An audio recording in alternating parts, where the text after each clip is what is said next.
What we need in the United States is not division. What we need in the United States is not hatred. What we need in the United States is not violence and lawlessness, but is love and wisdom and compassion toward one another.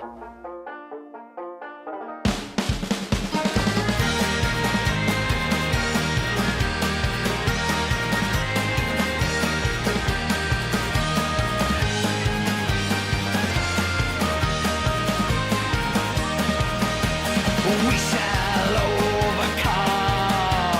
We shall overcome. We shall overcome someday. Oh, deep in my heart, I do believe that we shall overcome someday.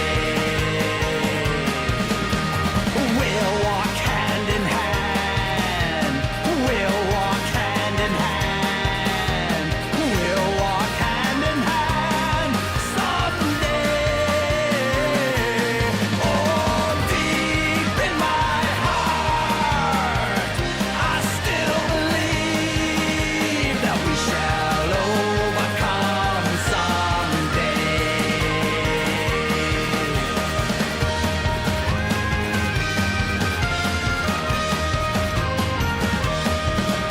We shall live in peace.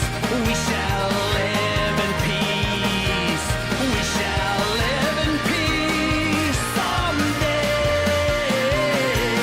Oh, deep in my heart, I do believe that we shall overcome someday.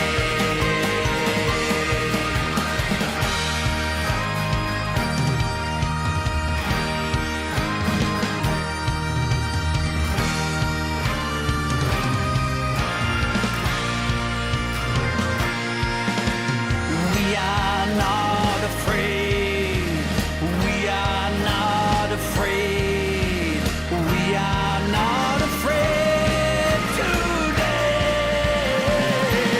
Oh, deep in my heart, I still believe that we shall overcome someday.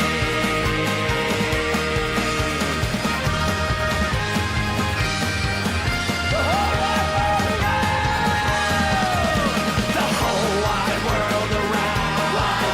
The whole wide world around. The whole wide world around today. Oh, deep in my heart, I still believe that we shall overcome someday.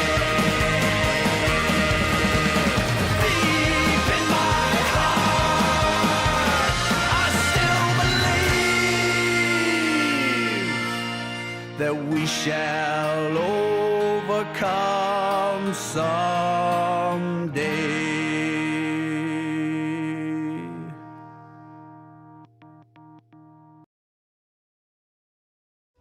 Kick it off.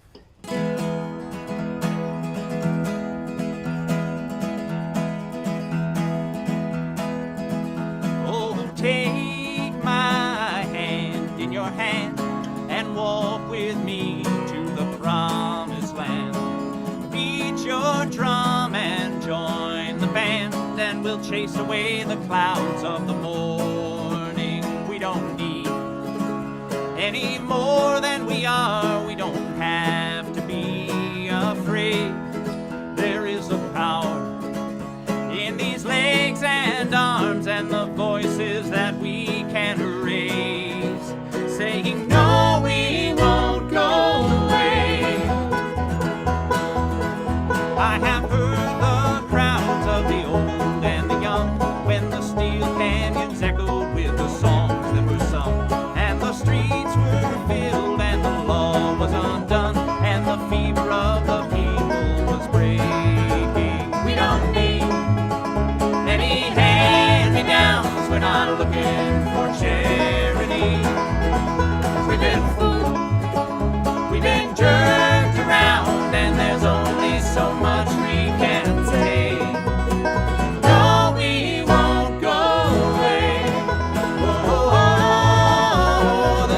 time it will come all over the earth.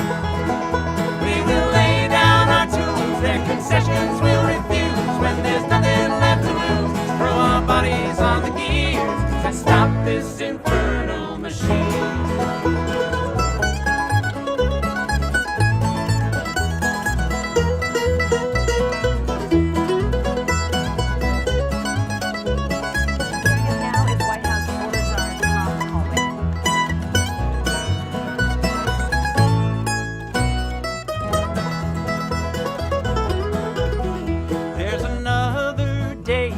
About to unfold, when another world will rise from the ashes of the old, and the meek will follow in the footsteps of the bold. When we realize what's ours for the taking, we don't need any weapons of war, not a drop of blood will fall away. They are many, but we are many more, and the sky will echo our refrain.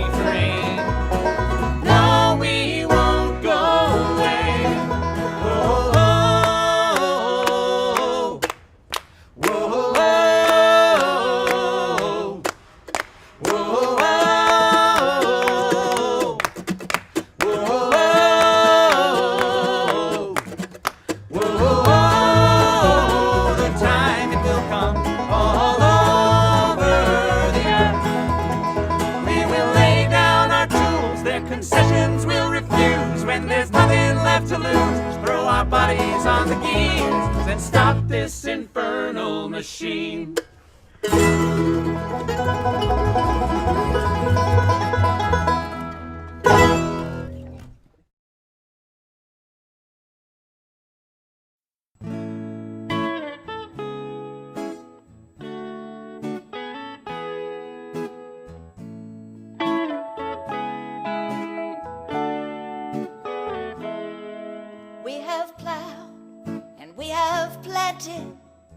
We have gathered into bars, done the same work as the men, with babies in our hearts. But you won't find our stories in most history books you read. We were there, we're still here, fighting for the things we need. We were there in the factories, we were there in the mills, we were there in the mines, and came home to fix the meals. We were there on the picket line, we raised our voices loud. It makes me proud just knowing we were there.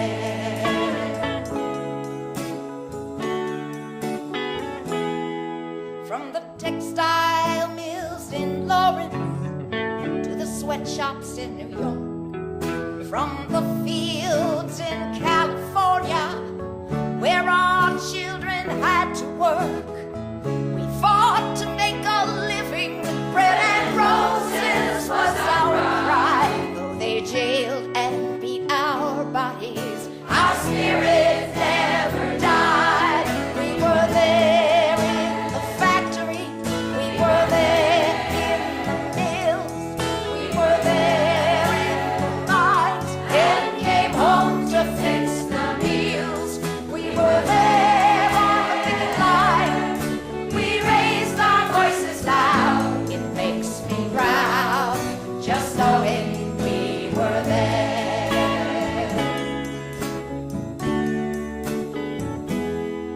We were Polish, we were Irish, we were African and Jew, Italian and Latina, Chinese and Russian too. They tried to use our differences to split us all apart, but the pain we felt together touched the bottom of our heart. We were there in the factories, we were there in the mills, we were there in the mines, and came home to fix the meals. We were there on the picket line, we raised our voices loud. It makes me proud just knowing we were there.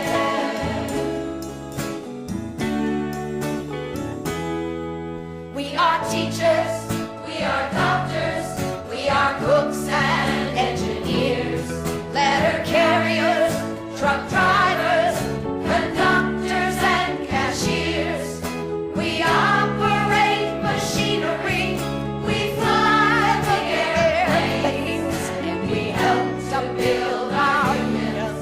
We got struggle in our veins. We were there in the factories, we were there in the mills, we were there in the mines and came home to face the meals. We were there on the picket line. We raised our voices loud. I'm so proud of just knowing we were there. We were there. We were there in the mines.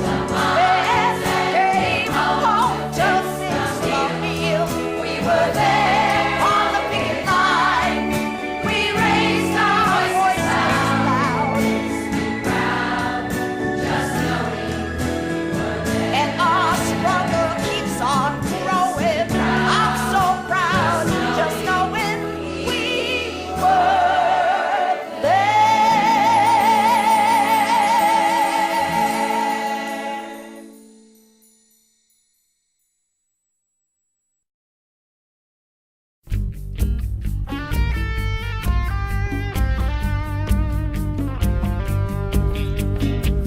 There they were, screaming from the windows, trapped like a herd, nowhere to go. The 8th and 9th floors, facing an inferno of heat and flames, a living horror show. Young immigrants just trying to earn a living, brutally exploited in a place so unforgiving. One door was locked, the other was blocked. The elevator crashed, the fire escape collapsed, choking from the smoke, unable to breathe. The fire engines came, but the ladders didn't reach.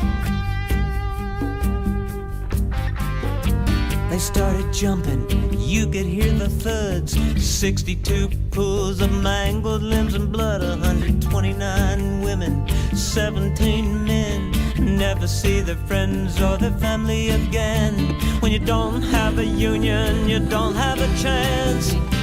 Death and injury will come to dance. The owners, Blank and Harris, were arrested and tried. With money and slick lawyers, justice was denied. But when the dead were buried, 100,000 came. The New Deal was born, it was time for a change. The triangle shirtwaist fire was a call.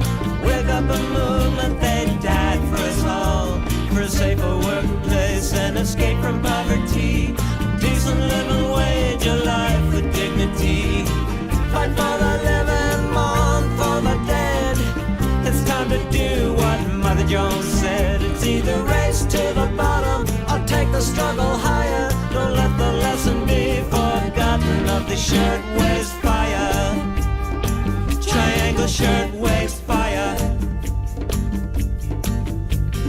On the frontiers of the global wilderness, at the Hamim factory inside Bangladesh, a mirror image from a century before.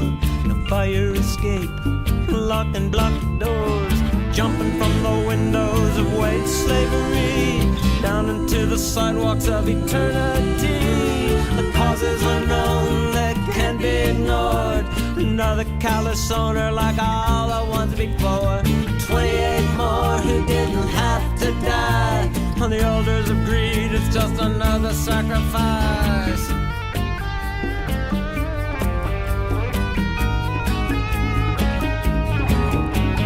Working for the Gap, Walmart and the rest. Places like Honduras, China, Bangladesh. 28 cents an hour, 7 days a week. A prison tower in a sweatshop factory. Behind the fancy clothes and toys they want to sell ya. Hundreds of fires they just don't tell ya. After decades of struggle, made things better than before. They shut them down and move the jobs offshore. Out of sight, out of mind. They hope we never stop them. Well, they wage their class war and take us to the bottom. The Triangle Shirtwaist Fire was a call. Wake up a movement, they died for us all. For a safer workplace and escape from poverty. A decent living wage, a life with dignity. Fight for the living, mourn for the dead. It's time to do what Mother Jones said. See the race to the bottom, or take this battle higher. Don't let the lesson be forgotten. Don't let the message be forgotten. Don't let the lesson be forgotten of the shirtwaist fire. Triangle shirtwaist fire. Triangle shirtwaist fire. Triangle shirtwaist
Riverboat Jack is coming to town. All the viewers gather around. Twitch and YouTube is where she streams. All that content is bursting the seams. Politics, being plenty more. Her sense of fashion you'll adore. So grab your stuff and hop aboard. We're going straight to Jack's Discord.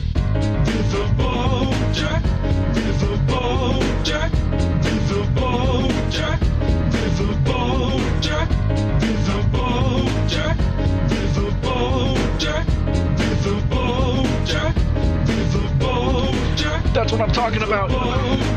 First time singing the songs for Riverboat Jack. Shout out. I don't know what I'm doing really, but I got passion. That's what it's about. It's all about passion. Riverboat Jack. Riverboat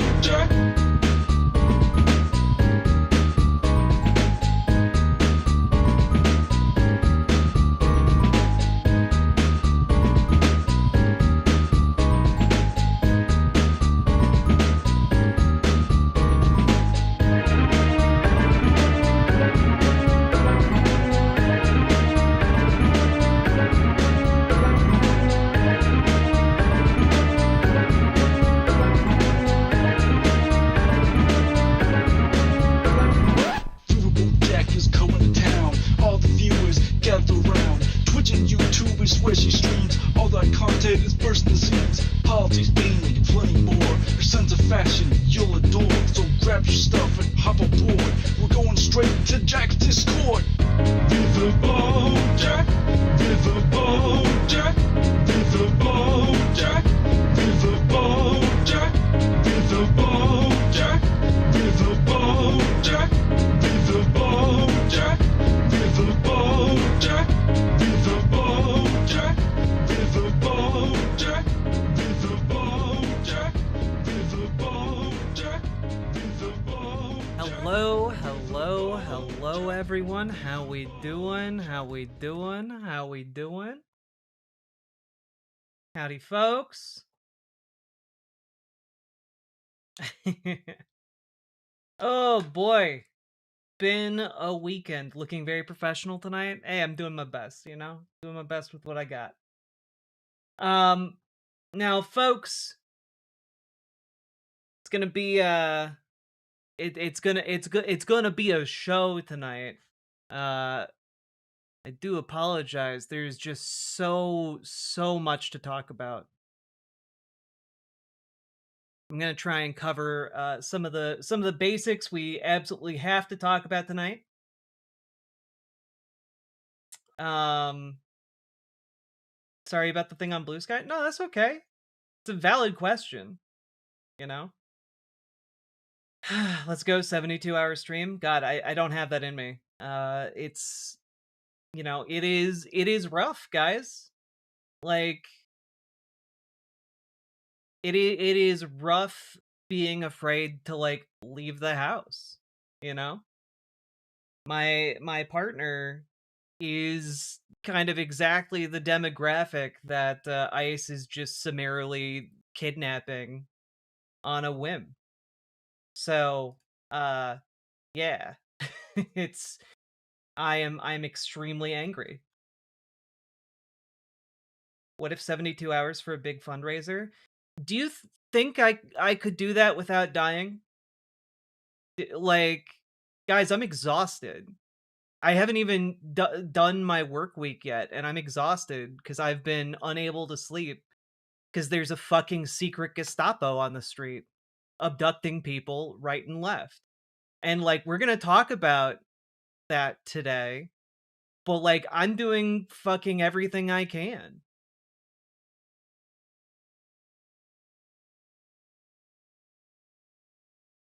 Still alive, but flagged for random stops and monitoring. So tired myself in the Austin area. Hopefully you are okay. Hope you stay okay too. Jesus.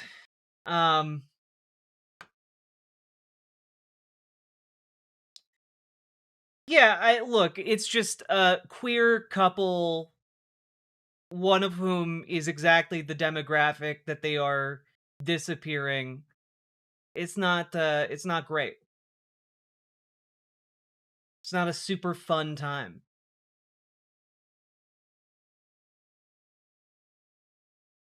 Have I heard of Squid Tips? Yeah, Squid Tips is great.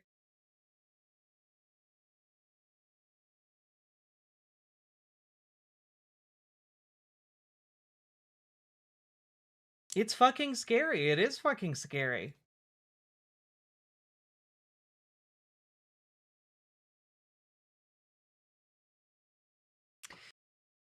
Oh boy. That reminded me I need to pull up a couple more clips for the show. Oh.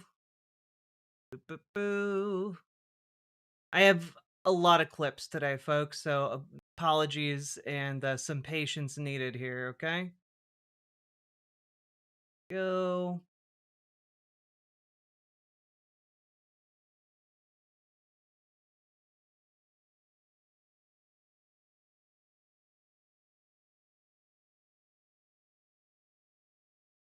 Where is it at?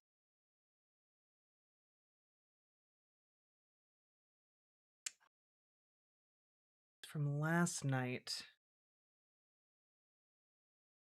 Gotta go way back.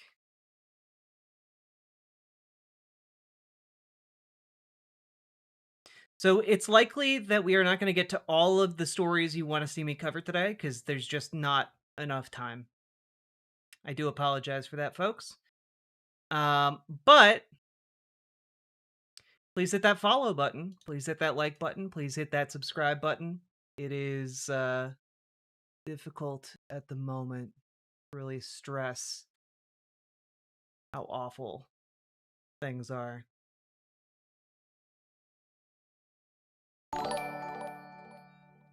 Red Rudy, thank you for the $20 super Interesting chat. news. According to my contacts, our frozen roads and sidewalks have accounted for more injuries to the Fed goons in the last 2 months than all human action in the last year. General Winter putting work in. It's true. Did you guys know, fun fact, no ICE agent has ever been killed by an immigrant? Despite the fact that their entire agency is dedicated to black bagging folks. Just a fun fact for y'all to mull over. Literally the most dangerous thing to the lives of ICE officers is COVID. And like, let's be 100% real right now, that is entirely self-inflicted on their part. Also, Red Rudy, thank you very much for the $20 super chat to kick off today's stream. I very much appreciate it. I will be continuing to count excuse me, subs and donos towards our respective goals. But yeah. COVID kills ICE. Yeah. 19 members of ICE have been killed by COVID, which, you know, it's the single biggest threat they face, and I guarantee you almost all of them are anti-vaxxers. So, you know, what you gonna do? Boo. Cool. All right.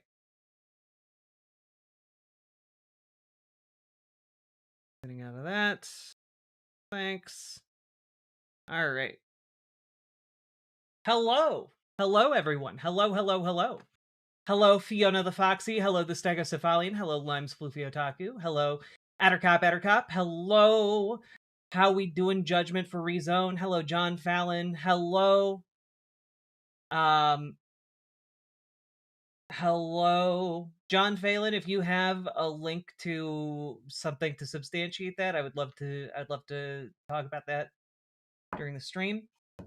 Hello, Irascended Kitten. Hello, Sage. Hello, Talia Button. Hello, Quigley. Hello, Mossamp. Hello, Latzia. Hello, Stop the Stupidity. Hello, Red Bomber. Hello, how we doing, Comrade Girl 2018? Hello, Ensig. Hello, Mabs Alicorn. Hello, Serafita. Ooh, I like that username. Ashley J. Curtis. Damn. Thank you for the $100 dono. And just as an FYI, I have turned off alerts just so we can get through this this ICE stuff. But thank you so goddamn much. Is it a bad time for Dono Ghost today? I mean, once we get through what we need to get through, it'll be fine. But we need to, you know, forge through the rough waters, as it were. Hello, Jazz Dog. Hello, Jess. Hello, Fox of Fate. Hello, Gamer G. Hope you're staying safe. Hello, Lady Raincloud. Hello, Cliff. Hello, Polaire. Hello, Salvin Moose. Hello, Superjet Guy. Hello, Bastion. Hello, Robert Adset. Hello, everyone.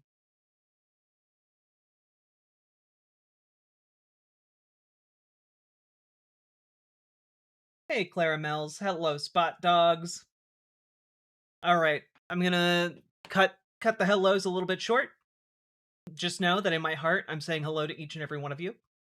And folks, one last request: hit that follow button, hit that subscribe button, hit that like button. Do the things that help the channel, and also please consider sharing this stream around. And yeah, don't fed post. don't do the things that are counterproductive on the internet. I know it might feel cathartic. Don't do it here. Okay? Save that for your inside thought journal, all right? Damn, Salmon Moose with the $100 dono. Thank you so fucking much. I really appreciate it. Holy shit. Don't be a doomer either. Look, I understand, believe me, I understand the impulse to be a doomer. Also, because I have this. How can we all have died at the same time?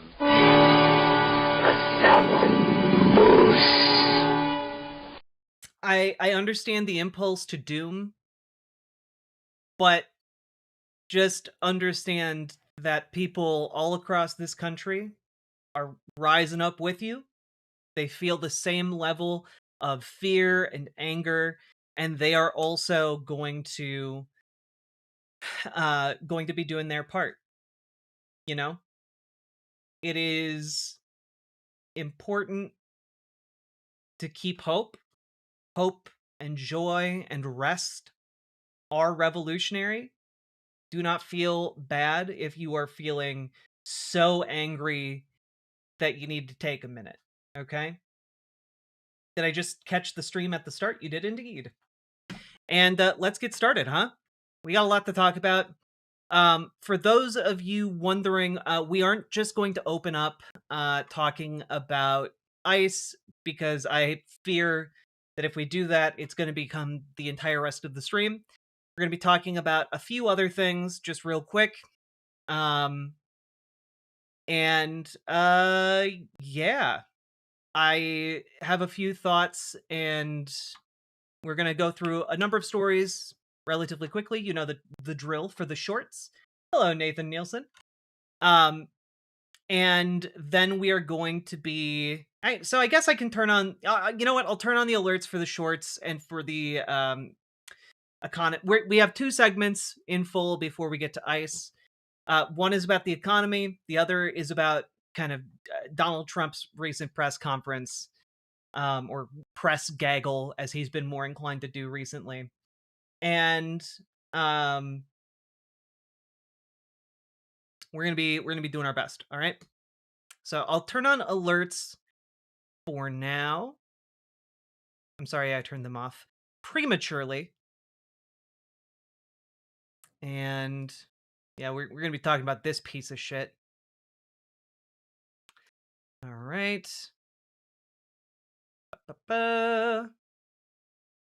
Cool. Whew, I am so stressed. I have a rear headache. I don't know if you guys have ever had those. They suck. Like right in the panic center of my brain. My lizard brain is trying to throttle the higher functions of my brain. All right.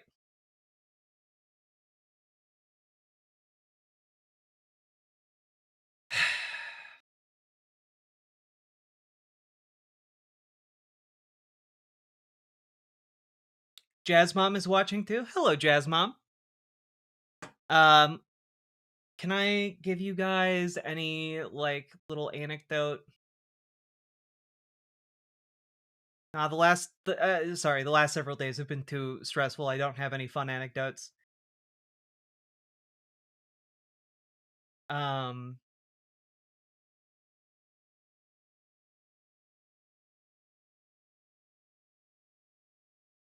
Okay. Let's start out. So, folks, real quick, I do want to talk about AI just briefly. I know I tend to talk about AI a lot, like a lot, here on this channel, but I wanted to just do a brief, hey, under no circumstances should you at all interact with this particular thing. And the thing I'm talking about here is this recent article from The Verge talking about how OpenAI is launching ChatGPT Health and trying to get people to upload their medical records. And like, I shouldn't have to say this, but don't do this. Don't upload your medical records to an AI chatbot and then have it diagnose you and try and get you treatments. This technology hallucinates things that don't exist. It's hallucinating scientific studies. It's unironically at some point going to hallucinate that you should inject bleach. All right? Don't do it. Don't do it. And if you see somebody doing it, tell them not to. Stop them. Okay? This is just a really bad idea. It is designed for people to ask health questions, and it is purporting to be a private environment. And I have to let you guys know, if you believe that, I have so many bridges to sell you for dirt cheap. Like, I can offer you 20 bridges for $100. You know, it's crazy how many bridges I have to sell you if you believe for a second that OpenAI won't be scraping your medical information and using it like crazy. Oh my god. I don't need a garbage algorithm to tell me to kill myself. Thank you very much. I mean, like, unironic, like, it comes across almost like a joke, but, like, unironically, that's what this technology does, you know? Like, it, I- in instance after instance after instance, people with mental health crises have been convinced that their paranoia and delusions are real and get it validated by the chatbots. There's genuinely a non-zero chance that this type of AI health technology could convince you to kill yourself. And like it seems insane that I even have to articulate that, but it is a valid concern considering that so many people are coming down with what researchers are calling AI psychosis. So uh don't give your most intimate health details to this thing under no circumstances. Anyway, let me know what you think in the comments. Do you trust the machine? Are you a machine?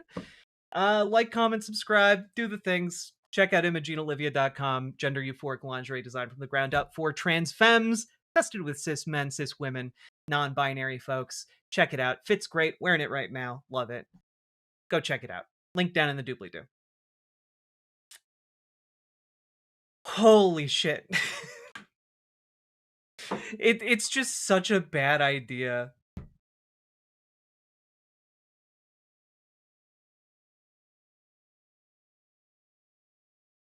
Do you trust the torment nexus? The nexus that has been designed to optimize your torment? Consider giving it all of your health data. Ugh, God.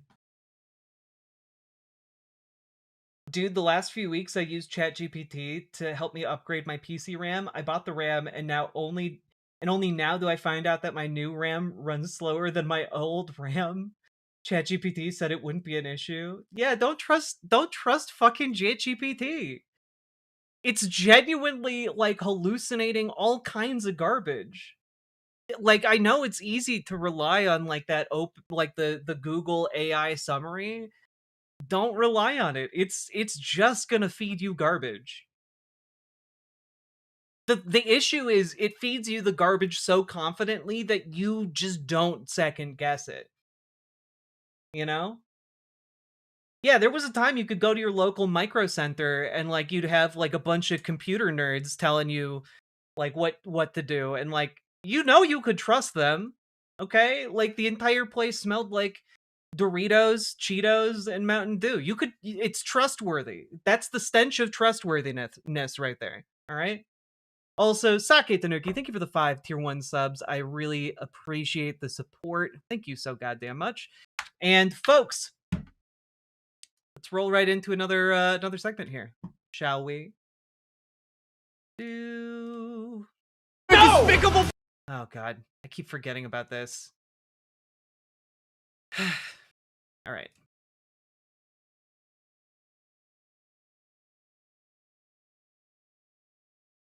So, folks, real quick. Oh, we're gonna restart this in a second.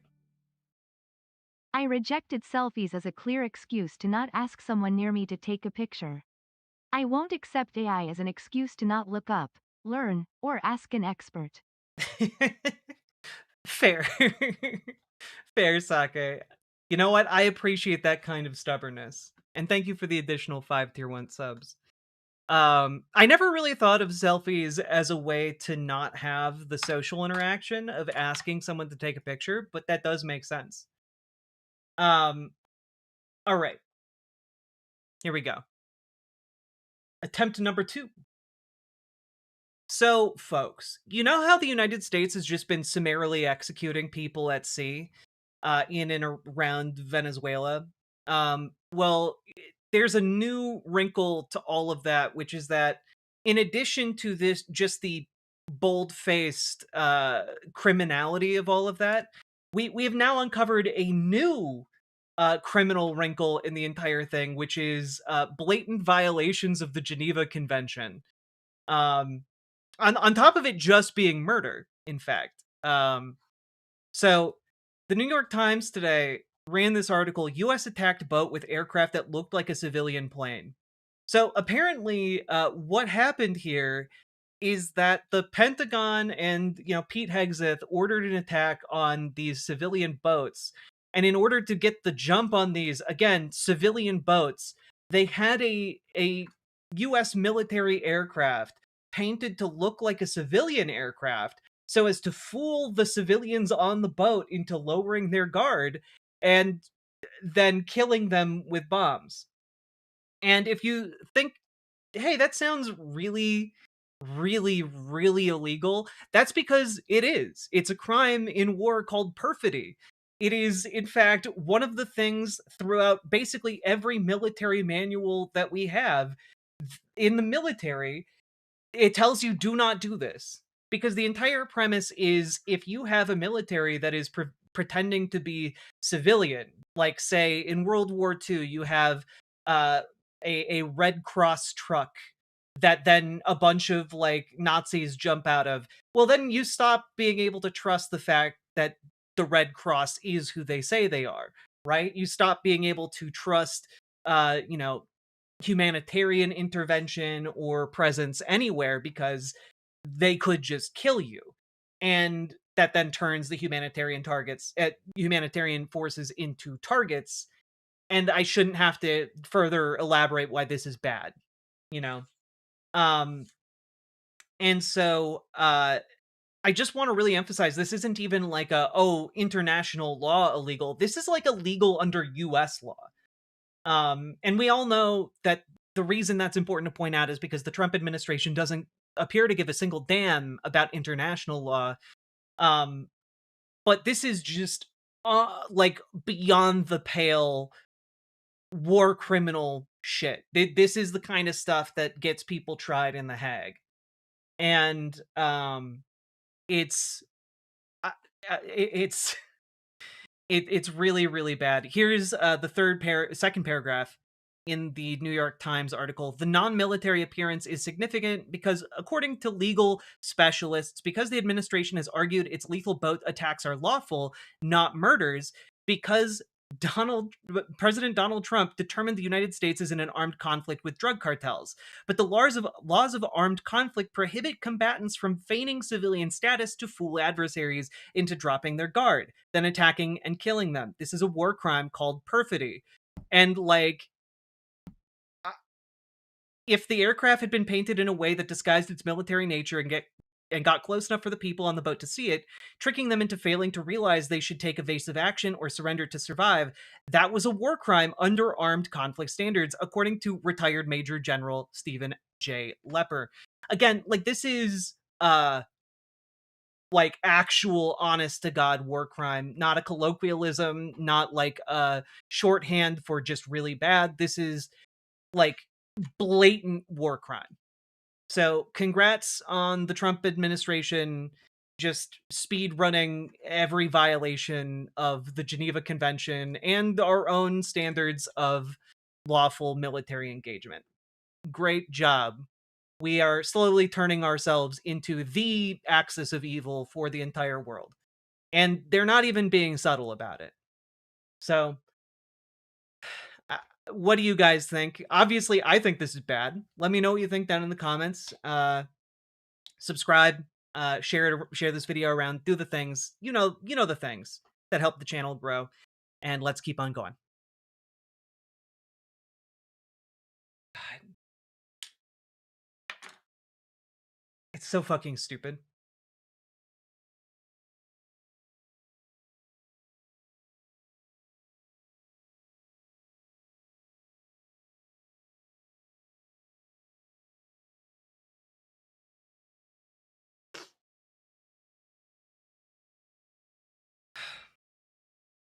One of the details from that first attack on a boat, I don't know if any of you guys remember, was that there were 2 survivors and that the plane made a second pass. And there's video of that, of them waving to the aircraft. Part of the reason they were doing that was because they thought it was a civilian craft.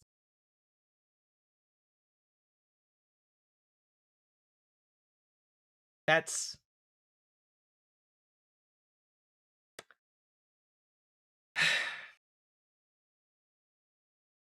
because who is driving a boat and expects a war crime to happen to them, you know? This is why every member of this administration needs to be prosecuted. Everything makes more sense with this new info. Yeah. Yeah.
Let's see. I think I found a reference to what you're talking Just about.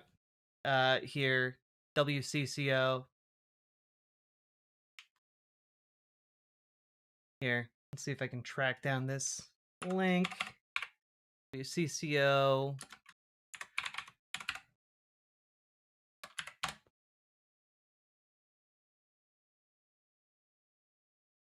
Mm.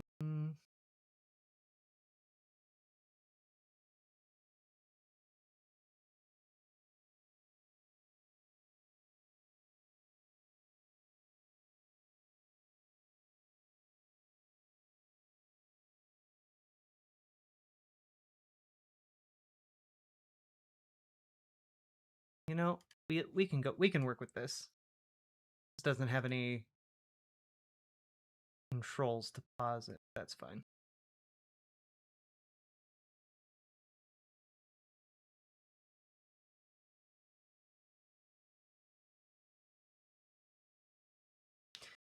Okay.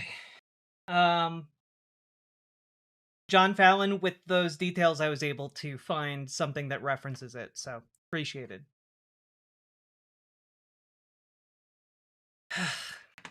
All right. Let's continue on, folks.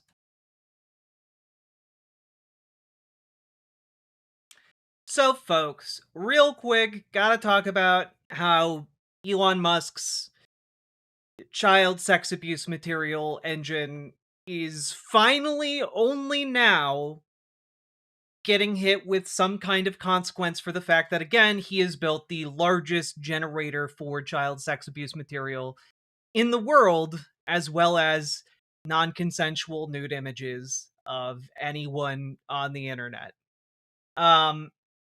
So finally, some kind of consequence has happened, but it hasn't come from the United States or the United Kingdom or the EU, hasn't come from any of those corners. Instead, it is coming from Malaysia and Indonesia. They are the first countries to block any and all access to Grok, Twitter, XAI, etc. Because of this. Now, for those of you who don't know, essentially, Elon Musk has been actively campaigning behind the scenes of his AI companies and Grok in order to remove any and all safeguards that might prevent its image generation capabilities from doing more nude images. Because in a lot of image generators, there are blocks to that. There are preventative steps to get these AI to not generate nude images of anyone and everyone. And unfortunately, that has resulted now in X and Grok and XAI as being essentially hotbeds of the worst people on the internet using its AI generation capabilities in order to create images of children in sexual scenarios, as well as women against, without their consent in sexual scenarios. Um, and a lot of the reports are that the image generation is becoming increasingly more violent towards them. So, in addition to the violation of removing their clothing in these images, they are also asking for blood and bruising and violence to be inflicted upon the targets of their heinous imaginations. Um, Oh, Maliki, it's not a paid feature. A lot of people reported that Grok's AI image generation capabilities was being paywalled. That is not true. That was what Grok was saying, but still anyone on the internet for free can access those technologies. It is truly disgusting. Um and a lot of journalists, by the way, reported verbatim what Grok told them when they asked Grok about its AI image generation capabilities. They just repeated what Grok told them as if it were true. It's we are living truly in hell world. Um, it's it's really really awful. And so yeah, like even if it was paywalled, it's true. You could just break the AI to get past the paywall, which is what a lot of people have been doing in order to get AIs to do illegal things, legal actions. And so all of this is disgusting. And yes, Dr. Sahiba brings up a great point, which is that if Grok has the capability to do these things, it means it was trained on a lot of this illicit material itself. And, well, that's hardly surprising because one of the first places Elon Musk would go to gain training for his algorithms for this AI tech would be places like 4chan, places like the dark web. Like the amount of training material that is being scraped here is colossal, but it's unlikely that the people at X and Grok and XAI are unaware that this technology was trained on this objectionable illegal material. So, look, at the very least, Malaysia and Indonesia are on top of this, but like there needs to be more severe consequences before like this really, really gets out of hand. And it's really out of hand already. But like we need the United States, we need the UK, we need the EU to clamp down on this. There needs to be legal consequences to putting a machine into the world that allows people to mass produce child sex abuse materials. Like that can't just be something where we shrug at. And it really does reveal that Republicans have been full of shit this entire time when they do the think of the children routine. They don't give a shit that children are being exploited en masse by this technology. They do not care. They're all still on Twitter. They're all still happily posting their little Nazi posts at each other. And like one last thing, it's high time y'all got off of Twitter. All right? If you've been on the fence about leaving for Blue Sky or been like, "Oh, Blue Sky is just a little like, oh, people are just a little irritating on there." Like I get it, but join Blue Sky so that you're at the very least not tacitly supporting this this child sex abuse machine that Elon Musk is now running. It's time. It's time to leave. At the very least, delete your data off of Twitter and hold your username so no one can impersonate you, I guess. But stop posting and like just make the jump. You'll be much happier. Also, there aren't a bunch of Nazis on Blue Sky, so there you have it.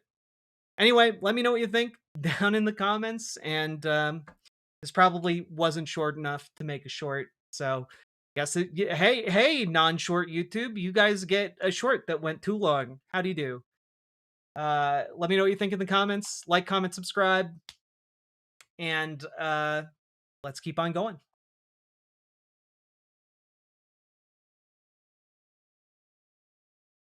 Yeah, Blue Sky's pretty great. Just block irritating people. Like, the biggest complaint I've heard people have about Blue Sky is that there's a bunch of, like, woke scoldy types on there. And, like, okay, they've always been there. Like, on any of the social media websites, just block them if they irritate you and move on. It's really not that hard.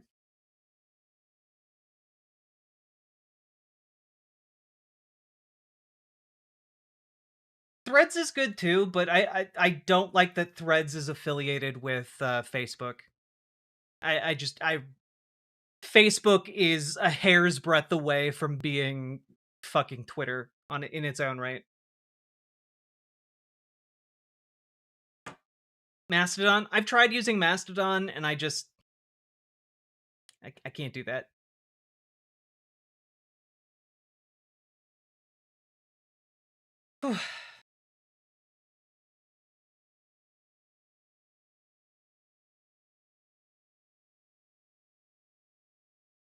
All right, folks.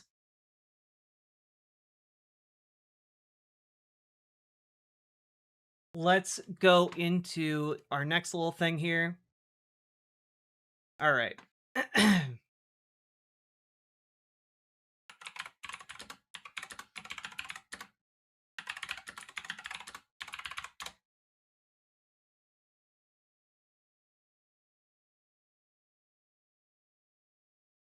Okay.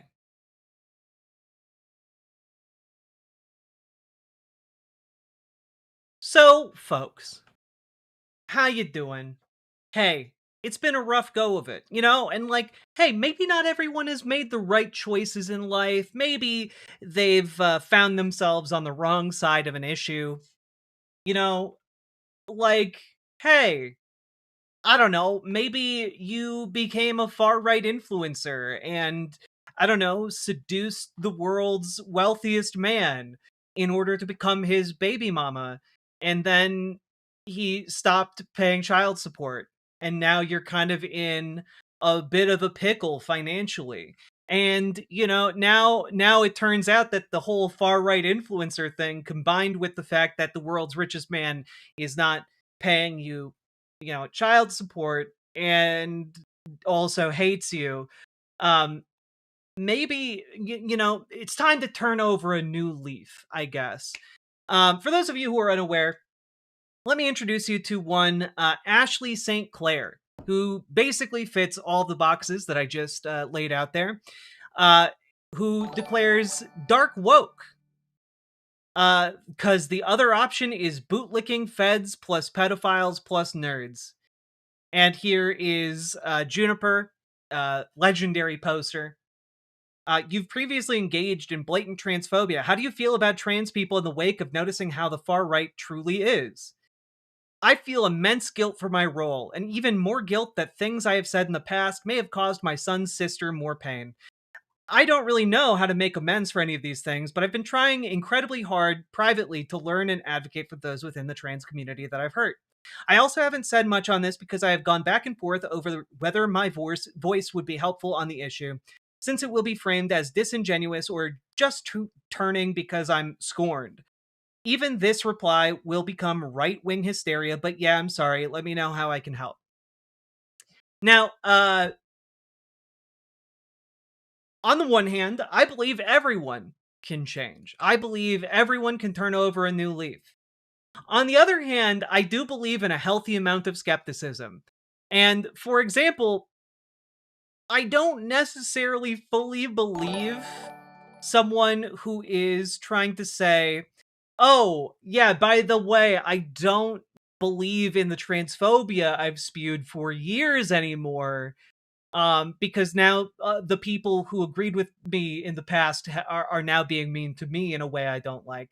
And like, I understand that that's a possible catalyst for turning over a new leaf, but what is required here is not just like blind faith that someone has changed their ways. There needs to be a demonstration that someone has changed their ways. For example, I don't know, if you have gone out there and written, say, an entire children's book that is still published and still widely available and distributed to attack trans people and trans children specifically, well, I might say something like, um, perhaps you should pull that from distribution if you want people to believe you. Perhaps Ashley St. Clair, if you want trans people or anyone who isn't a gullible piece of shit to believe you, you should maybe pull your explicitly anti-trans children's book from circulation. That would be, for example, an action that might begin to build people's goodwill towards you. Um, so I look, I'm not I don't think that's asking for too much. I don't think that is asking for the moon. But I do think that perhaps um maybe pulling this book that different people online are reviewing as wonderful because it teaches their children to hate transness, uh that might be that might be good to get this off the market. Just Ashley St. Clair, if you're looking for any notes on what might build credibility there, that would be one. Maybe stop actively being detrimental to the trans community before you even expect anyone to believe that shit. Anyway, do you believe her? Let me know down in the comments. And like, comment, subscribe, do the things, and let's keep on going. I She's just a dumbass. Nah, you know what? I think it's time. Like, we are far enough down like the pipeline of radicalization where like people can both be dumbasses and still be well aware that what they're doing is evil, And like I think I think that's what's happening here. Like, I know that the common saying has been, don't attribute to malice what can be attributed to stupidity. But like it can be both though. And I think that right now what we're dealing with is a combination of malice and stupidity. Yeah, Marjorie Taylor Greene, stupid and evil. Exactly. Yeah, she's not a transphobe the same way Milo Yiannopoulos isn't gay. Exactly. All right. Turning alerts back on. Sorry, you guys. You left me some comments right in the middle of shorts. Let's see here. Alert box back on. Cool.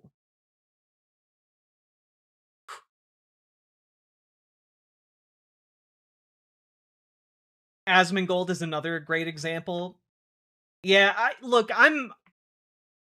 I think Asmongold might just be evil. I go back and forth on it. I think he's stupid and evil. It's just at some point, like, you'll learn. Like, even if you're stupid, at some point you'll learn. Like, God.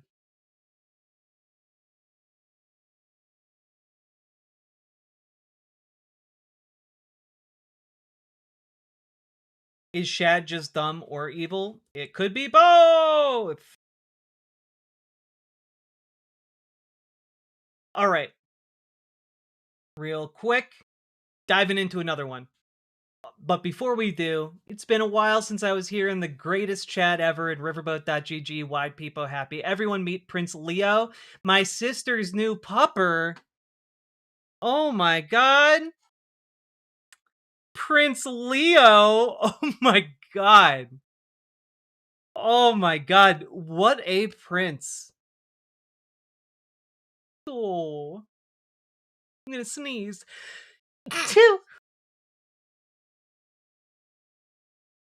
So cute. Oh my god, like a little stuffed animal. Oh, that's so cute. Thank you. Thank you for sharing, Smelanie. Appreciated. Also, just want to say, thanks to Stop the Stupidity. Thank you for everything you do. You make dark days brighter. I appreciate it.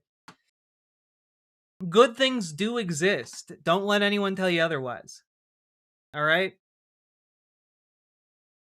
So, folks, it's time to talk a little bit about a dipshit that I hate. Here we go.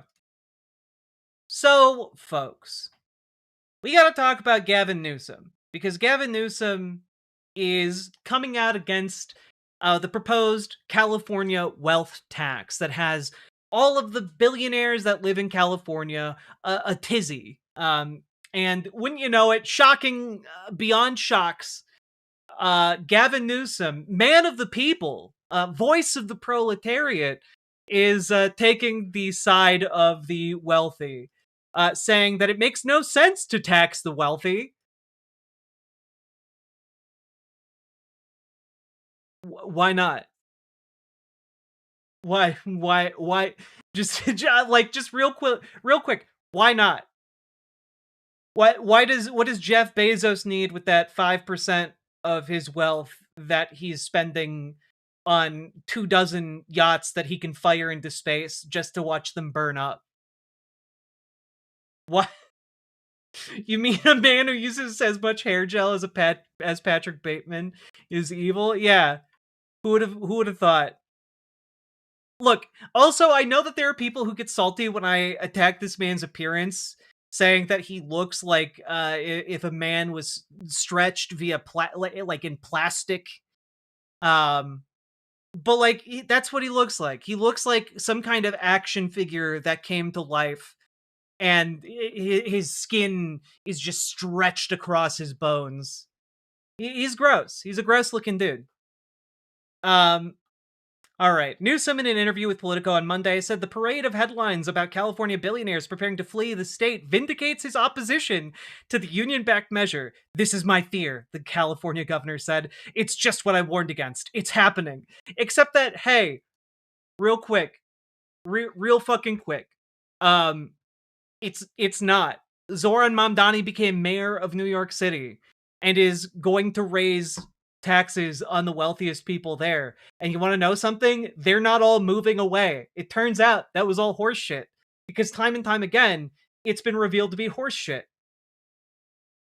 Like, one of the things that I have to really emphasize here is that, like, if you're wealthy, that amount of your taxes doesn't matter. It does not matter to you if you lose 5% of your wealth. You know? It does not matter, because that's like a drop in the bucket to you. It could literally have, like, you could lose 95% of your wealth as a billionaire, and you would still be one of the richest people in the country.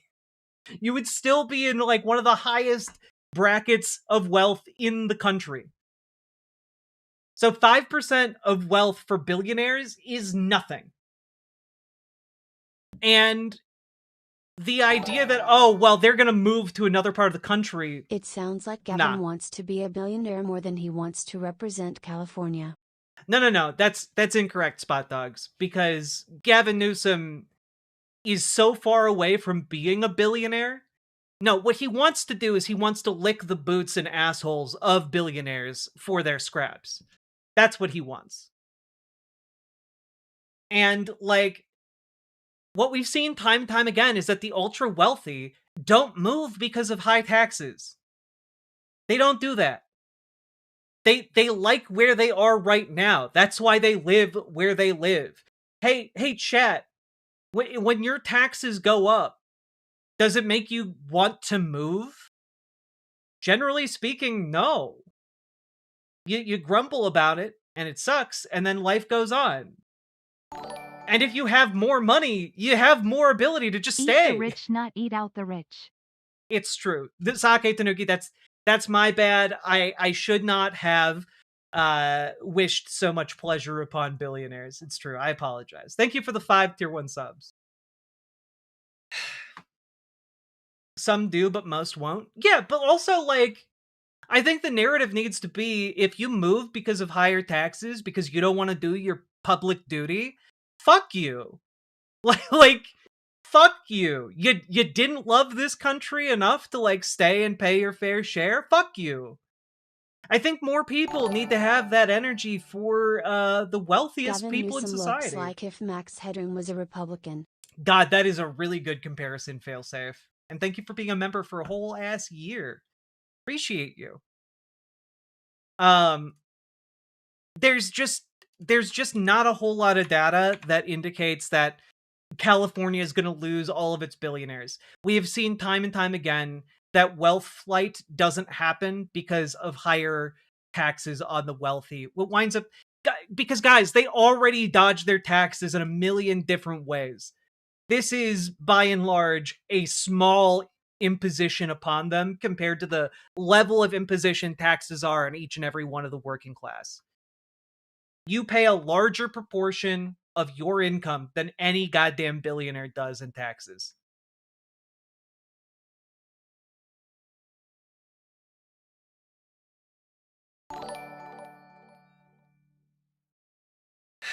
Why can't we have our Scrooge McDuck vaults on our pedo islands in peace? Yeah, you know what? If they want to move out of the United States, look, I know of an island that's currently vacant that they could move into that would more properly signify to the rest of us exactly the kinds of people they are. All right. Recently vacated, only a few years. Just properly let us all know that you're evil, you know? That being said, I can't. I can't. We live in a competitive reality with 49 other states. Yeah, but you know what? Do you though? Genuine question. If someone is a billionaire, are you competing for their residence in your state? Cause like, I don't think most billionaires want to live in the middle of nowhere in Arkansas. The billionaires that live in and around like LA or New York City, they don't want to move because part of what appeals to them as a billionaire is to live opulently in the heart of those cities. That's part of what they think is cool about being a billionaire. I just, the idea that these people are, oh, well, you know what? You don't like me? Fine. I'm going to live in downtown Nebraska. It's like, that's not what they're there for. They aren't constantly calculating the amount of taxes they're going to pay in a state. I like the just the idea that that's what they care about. Nah, like, for billionaires, guys, the thing you have to understand about the wealthiest people on the planet, money has ceased to mean anything to them outside of like a social indicator where, like, if somebody is 100 millionaire, they're outside of your social circle because the real people who matter are also billionaires. You know, like, it's basically just a point system for how much status they have among their cocktail circuit friends. Okay? Like, the idea that it matters at all is bizarre. And to the degree it matters at all, like, even marginally. Like, why should a governor of a state give a shit? If your duty is to the people of your state, and someone wants to move to another state to not pay your taxes, okay. Fine. That's okay. People do that. People do that sometimes. But, like, as governor, your duty is to everyone, not just to protect billionaire wealth. Like, it's crazy.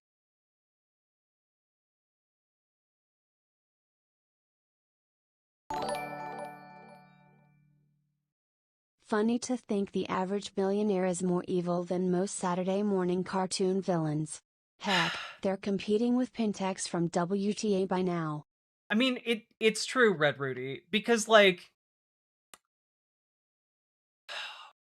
I have a segment. I don't know if we'll get to it today, but I have a segment going over an interview with Anduril's CEO, and in it, he just talks about how cool it is to like weaponize technology against people. Like it's genuinely one of the wildest things I've ever seen. And like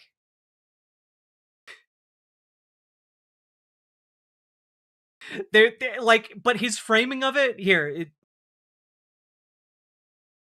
this is what happens when you disrupt an industry. It's like people get grumpy, like they don't like it, and they're gonna look for ways to knock you down. And like his take on everything, that Anduril, a private defense contractor, you know, making military hardware. Oh yeah, people get jealous and they want to knock you down. Never for a second does he consider, hey, maybe what we're doing is just evil. Maybe we are just like an evil military development company. Unironically, Captain People Planet don't shiz. like that. Yeah, it's genuinely like a Captain Planet villain being like, ah, yes, people are just jealous of us. That's why they don't like us. Meanwhile, behind them, the entire rainforest is on fire. Nah, everyone. Could the children, could the children be right? No. They're all wrong. Anyway, I just thought that this was worth talking about. Because, again, this is Gavin Newsom deliberately saying to the unions in his state who have pushed for a wealth tax on the wealthiest people in the state, and basically Gavin Newsom going, lol, no. And this is why, by the way, when I talk about why we need to oppose Gavin Newsom at every conceivable juncture from becoming president of the United States, I do mean it. This is why, by the way, you guys need to get involved in your local politics like today, in addition to just keeping your communities safe from ICE, and we'll be talking about ICE in a little bit. But you also need to get involved in your local politics so we can organize state by state to ensure that Gavin Newsom doesn't win the primary. Because he's going to have a really decent shot at it. And we need you guys in your local Democratic parties and in your local DSAs opposing him every step of the way. So, folks, if you need help getting organized, join your local Dems, join your local DSA. If you can't figure out how to do that process, it's okay. Sometimes it's a bit difficult. Join our Discord. Reach out to GamerG for help joining your local DSA. Reach out to Dragonfly in the Discord for help joining your local Dems. Both would like nothing better than to help you do those things. So consider doing that. And also, folks, last, like, comment, and subscribe. Let me know what you think in the comments. The comments are really important. Longer than 8 words apparently does better in the algorithm. And become a member on the YouTube channel. That helps me continue to do what I do. And folks, last but not least, check out ImogeneOlivia.com. Gender euphoric lingerie designed from the ground up for trans femmes. Also tested on cis men, cis women, non-binary folks. People find it very comfortable. Check it out. I'm wearing it right now. Very comfy. And link down in the description. Let's keep on going, folks. Whoo, boy.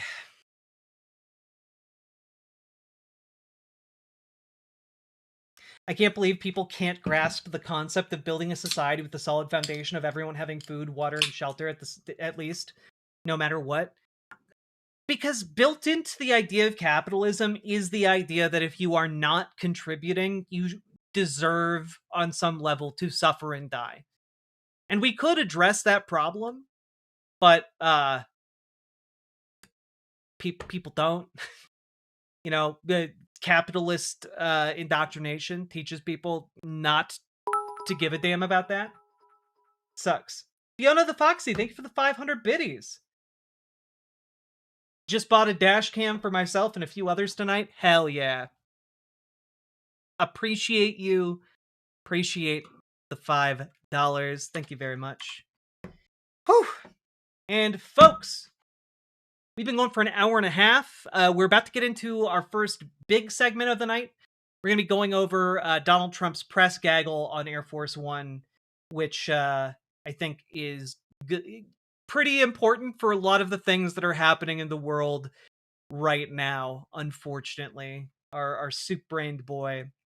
But before we do that, remember to like, comment, subscribe, and here's the little song that lets you know what to do.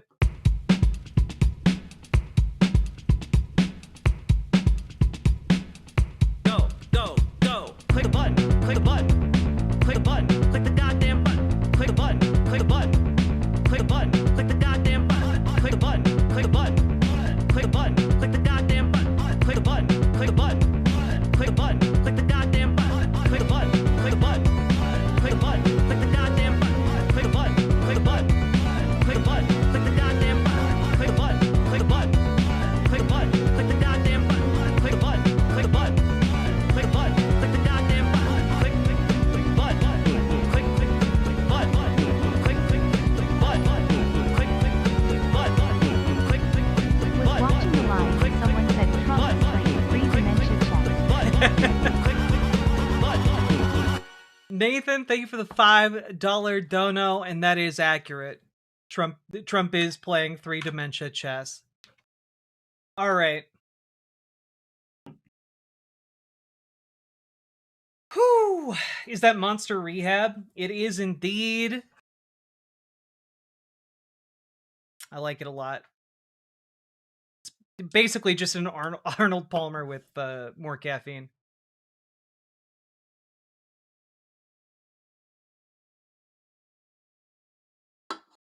Nathan, was that Forrest or was it Jimmy?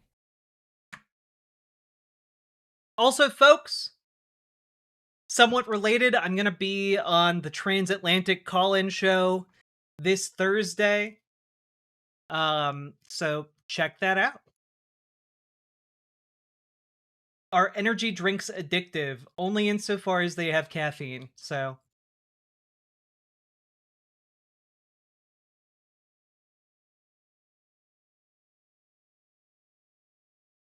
It was a commenter? Gotcha.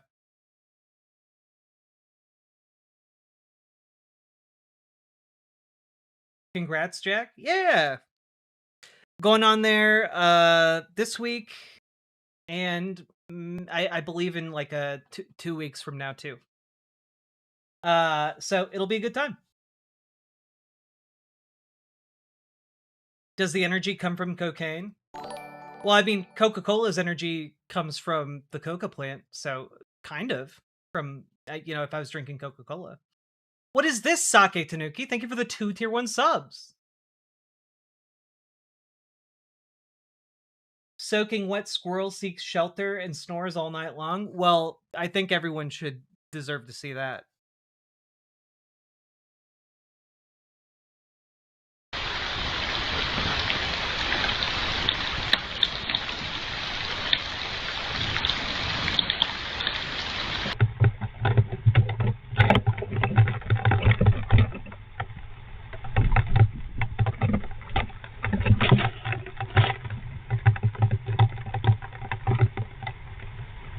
Get in there, little guy.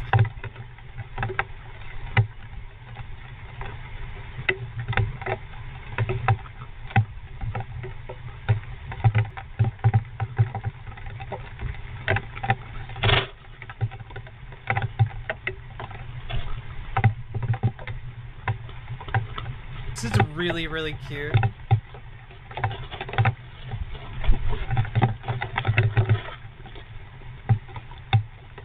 Yeah, you gotta make sure you're clean.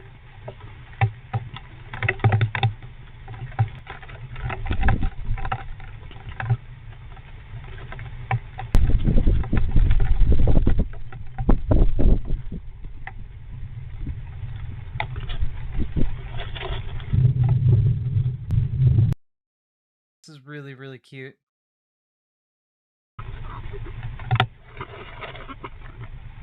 You're good, buddy.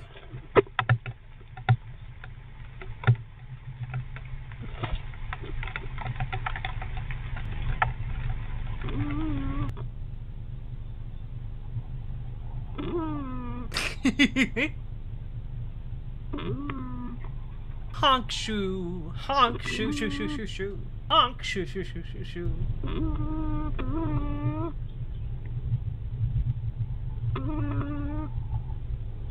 That's really cute. Honk Shoe the squirrel. There you go. Link at that in all the chats for you guys to watch in full. He had a hard day? God. The worst thing about you is that you're not on the line enough. Well, Echo Baz, maybe we'll fix that in the future. That was a great palate cleanser? Hell yeah. Alright. Whew. Alright. Here we go, folks. Jumping into our next segment. Here we go. So, folks, we have to talk about the fact that our mush-brained president, who's suffering from soup brain syndrome, is still the president. And that seems like it presents some kind of a problem here. So let's just see how this goes. This is President Trump gaggles with press on Air Force One from, yesterday, I guess. Let's take a look. What a nice grouping this is. This is really nice. Look at this. It's going to be very rough in about 10 minutes, so we'll have to go a little bit quickly. They just said very, very rough. Sir, on Iran, have they crossed your red line yet to trigger a response? Well, no, they're starting to, it looks like, and there seem to be some people killed that aren't supposed to be killed. These are violent. So he's talking about the protests that are currently ongoing in Iran and how the state has cracked down on the protesters. And this is all extraordinarily rich coming from Donald Trump, who's talking about how we need to possibly go to war with Iran in order to support their in order to support the protesters over there to prevent them from being killed, while he's simultaneously still killing people around Venezuela in the water. And we've killed, I believe now the number is over 120 people in boats. And on top of that, it's been revealed today that that first strike was carried out by a plane that was painted and made up to look like a civilian plane, which is, again, a explicit war crime, both by the US standards and by international standards. And not only that, he is openly supporting members of ICE summarily executing protesters for being disrespectful to them. But no, we need to potentially go to war with Iran in order to make sure protesters are treated well, just as long as they're not here, Call them leaders. I don't know if they're leaders or just they rule through violence. But we're looking at it very seriously. The military's looking at it.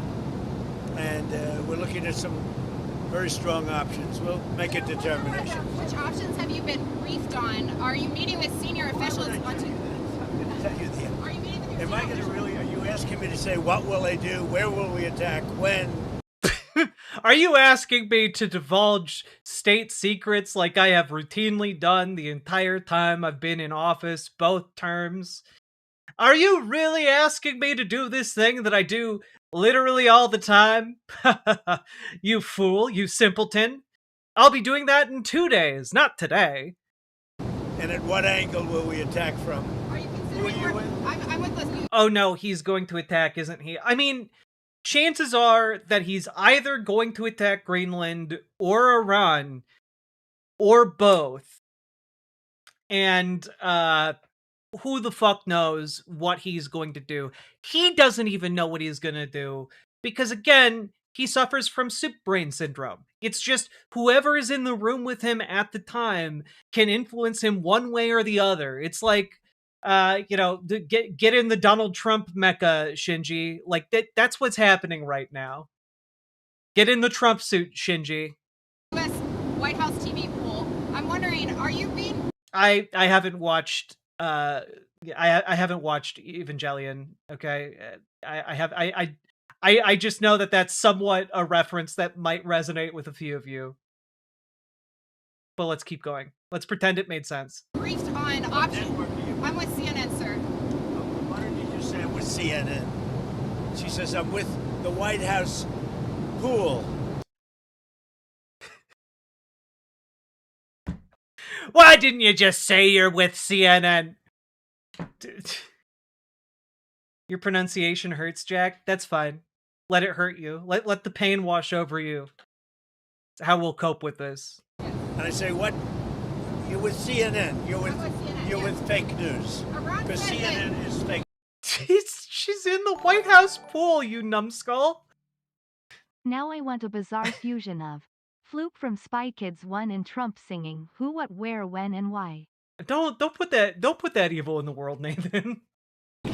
Go ahead, give me a question. Can I ask how you're balancing and how you're deciding your response, the balance between helping protesters versus hindering them? Because I imagine that's a delicate balance to strike. I mean, some of the protesters were killed through the stampeding. I mean, there's so many of them, and some were shot. We get a full report. I'm getting an hourly report, and we're going to make a determination. Yeah, like you're spending the time to read hourly reports, you dipshit. This man doesn't read. Sir, the son of the deposed Shah and some military leaders are encouraging you to take action in Iran. Is that a serious option? And are you listening? God, are we seriously going? God damn it! If we seriously go into Iran to prop up the Shah again, okay? History just straight up repeating again. Shot, and we're looking at it. Yeah, please. Are you going to go to Venezuela, or is Secretary Rubio going to go to Venezuela anytime soon? Sure. We're doing well. Venezuela is really working out well. We're working along really well with the leadership, and we'll see how it all works out. Are you starting to meet with Dulcie to go? At some point I'll meet. Yeah, she's been very good. Look, she asked us, can we take 50 million barrels of oil? And I said, yes, we can. It's $4.2 billion. And it's on its way right now to the United States. When will you meet with Machado this week? Looking for something to grab here, because it's going to get rough, and I don't seem to be in a very. I think you did this to me. You put me in a position where there's absolutely nothing to grab. Mr. President. So I'm looking for something to grab, and it's not going to be Caroline.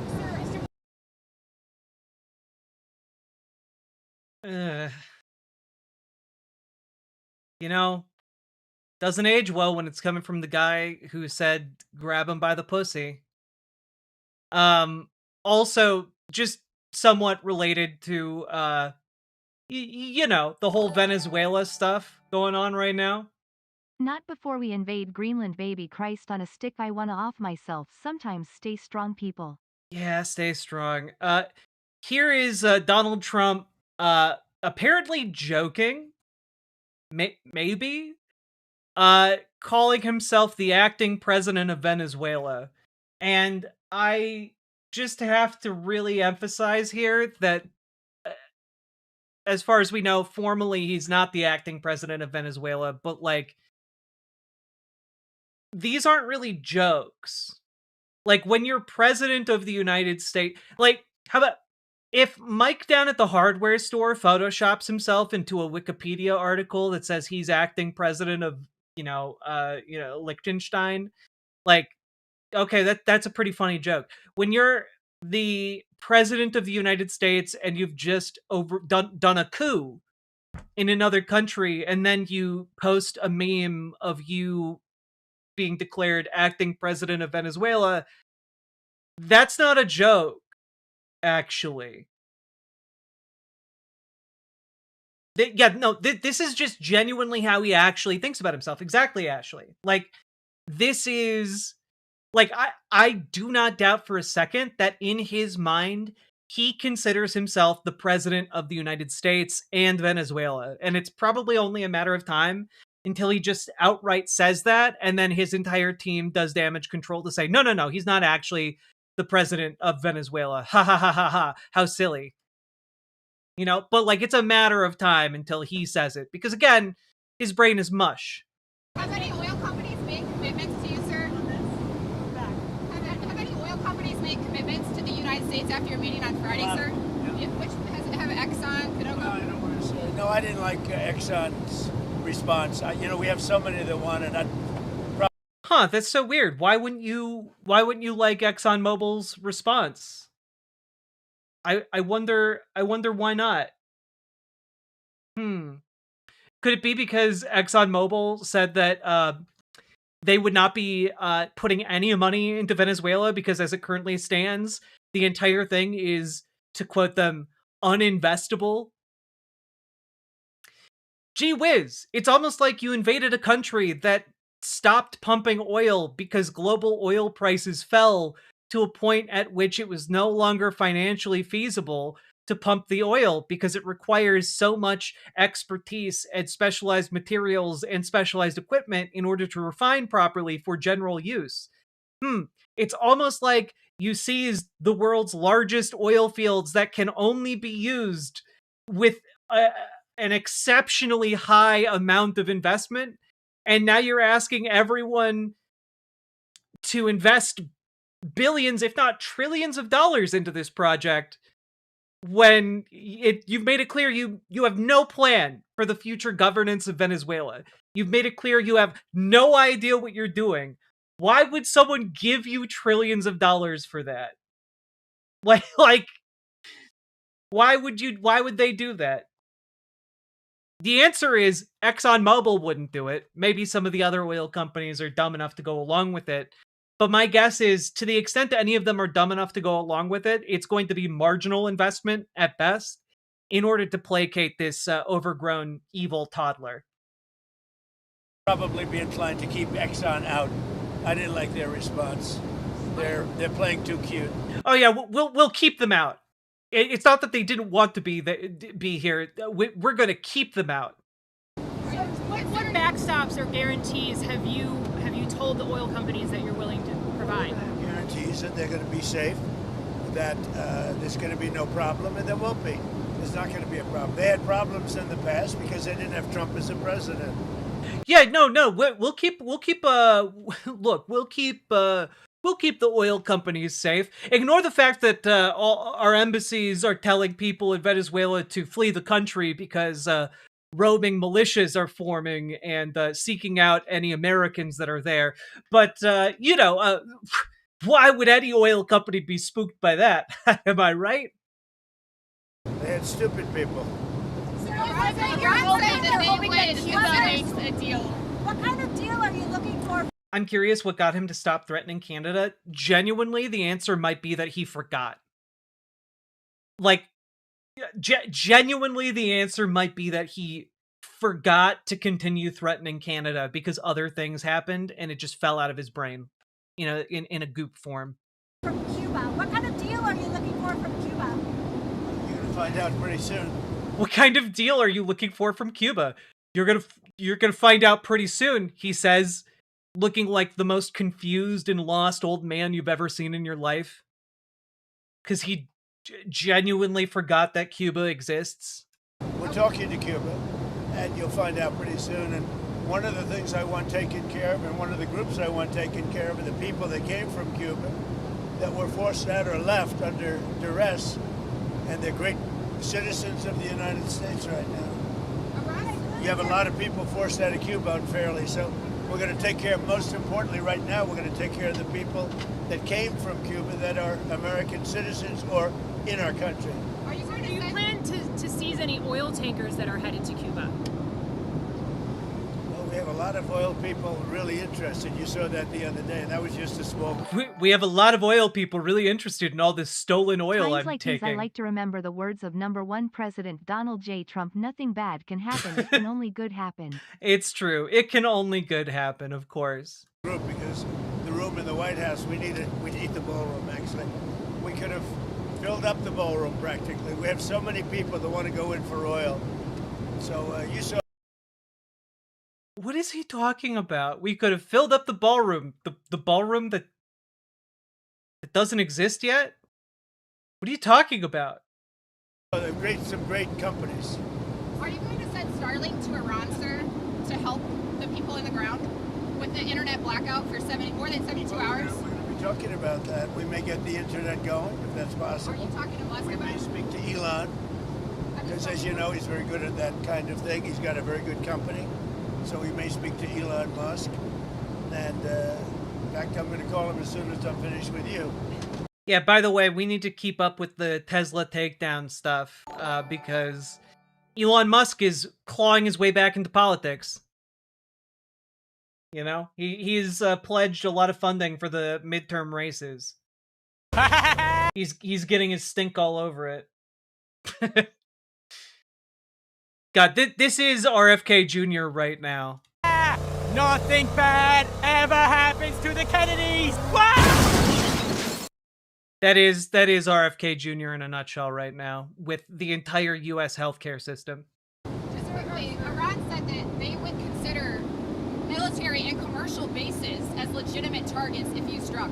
Are you concerned about? If they do that, we'll consider things targets they wouldn't believe.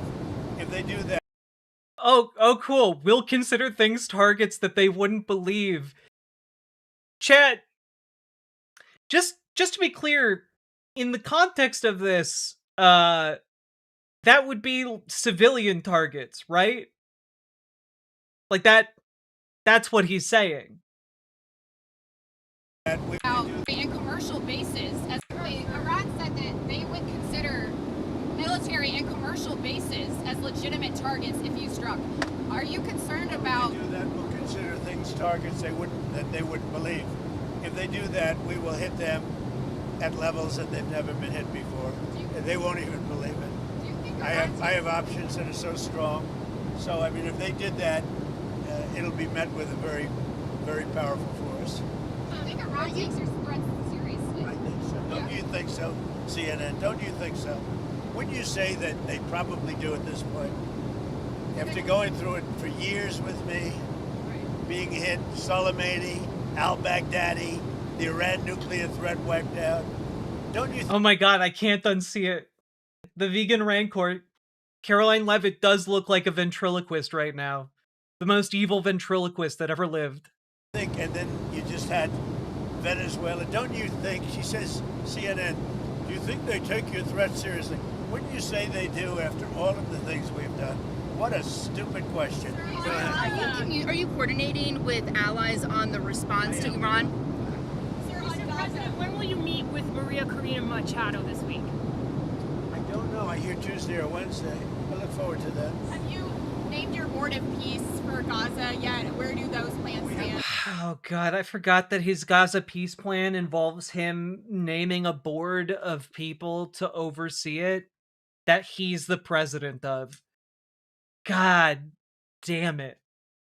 Board of Peace is being formed, but essentially it's the most important leaders of the most important nations. All nations, but the most important, you take the most important leaders and nations, that's who the Board of Peace is going to be. Everybody wants to be on it. Again, the reason he speaks in such vague generalities is because he doesn't know the answer. I still think Biden is more brain broken than Trump. Can you do a deep dive at some point or recommend what's in your mind the best talking points? I mean, the best talking points is it doesn't matter because Biden's not the president. Like, the proper response is, who gives a fuck which of these old men is more brain broken? One of them is currently the president, the other is not. So that's the effective talking point here. Because, like, do any of you care right now if Joe Biden's brain is, like, not in tip-top shape? Right now, in this very moment? No, because, like, he's just, like, I don't know, eating ice cream or something. You know, and in a just world, he would be getting, like, probably put on trial in front of the Hague for war crimes or some such nonsense. Like, he would be put on trial and held accountable, as most presidents would be. But, like, that's not at all relevant at the moment. His brain might be mush, but he's not president. Yeah, someone has to change those adult depends. True. One group taking your threat seriously is one area taking your threat. The New York Post. New York Post treats me semi-fairly. So go ahead. One group taking your threats very seriously is Greenland. Are you still thinking of military action there, or is there anything they can... Where? Military? Greenland. Greenland. Is there anything they can offer you for a deal? We don't... Is there anything they can try and pay you off with so you don't attack them, sir? Like, these are our allies. Take Greenland, Russia or China will, and I'm not letting that happen. If we don't take Greenland, Russia or China will take Greenland, and I am not going to let that happen. They're part of NATO. Russia and China are not going to try and take over Greenland as long as we are in a mutual defense compact in the form of NATO. If we're in a NATO agreement with Greenland and Denmark, then guess what? They're not going to try and take over Greenland, because it would mean fighting a war against the United States and the European Union. They're not going to do that. This entire argument is stupid. Why are there never follow-up questions?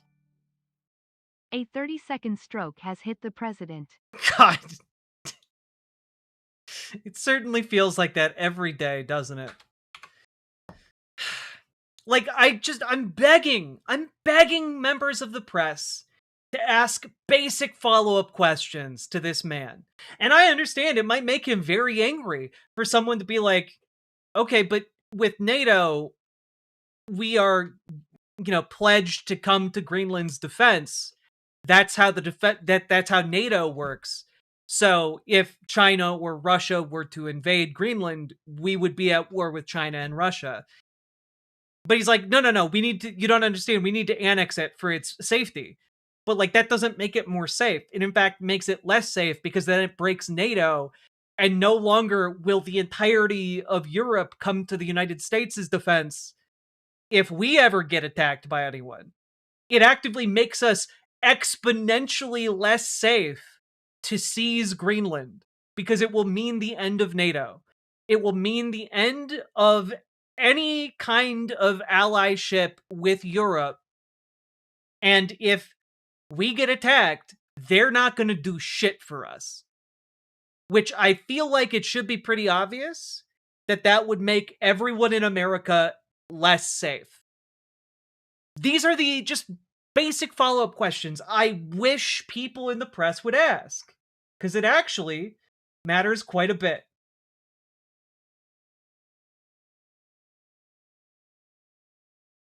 God. And how does invading Greenland affect the release of you in the child ****** files of Jeffrey Epstein? Right? I mean, like, yeah, genuinely ask him how, the DOJ is defying the law that you yourself signed. Why are you allowing your DOJ to, clown on you like this? Why are you allowing your DOJ to make you look like an incompetent fool? Like, ask him questions that frame, like, the lack of response from DOJ as making him look stupid. If you connect making him look stupid to any issue, I guarantee you that's going to come up later. Ugh.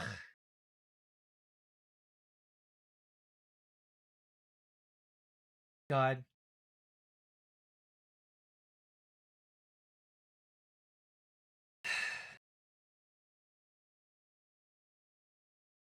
Hello, Apple Turnways.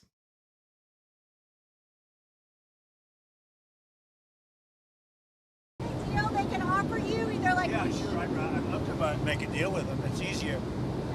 But one way or the other, we're going to have Greenland. Are you?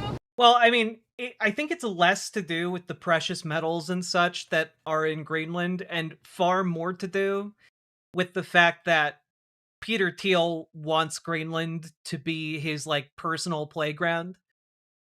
Like, Peter Thiel and these network state aficionados in the billionaire class want to effectively buy Greenland or rent Greenland from the United States to do whatever the fuck they want with. And Peter Thiel is the really big player behind the move to get Greenland. If that compromises NATO? If NATO effectively ceases to exist I've in done order a great job. I'm the one that saved NATO. I'm the one that got them to pay 5.5% of GDP. Wait a minute. It was 2%, and they didn't pay. Now they're paying 5%. I'm the one that saved NATO. You wouldn't have NATO if I weren't president. Yeah, but invading a NATO ally ends the United States' involvement with NATO and risks going to war against all of the other NATO countries. Like, you can't be saying I saved NATO and then violate NATO in the same breath. Like, again, when I say this man has soup for a brain, it's not an exaggeration. He can't connect these two thoughts together, and it's blatantly obvious to everyone in the room. Would you pull the U.S. out of NATO? Would you consider doing that? Well, maybe NATO would be upset if I did it. Maybe NATO would. Yeah, you know, maybe NATO would be upset if I invaded, the UK.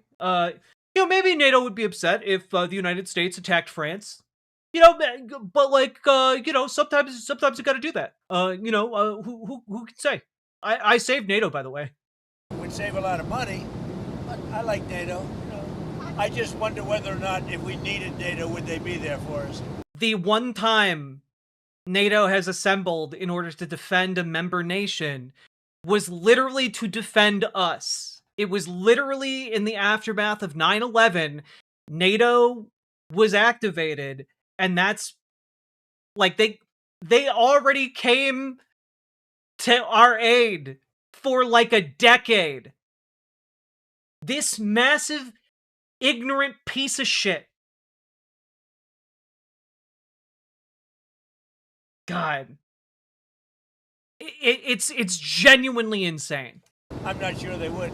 We spent a lot of money on NATO, and I'm not sure they would. But what would you say? Now, what's happened is, as you know, Sleepy Joe Biden gave $350 billion to Ukraine and got nothing for it. I got rare earth back. I got, I think, value back far greater than that. And that's what he should have done. Now, if you look at what's going on with respect to NATO, we have a very good relationship. 5% GDP, and they pay us. We send them military equipment, and they pay us back the full cost of the equipment. The war is, we make money with the war, but I don't even want to talk about that.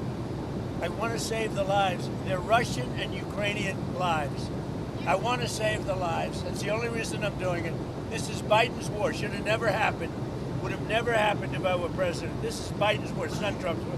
All I can do is... The question wasn't about Russia and Ukraine. The question was about you shattering NATO. Again, his brain is soup, guys. He's nuts. Boldro, for real, we'll be talking about that in a bit. Stop it. And I think we're making progress toward stopping it, which would be number 9.25. You know what the quarter is, right? Right? Thailand and Cambodia went at it again, but I got to stop very quickly. Well, let me talk about all the wars that I've stopped. I really deserve that Nobel Peace Prize. I consider that 1/4 of a war. When was the last time you made a tangible offer to Greenland yet? I consider that 1/4 of a war, and I walked out of a room before my wife and I had a disagreement. I consider that about 1/8 of a war. I prevented 1/8 of a war right there. Hey, Nits guy, welcome. Have you made an actual offer to Denmark? Yeah, he stopped Australia's third emu war. But Greenland should make the deal because Greenland does not want to see Russia or China take over. They don't go there. It's very far away from Greenland. They also don't want us to take over. They've made that abundantly clear. They could not find people in Greenland willing to come out to even, make for a crowd to pretend Greenlanders want the United States there. Hey guys, just real quick. Do you think that a territory, country that is predominantly indigenous wants America to come in and govern it right now? when the American government is black bagging and disappearing indigenous people. Hey, do you think that that's what the indigenous community in Greenland wants? If so, I have 1 billion bridges to sell you for the small cost of $1,000. I'll give you 1 billion bridges for $1,000. It's a great deal. In Greenland, basically, their defense is 2 dog sleds. Do you know that? Do you know what their defense is? 2 dog sleds. In the meantime, you have Russia. God, he's been telling this, like, joke that I think at this point he believes is real about Denmark increasing the defenses of Greenland by only sending a dog sled, but now it's 2 dog sleds. I think he genuinely believes his own bullshit. Destroyers and submarines, and China destroyers and submarines. As someone who has dealt with habitual liars before, edging up the numbers to make yourself seem better and better, especially in non-applicable circumstances, is textbook. Uh-huh. Mm-hmm. Is this legit? Thank you very much for being a member. Nathan, thank you for the $5 dono. Let's keep on going. We're halfway through. This is actually a very short press conference. It's just taking us forever to get through because this man is beyond insane. I'm sorry, if anyone is watching this and thinks this guy should be making the executive decisions about what the United States does internationally or domestically, I got 1 trillion bridges to sell you. Submarines all over the place. We're not going to let that happen. In the meantime, are you going And if it affects NATO, then it affects NATO. But, you know, they need us much more than we need them. I will tell you that right now. Are you going to increase the UK and amount of Germany? military bases? That's a war that should have never happened with Ukraine. The UK and Germany are discussing plans for a joint NATO mission to protect Arctic security in Greenland. Does that change your calculus at all?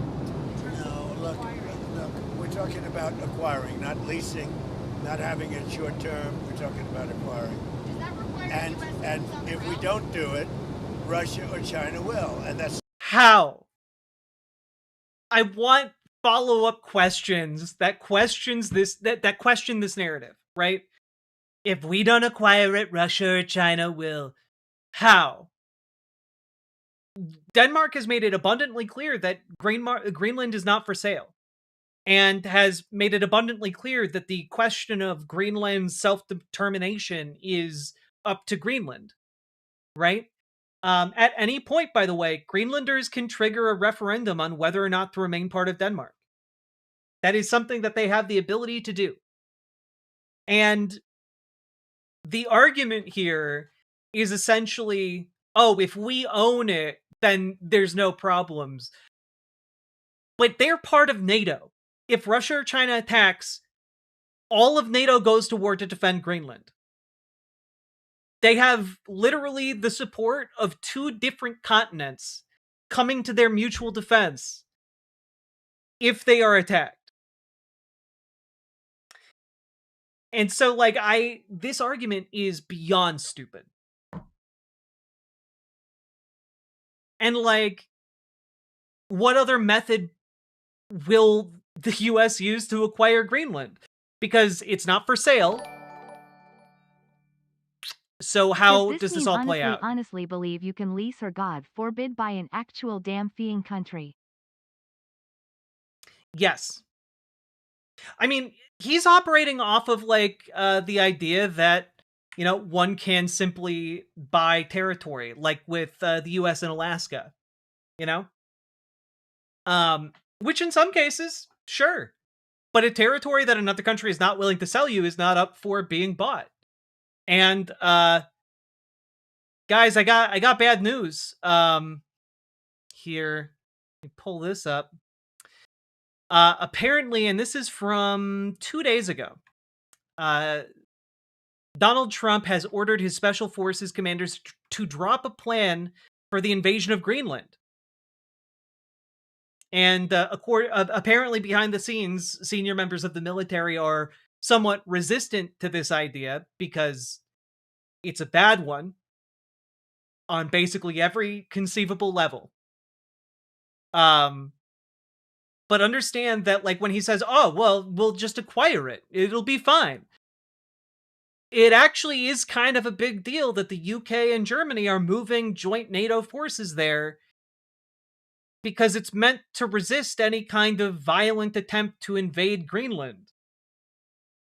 So, like, this has the potential to shatter effectively what has kept a lot of the world as we've known it relatively stable, at least in Europe and in, North America. And it's exceptionally bad if we hear that Donald Trump has sent troops into Greenland. We're we're all in trouble.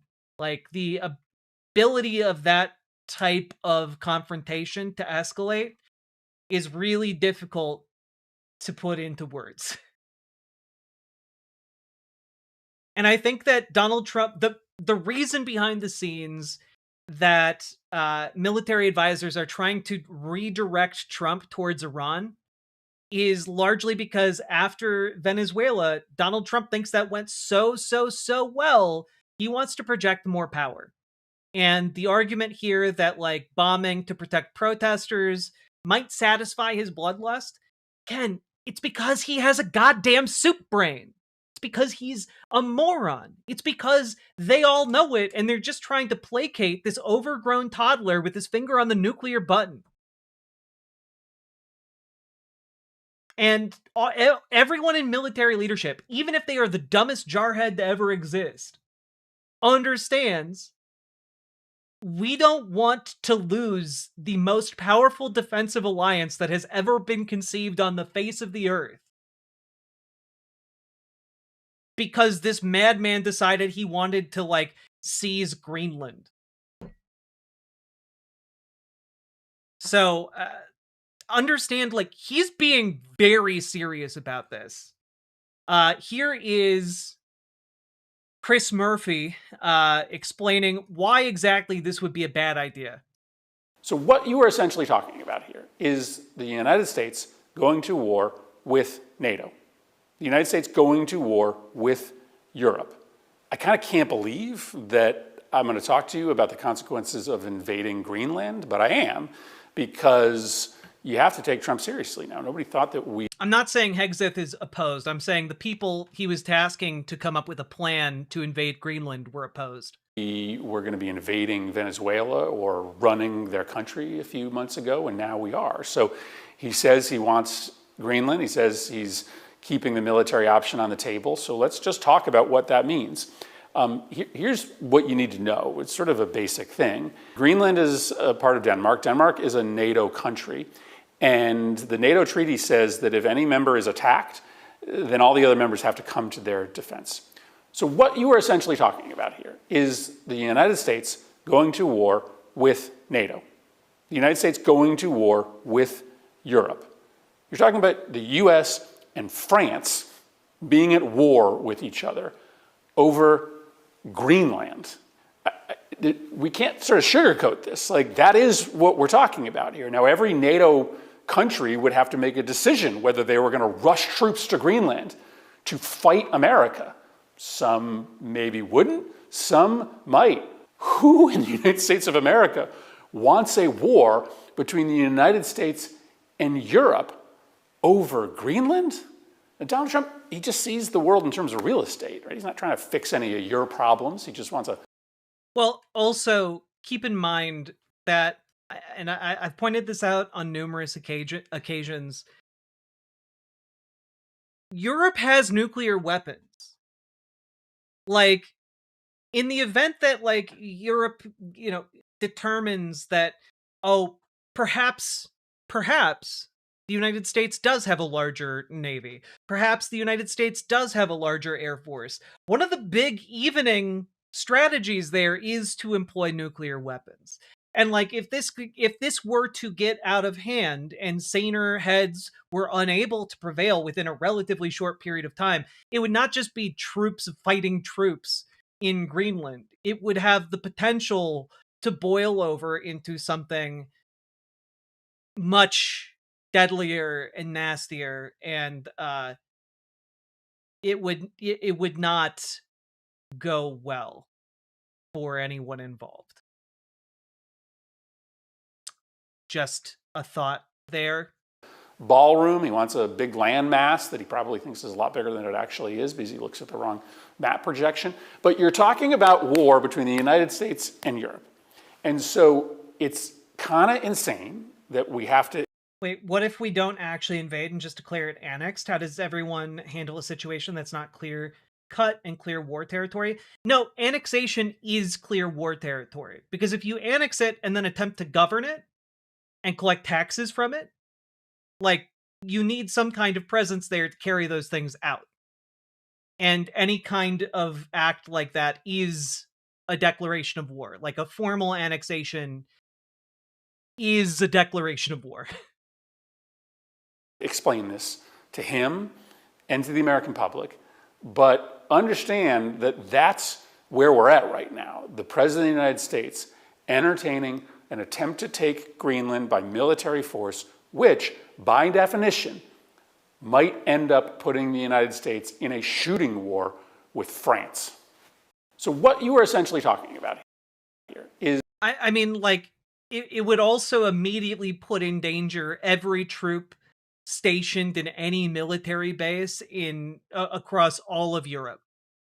It would be an occasion where, like, our troops would be massacred. And, you know, a lot of damage would be done. And we would basically, in an instant, make an enemy of the entire world. They would appease us. Europe would concede. I genuinely don't think that is the case at all. And anyone willing to brinksmanship that? Nah. That's crazy. It's crazy, and on top of that, they're not gonna do that. Europe learned last time around someone just unilaterally started annexing portions of Europe that you can't let people get away with that. Like, the idea that, oh, they're just gonna be chill about this. No, they're not. Like, I know that there's, like, this strain of thinking among some Americans that, like, oh, well, it's just Greenland. No, Europe isn't going to go to war over Greenland. I think they have very deeply underestimated Europe, for one. And number two, very much underestimated how this would absolutely destroy the United States on the global scale. You think any of these countries would allow military bases to remain in their countries? You think any of these countries would continue to do business as usual with the United States? No. No. Like, I'm sorry, people in America and milquetoast Democrats might roll over and show their assholes so readily. I don't think Europeans are the same.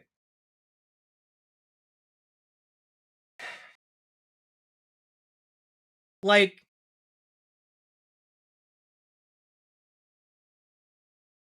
again, this is like saying, well, what if China claimed Guam? Would the United States go to war with China? Yeah, I think we would.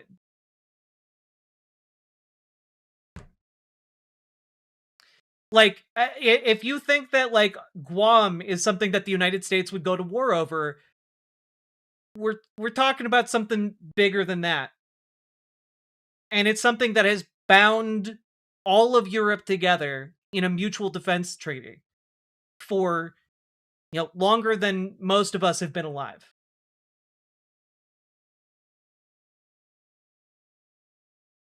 Like, I'm sorry. I think it is a big mistake to come to the conclusion that Europe is just going to say, "Oh, everything's hunky dory." Okay. Like, I don't think, for example, if, let's just say, the United States went to war with Europe over Greenland, that Russia and China would just stay out of it. Like, the idea here that, like, oh, the other great powers of the world would just kind of sit back and watch what happens. Nah. BWA Ghost, I appreciate you and all you do. Do you think Starmer or Macron have the spine to fight us? Don't make me laugh. Yeah, actually, I do. It's a really easy way for them to gain, their local support, actually.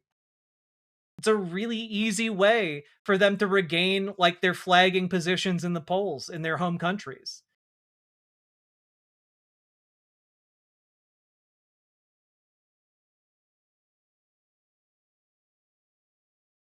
So, like,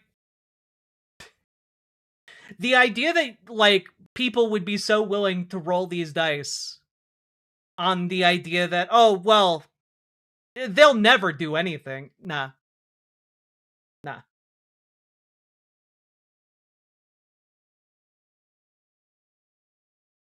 So it's standing against Israel, but they're subservient to America on that? Yeah, but that's different because it's not their territory, you know? Israel is in a different part of the world. Greenland is historically considered part of Europe. It's had hundreds of years for folks in Europe to think of it that way. And when it's framed as an attack on Denmark or Greenland, by extension, Denmark is an attack on all of us, it becomes a vastly different proposition.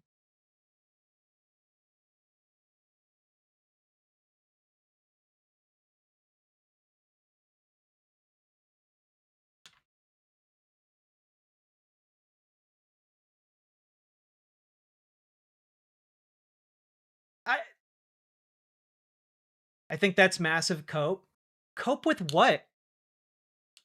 Like, it's not cope to point out that violating the most powerful mutual defense compact that has ever been made in the history of mankind might come with some consequences. The one who is coping here is you. There's no way they would put themselves in harm's way if we went apeshit and annexed Greenland. Why would they let us do that? In what world do you think that their calculation would be, oh, an insane US is going to stop at Greenland? It didn't stop them with Venezuela. It didn't stop them with Greenland. Why on earth would they be like, oh, and that will satisfy Donald Trump? The entire point of this is that Europe has historically had an issue here with appeasing tyrants. And it's turned out that that hasn't worked very well. They're not going to do it again. Like, ignoring it, like, I'm sorry. They've spent like the last decade rearming themselves. They're like, I also want to put into context here. The European armed forces collectively are at least comparable to what the United States can field. This is not like some kind of, oh yeah, we can just throw our weight around because we are stronger than all of Europe, because it's not that simple. This is 1938 all over again. Chamberlain failed by appeasement. Exactly.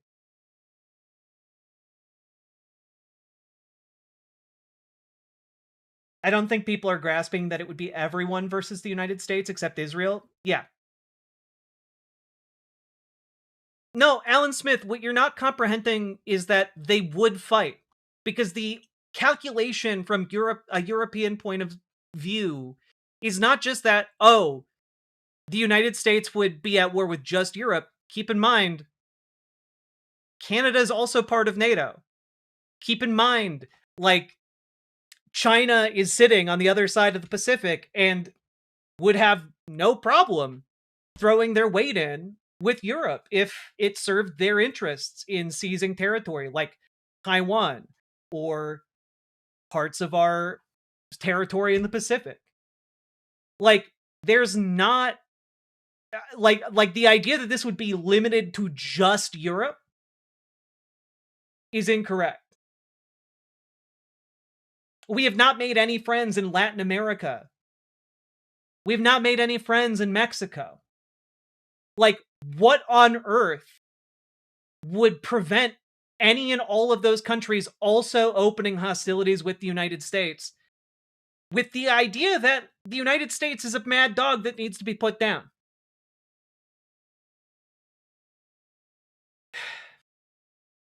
It is not outside the realm of possibility that this is effectively the opening salvo of a world war.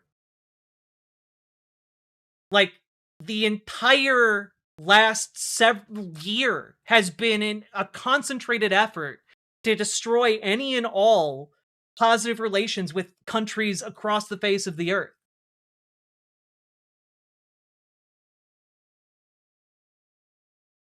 $800 US military bases, 800 around the world. And you know what? That is a point. That is a point. There are a lot of military bases around the world, but they're all going to be isolated if everyone is at war with the United States. So again, I think this idea that Europe is just going to sit idly by while the US seizes its territory and that it's just going to stop at Greenland is woefully naive. It is from a world order that is dead, and Donald Trump killed it. If we cross this line into Greenland, and I very much hope we do not, that's it. That is as far as goodwill gets us. And it's war from there on out. I feel like Greenland is a red line for NATO. Yes.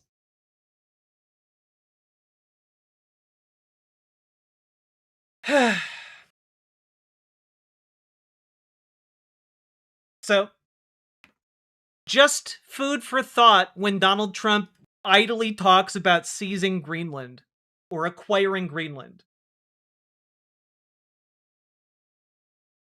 It's not going to happen when I'm president. Are you going to increase the amount of military bases on Greenland in the meantime? Well, we have bases on Greenland. Yeah. Are you going to do more? I put a lot of soldiers there right now if I want, but you need more than that. You need ownership.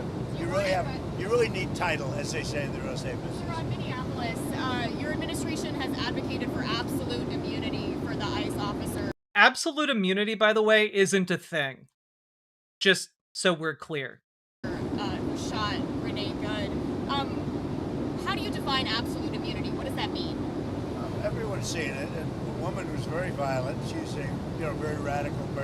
What, Alan Smith, what good is NATO if members of NATO can just openly violate it and it doesn't get triggered? I'm sorry. You live in a delusional world. It's very sad what happened.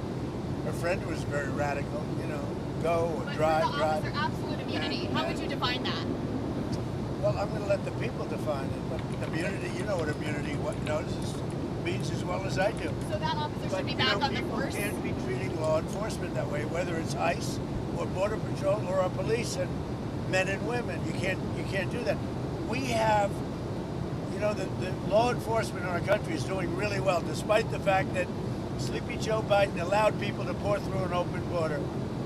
Crime stats just came out. We have the best crime stats on record, despite all the criminals he allowed into our country. We've gotten. Yeah, the issue is, again, NATO forces are being deployed to Greenland. They aren't deploying those forces so that they don't have to fight. They're being deployed with full knowledge that maybe those forces are going to have to come to Greenland's defense. Jesus Christ. A lot of them out. We have to respect our law enforcement. At a very minimum, that woman was very, very disrespectful to law enforcement. And you heard the same noises. You saw the. Oh, that woman was very, very disrespectful to law enforcement. Therefore, she deserved to be shot in the face several times. Hey, guys, which is more disrespectful? Saying, I'm not mad at you, bro. I don't hate you. Or an officer pulling a gun and shooting someone in the face several times. I think maybe the shooting someone in the face is more disrespectful. But, maybe where Donald Trump comes from, that's a sign of endearment. I don't know. Same crunch that I saw. You can't do that with law enforcement, whether it's police or ICE or Border Patrol or anybody else. When it comes to ICE officials, though, Mr. President, you, well, just to clarify on the absolute immunity, do you believe ICE officers should have absolute immunity? You. Generally speaking, I mean, these people have been harassed and threatened every day. They had bands out playing so they couldn't sleep at the hotel. I see what they're doing to them. They're threatening them constantly. And all they're doing is doing what I got elected on. We had millions of people that came into a country that are horrible people that shouldn't be in our country. They're murderers, they're drug dealers, they're people from mental institutions, they're the criminally insane, they're people from prisons.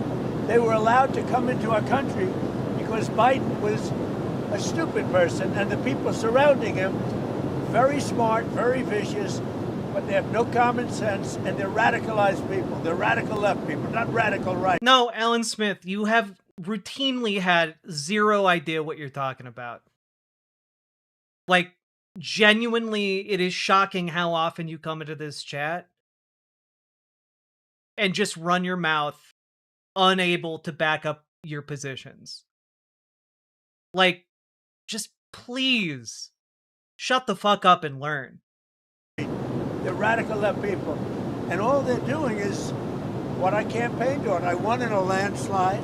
We won all 7 swing states. We won the popular vote. We won the district. Tell me what I was wrong on. You're wrong about NATO not being activated for Europe to come to the defense of Greenland. You come in here and you're like, oh, well, it's not actually that big of a deal.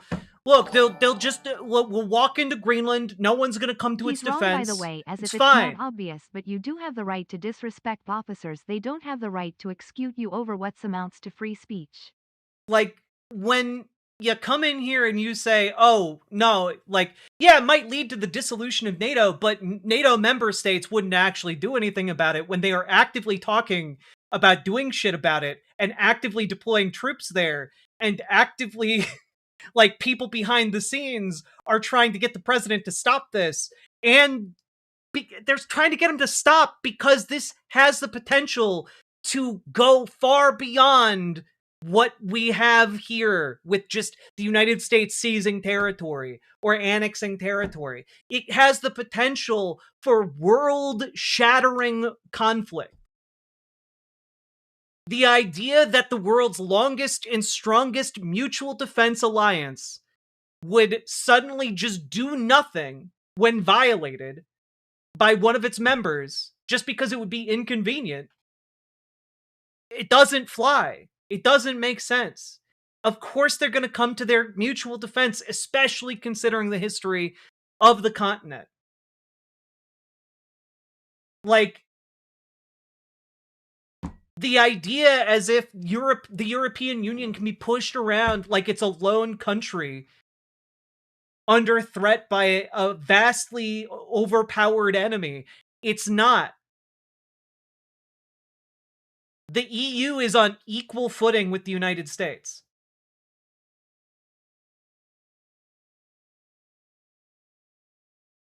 We won everything. We won the counties. We won the counties by 79%, I believe. I campaigned on the Great Border, and now we have a Great Border. But Biden let 25 million people come into this country, and many of those people are criminals, including 11,888 murderers, and we want them out. And I won on that. Now people don't talk about it because the border is so secure, nobody wants to talk about it anymore. The border was one of the reasons I won the election. I've done such a good job on it that nobody wants to talk about it anymore. The border is totally secure. And now the crime stats just came out, and they're the best numbers since they were taken, and that's like 50. By the way, this is all bullshit and horse shit, not backed up by any of the actual numbers. Years ago, we have the best crime numbers, despite the fact that a lot of criminals were allowed into our country. We have to respect our law enforcement. Sir, do you believe that deadly force was necessary after watching all the footage a few days have passed? What's your assessment there? It was highly disrespectful of law enforcement. The woman and her friend. Her wife. It wasn't her friend. That was her wife. We're highly disrespectful of law enforcement. Yeah, by the way, it is your constitutional American right to disrespect law enforcement. Sorry. It is your constitutionally protected right to tell law enforcement to go fuck themselves. Saw that they were harassing them, were following for days and for hours. And I think, frankly, they're professional agitators. But does disrespect And I'd like to mean that find they're- out, and we are going to find out who's paying for it. But does disrespect With their brand new. Oh yeah, man. Those kids, those guys, those ladies were just dropping their kid off at school right before they were about to go cash their, their Soros checks. Yeah, it's why they drove a beat up minivan. Yep, they were on the payroll to be professional agitators.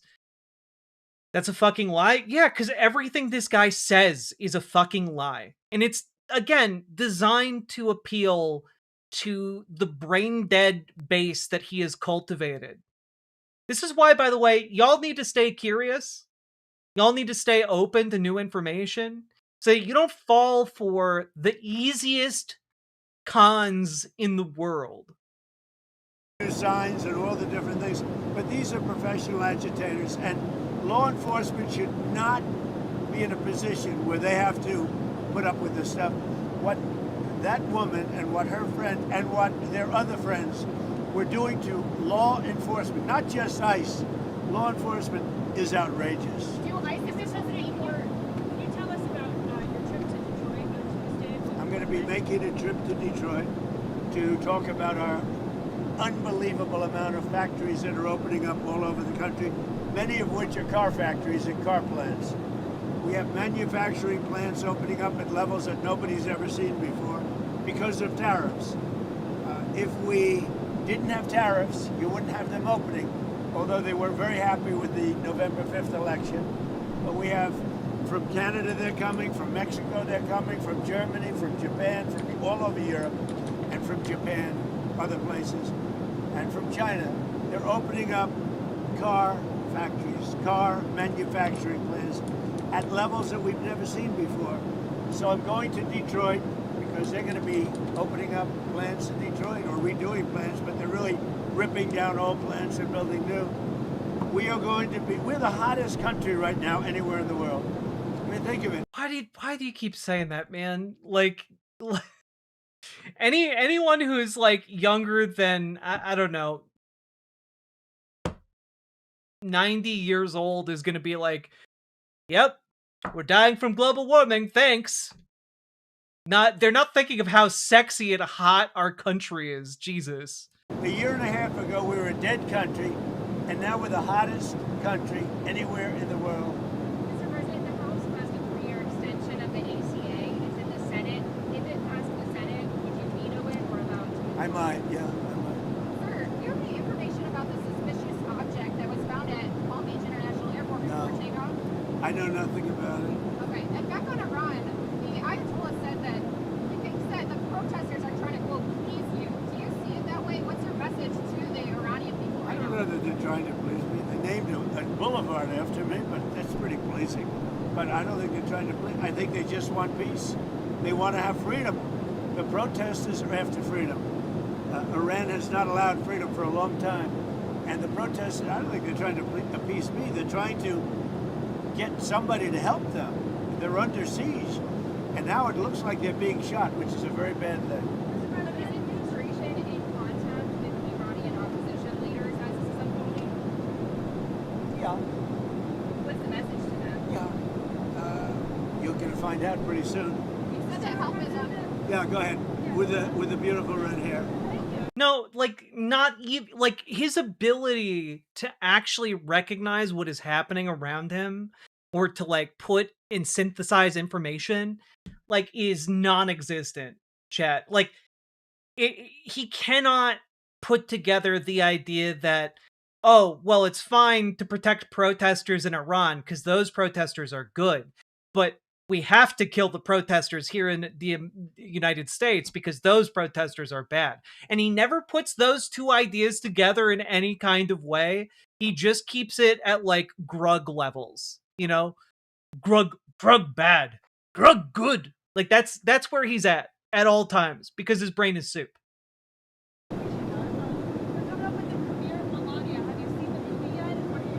I've seen pieces of it. It's incredible, I tell you. I think it's going to do. You know, she did a book, and the book was a big #1 bestseller, and this is a movie, and it seems to be captivating a lot of people's attention. It's very good. Because here we go again. Yeah, it's going to be doing the premiere at the Trump Kennedy Center. It'll be very exciting. It's a very hard ticket, I can tell you. Everybody, Wayne Gretzky and his wife Janet, beautiful wife, great wife. They said last night, "Gee, I want to go to." Everybody wants tickets to the premiere. Everybody wants tickets to the premiere of this show that everyone is boycotting. Everyone wants tickets to it.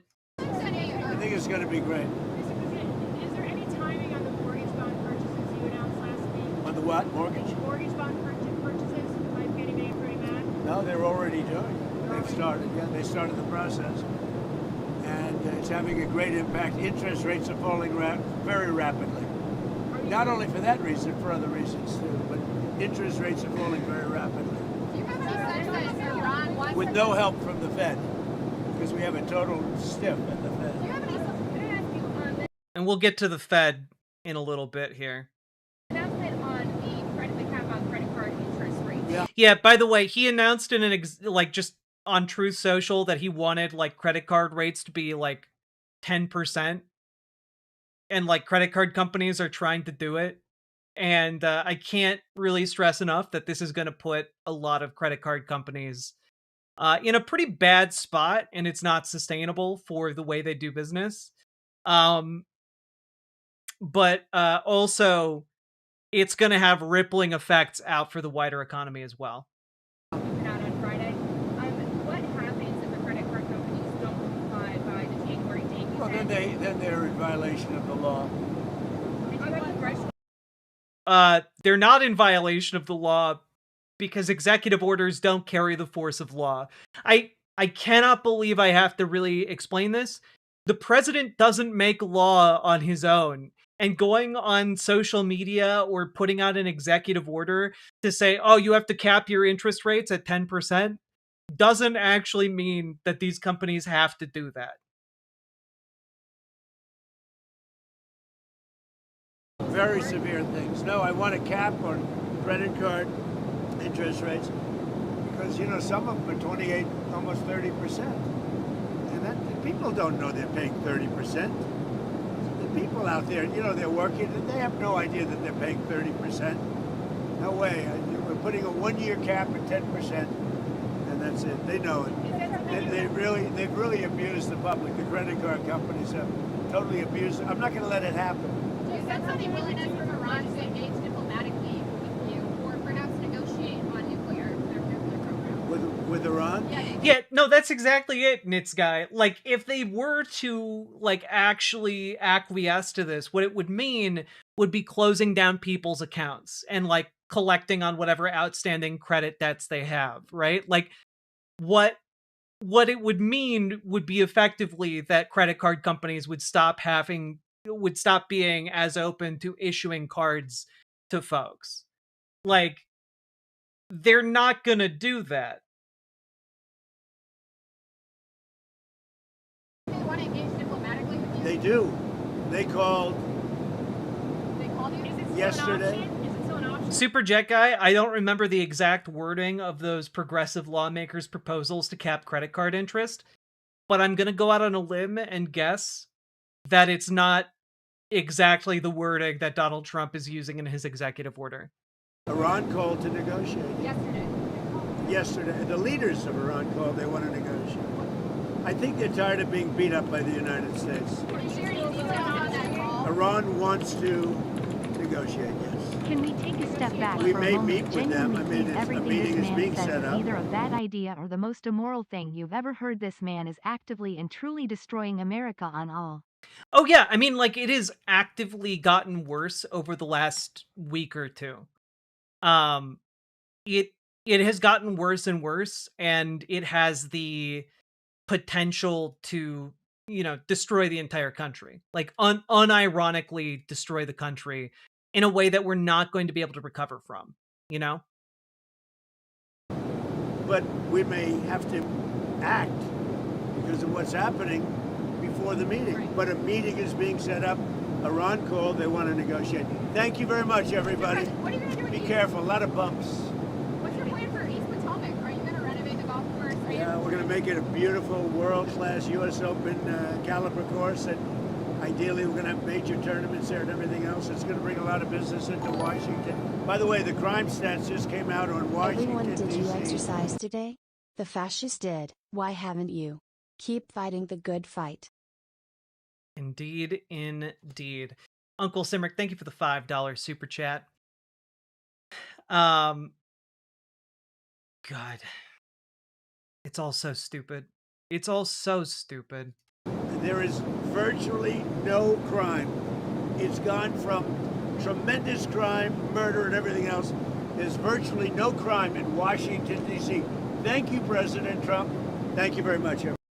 He just ended by thanking himself. I can't. This man is odious in the extreme. It's crazy. I'm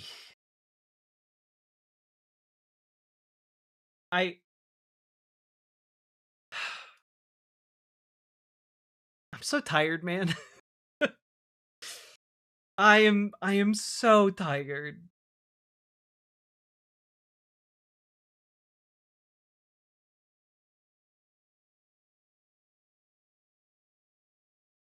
There's the potential here for world war. He's openly advocating for the killing of protesters in our streets for perceived slights against law enforcement.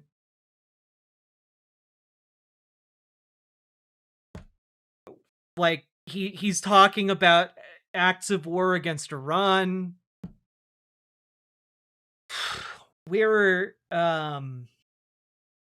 This is I was almost like this is like fascism on meth, but I guess that was already done in Nazi Germany. But this is like a completely insane set of events. This is why events. midterm primaries are so important this time around. It is not enough to retake the House and/or Senate. If we want to survive, we have to impeach, convict, and throw the book at the regime. I am sure I have not wished ill on anyone more than I have than this man. As a Canadian, if he attacks Greenland, we have to defend Greenland because we're next. Not to mention the economy stuff. Yeah, I mean, like, no hard feelings. I understand it. But fuck, man. Like, Donald Trump then ending off by talking about how, like, oh, we're gonna have a 10% cap on interest for 1 year, but like, he doesn't have a law passed. Last year, a law was introduced in order to cap interest rates at 10%. That part is true. But understand that also included a number of other provisions in the bill. Specifically, calls for, any creditors who violate the cap would then forfeit said interest on the debt, or allowing consumers to sue credit card companies for illegally collecting interest. And it would be in perpetuity. And it would have also been done with, like, We are in the most cursed timeline, God, aren't we, Jack? Big we sad, really are. Sad face. We really are.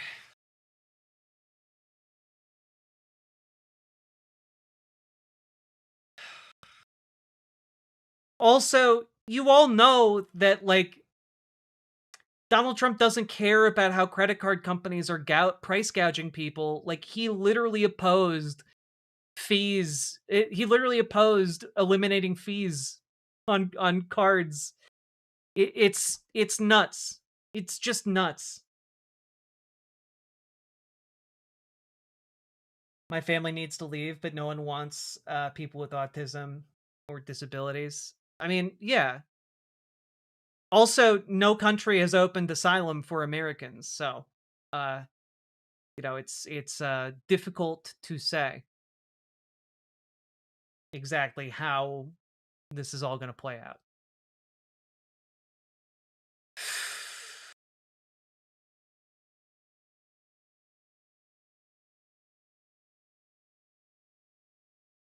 Yeah, it was Bernie Sanders and AOC. Yeah.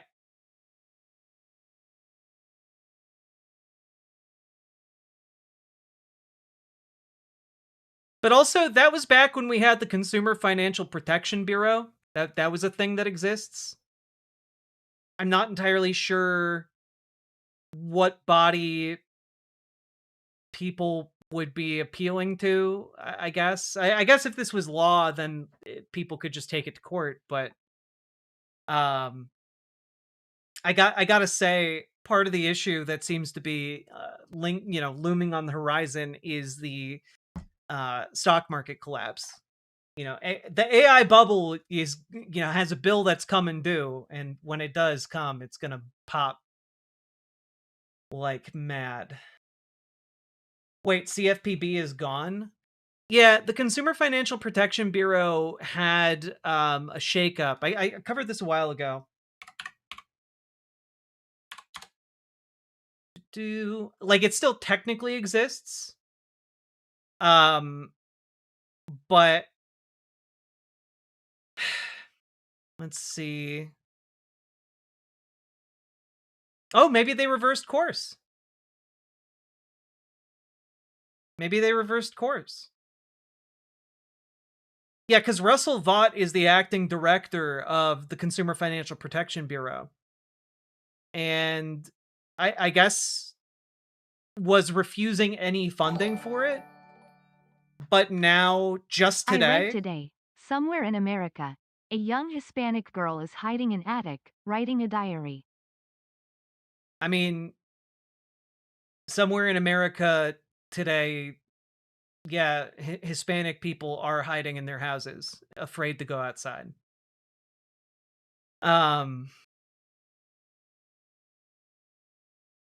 But yeah, Russell Vought is requesting $145 million to continue operation of the Consumer Financial Protection Bureau from January through March. So prior to today, it seemed as if CFPB effectively had no budget to operate. And I think there's also an issue with like the people who are on its board. Like there aren't enough people for it to come to operations. Like they just haven't appointed new people.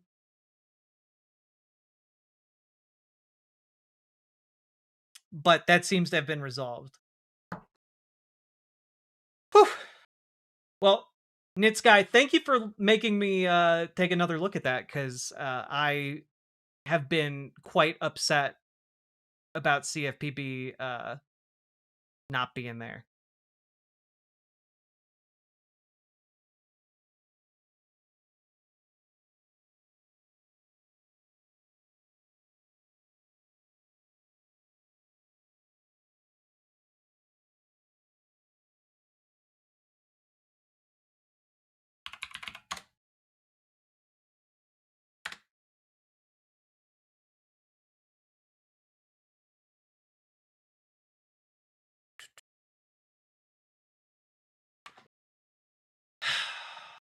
Okay. All right. We're done. We're done with that. I'm sorry. I should have like a better way to round that all out, but it's genuinely just a bunch of insane nonsense from a man whose brain has clearly gone too long in the sun and too long outside the fridge. You know what I'm saying? But suffice it to say, this guy needs to be gone. This guy needs to be like out of power, and like I don't know, like going through some therapy in prison, maybe doing some art therapy in prison. I don't know. But I do gotta say, I'm really fucking angry. I'm really fucking angry.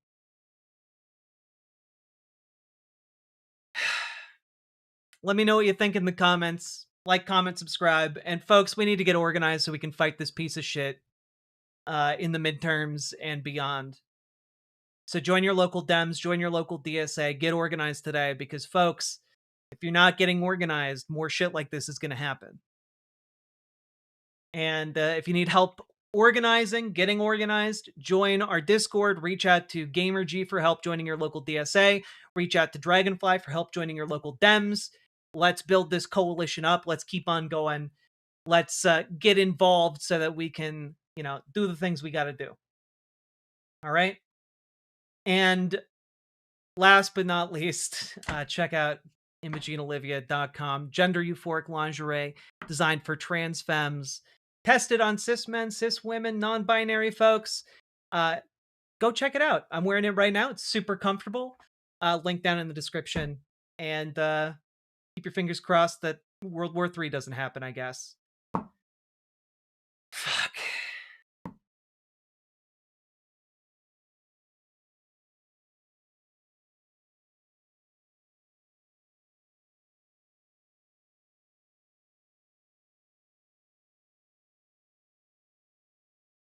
Not kidding about the shoe tying thing. Nick Shirley has those laces on his shoes that are made for children who can't tie them. Are you fucking kidding me? Is for real?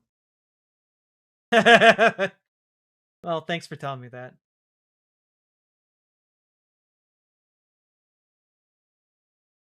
No more brain rot, please. I know. Ugh.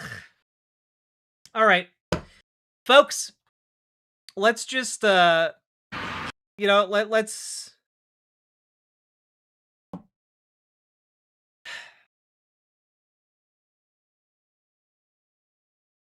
You look very nice. Thank you, a Clark Vibe. And folks, we've been going for about almost 3 hours now. If you've been getting anything out of today's show, hit that follow button, hit that subscribe button, hit that follow button, become a member, do the things. And here's a little song to let you know what to do.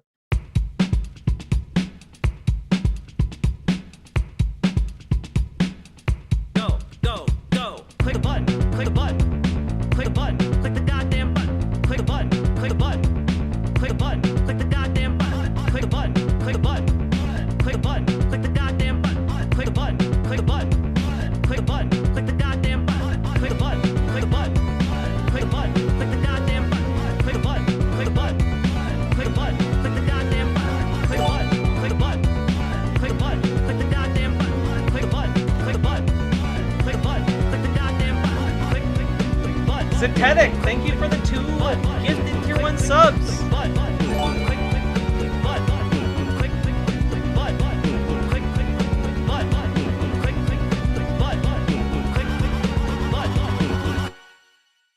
Mo Mad and you, thank you very much for the 5 gifted memberships as well. Appreciate all the support, folks. You guys allow me to do what I do. I get to show up here. I get to talk about these mind-numbingly infuriating issues, and we all get to figure out how we're going to respond to it together. Huh?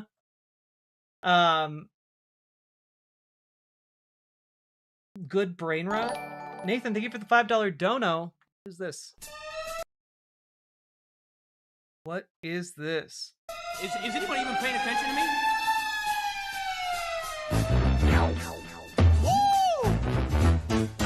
Yeah. This sucks.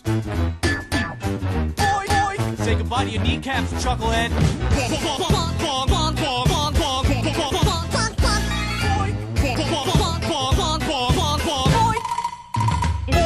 horse year coming this Lunar New Year. It's the fire horse here coming in. What I don't know what that means, but thank you for the $5 dono. I don't know much about zodiac signs or astrology or any of that. What is this Inspector Gadget ass bullshit? It's Inspector Gadget, but with the Scout from Team Fortress 2.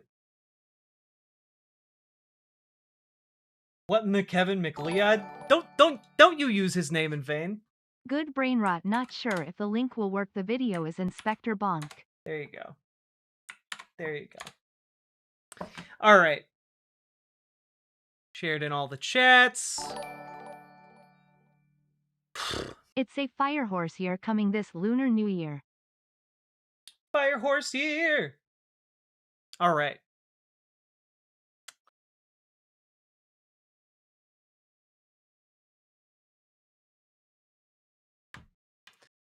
Squish. Sea Snake Jiri. Thank you. Good night, the Stegocephalian. All right, folks. Let's jump into our next segment.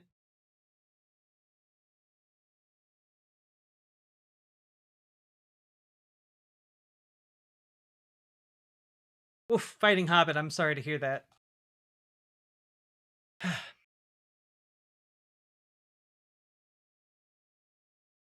All right, real quick, I wanted to talk about this. I think it'll be good.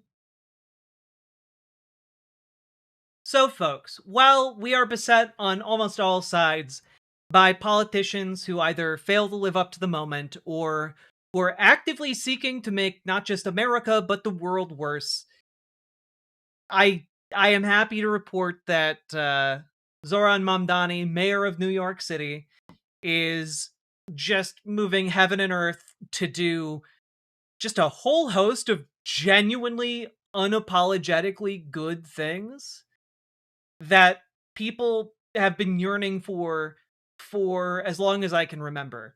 So I just wanted to contrast the last press gaggle we did with Donald Trump and Zoran's press event here, which I think really goes to show the difference in how a madman acts as a leader and how someone who actually gives a shit about what everyday working people have to deal with governs. So let's take a look.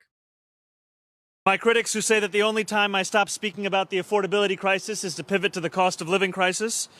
For once, I am not speaking about what New Yorkers feel when they cannot afford to buy groceries or pay for the public transit that carries them across the city. I speak instead of a desperation that nearly every New Yorker holds, or instead struggles to hold.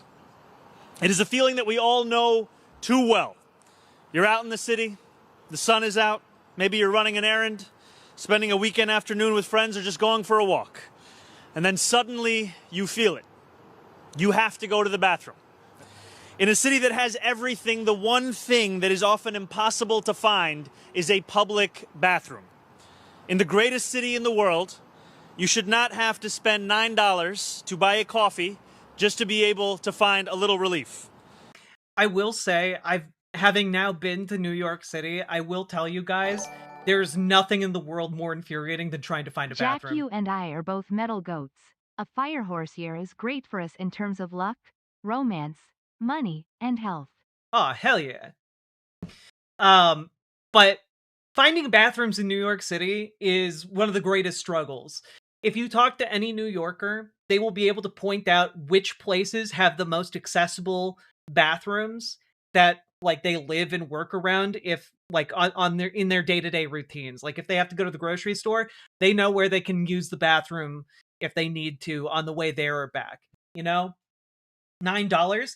Yeah, because a lot of places have bathrooms, but they require you to pay money. You have to be a paying customer to use their bathroom.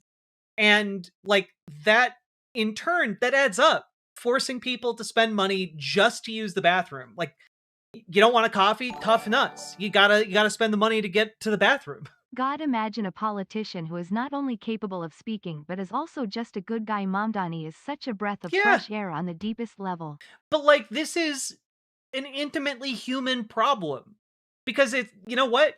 I'll let you guys in on a little secret. The rich have bladders too. You know, like, they also need to use the bathroom when they're out and about sometimes. And this is an issue that affects everyone. Everyone. And the worry traditionally for folks who are opposed to more accessible bathrooms is, oh, well, the poor will just go in there and do drugs. Which I guess is a problem if you aren't also having safe places where people can, go and do drugs and without the threat of overdosing. But I have a feeling that Zoran Mamdani is also going to take that into account. But let's continue to hear him out here. And I've spoken about my desire to make our city more affordable so that dignity no longer feels so remote and inaccessible to New Yorkers.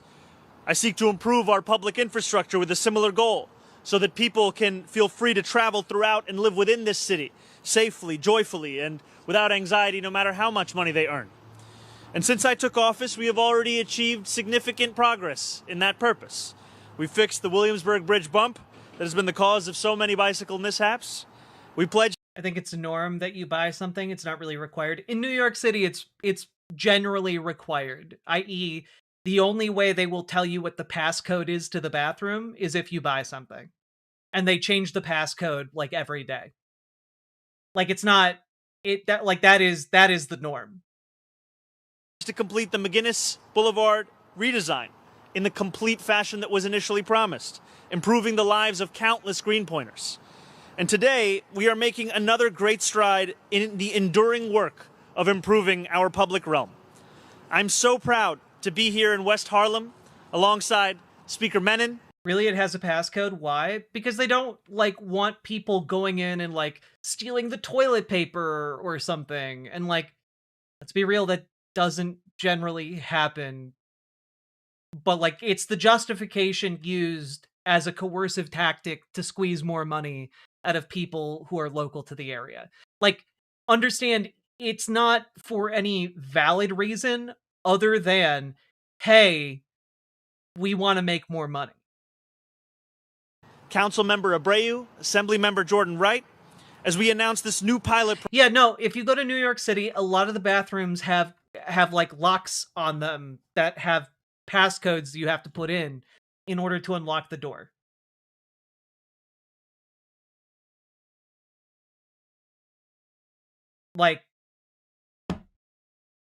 It's ridiculous. This is a genuine problem he's talking about that is widespread in New York City.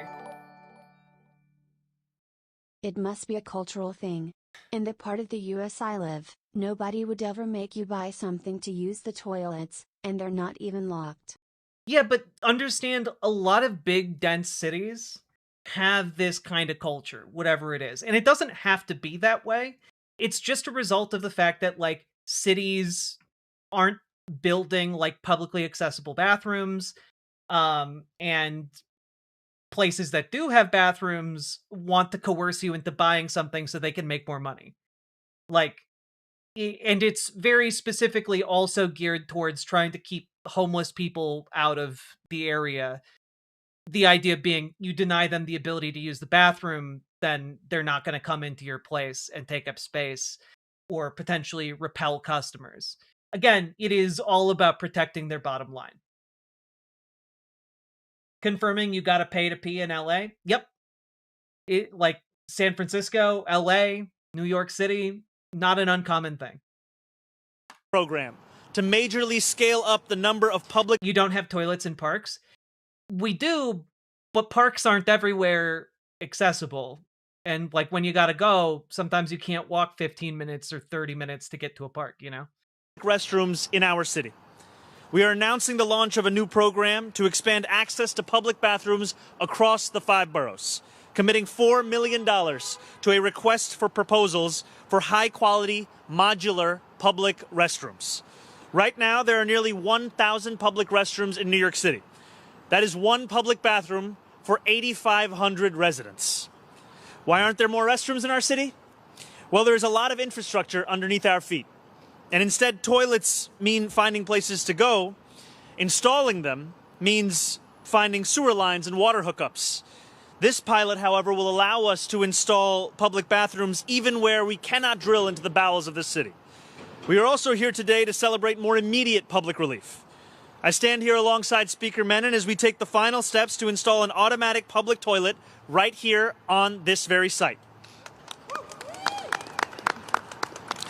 I'm delighted to be here to sign a public letter of support for this project, and I hope it will be the first of many. This is not just an announcement, because today, my friends, we are actually doing our civic duty. I think of the New Yorkers for whom this will make a meaningful difference in their lives. I do really have to say, I love whoever wrote this for him, because the amount of puns based on going to the bathroom in this is genuinely off the charts. It's wonderful. I think of the deliveristas who work across the city without having an office to go back to. I think about the parents whose child is on the verge of having an immediate emergency, and they are frantically looking for anywhere that they can go. I think about New Yorkers for whom this is just something that they feel in the moment that they're crossing 125th Street and 12th Avenue. And I want to say thank you to everyone, our speaker, council member, assembly member, our DOT commissioner, the public servants who are all here with us today, and the people of the city who have worked tirelessly. He's fixing the potholes and the potties to get to this point. And I also include within that Councilmember Sandy Nurse, for whom the issue of public bathrooms has long been a focus. Every day, what we are proving is that government can get right to work, and that our leaders can make progress quickly, and that leadership means putting working people first so that we can include and ensure that working people's lives are at the heart of that progress. There will always be more to be done, because while this may not be the most glamorous side of governance, it is also the work that will be felt in the day-to-day lives of New Yorkers for years to come. Thank you so much. I now hand it over to our speaker, Julie Menon. Isn't it lovely? Isn't it lovely? I think it speaks to Mamdani's popularity that I haven't heard that right-wing media take easy pot shots with poop jokes. Man is a generational talent. Oh, dude has been killing it. Like, he's been, like, physically going around and inspecting, like, slums. Like, he's been going around and going to, you know, low-income New Yorkers' slum housing and putting pressure on the slumlords. He's been out fixing literal potholes and bumps in the road on bridges. He's been like he's been doing so much. Like, in the span of maybe again, it's been less than 2 weeks. He's been everywhere and all over so many different projects. It's been really, really wonderful to see. And I do want to say one thing that I was really worried about. Also, hello, Lux Progressive. Thank you very much for the raid. Welcome, Raiders. Come on in. Make yourselves cozy. But also, what's interesting about this is that the woman standing next to him is Julie Menon, who is essentially considered a more conservative Democrat who heads the city council. And her election was viewed as a major hurdle and roadblock to Zoran Mamdani. The fact that she's here and, like, appears to be in pretty good spirits and happy about this, like, it's a good sign. Like, they appear to be cooperating very well in a way that I was afraid they would not be. Thank you so much, Mr. Mayor. It's great to be here with the mayor, with my colleague, Councilmember Sean Abreu, with Assemblymember Jordan Wright, our DOT commissioner. Thrilled to be here with all of you. New Yorkers should not have to be worried about where to go when they have to go. And thanks to the mayor and Councilmember. I do love how they're all talking around the issue of going to the bathroom. Abreu, we are literally flushing that worry away. People don't want to complain about bathrooms, and I get that. I'm a mom, and as a mom of 4 kids, there were so many times when my kids had to go to the bathroom, and when they gotta go, and you don't have a lot of time to find a bathroom. The council's been working on this issue, and I really want to shout out my colleague, Councilmember Sandy Nurse, for her leadership. The council passed a bill last year that would double the number of bathrooms from 1,100, which is what they are right now, and if you think about it, in a city greater than 8.5 million people, to have 1,100 public bathrooms is really shameful. There are more public bathrooms per capita in cities like San Diego and Denver and St. Louis, and cities all across the country have more bathrooms per capita than we do. And so that is really what we're doing today. In talking about what the mayor mentioned about the RFP, this is incredibly exciting because before there had only been 6 public bathrooms that had been built under this previous contract. And now, thanks to this RFP, we're really changing that because we're going to be able to not have the issue of having to drill 5 to 10 feet down by having these new modular bathrooms. So it's a very, very exciting day. And so I'm thrilled to be here today because at the end of the day, we want to make this city a more livable city. And by making it a more livable city, it means making it easier for New Yorkers to access a public bathroom. So it's my pleasure now to introduce my colleague whose district we're in, Councilmember Sean Abreu. All right.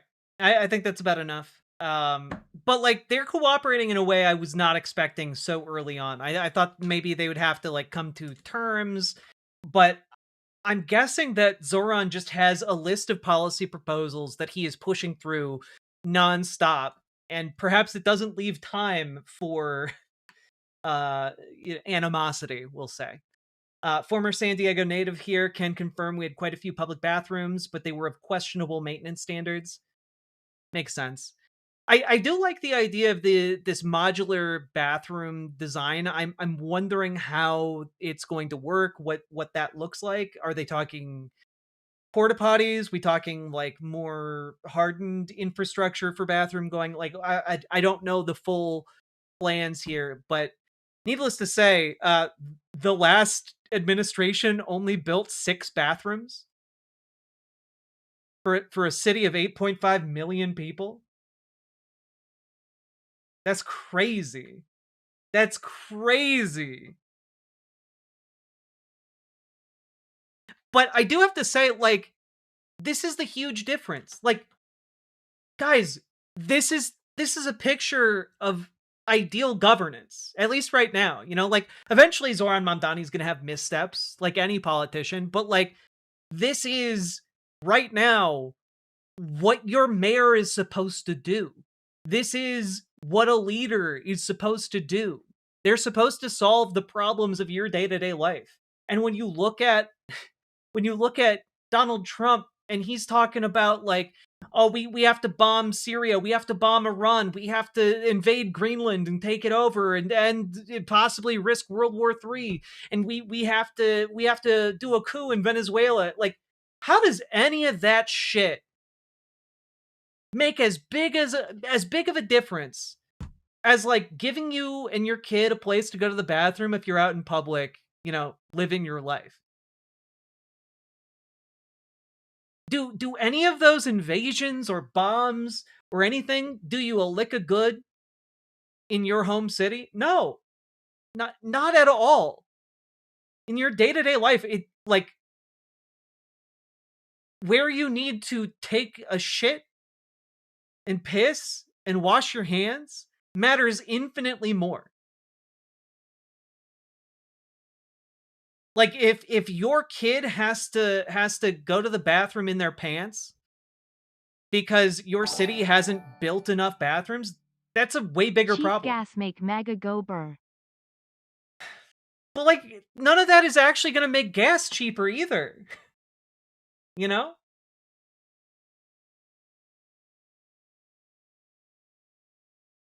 I don't know. Like it just it is refreshing to see someone care about issues that affect everyone versus trying to do imperialism on behalf of their billionaire friends, you know?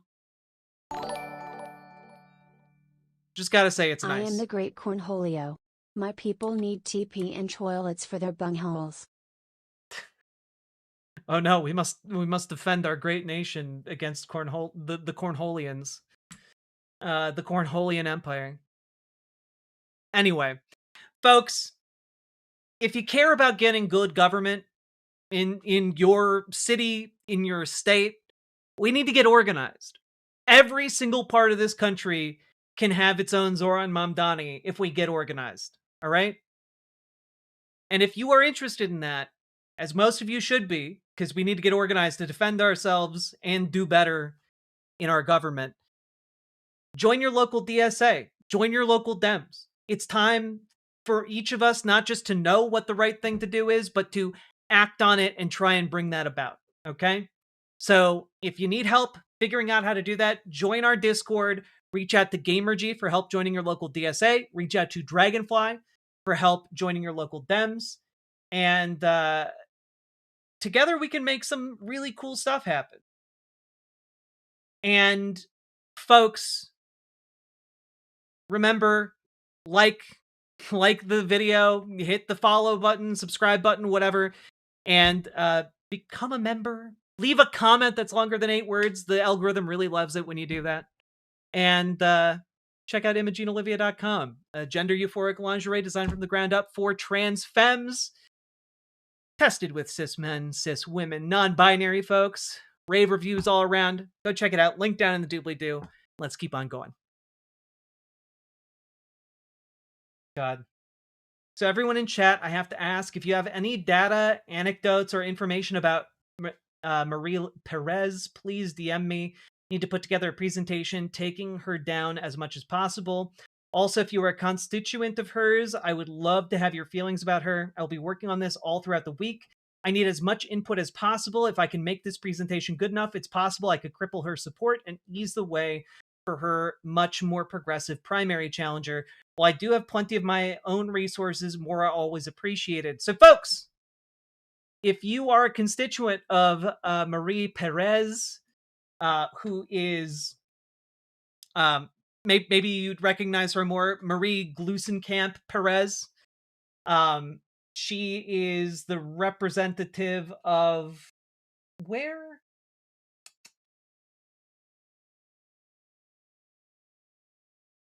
Washington's 3rd district. So if you know anything about her, if you've got any anecdotes or information about Marie Glusenkamp Perez, who is, again, one of the more conservative members of our House of Representatives in Congress. She's actually a co-chair of the Blue Dog Democrats, the fucking traitorous coalition within the Dems. Please reach out to Dragonfly in the Discord, because folks, we need to get her the fuck out of there. All right. If you want to be part of the effort to get rid of her from Congress, reach out to Dragonfly, and let's try and make that as effective a presentation as possible so that we can prevent her from gaining more power and end this conservative democratic political career she's got going for herself. Can I get a link for that website? Which one?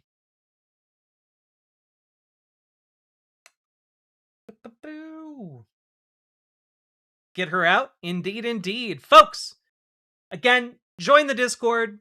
Reach out to Dragonfly with your anecdotes about Marie. Here you go. There you go, Brandy Streams.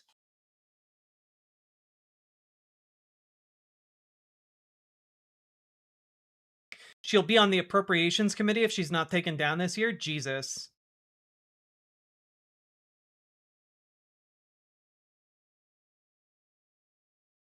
Any of y'all in Washington's 3rd?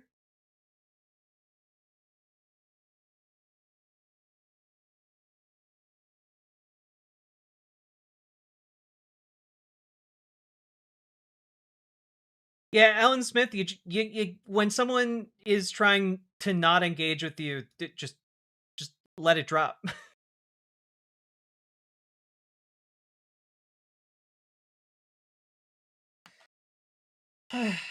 Let's see.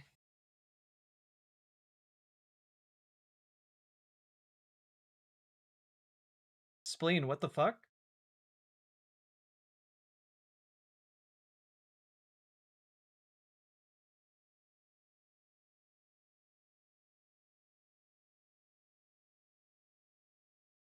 It's all good, Alan Smith. Just you have a tendency to push people until they get super angry, which in turn generally makes me pretty irritated. Do we have a slop anime stream planned for the future? No, but we do have our next donation goal will be a good anime stream in the future, as opposed to a slop one. You have balls between your legs? What? Why are all of you freaks so obsessed with genitals? It's weird. Like, genuinely clocks you as like some kind of, I don't know, rapist or something. Like, you're constantly fixated on other people's genitals. It's weird.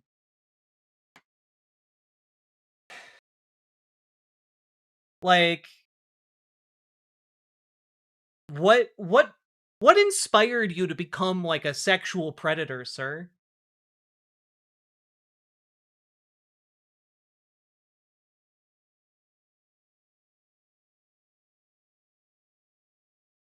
You're a freak and belong in a mental institution?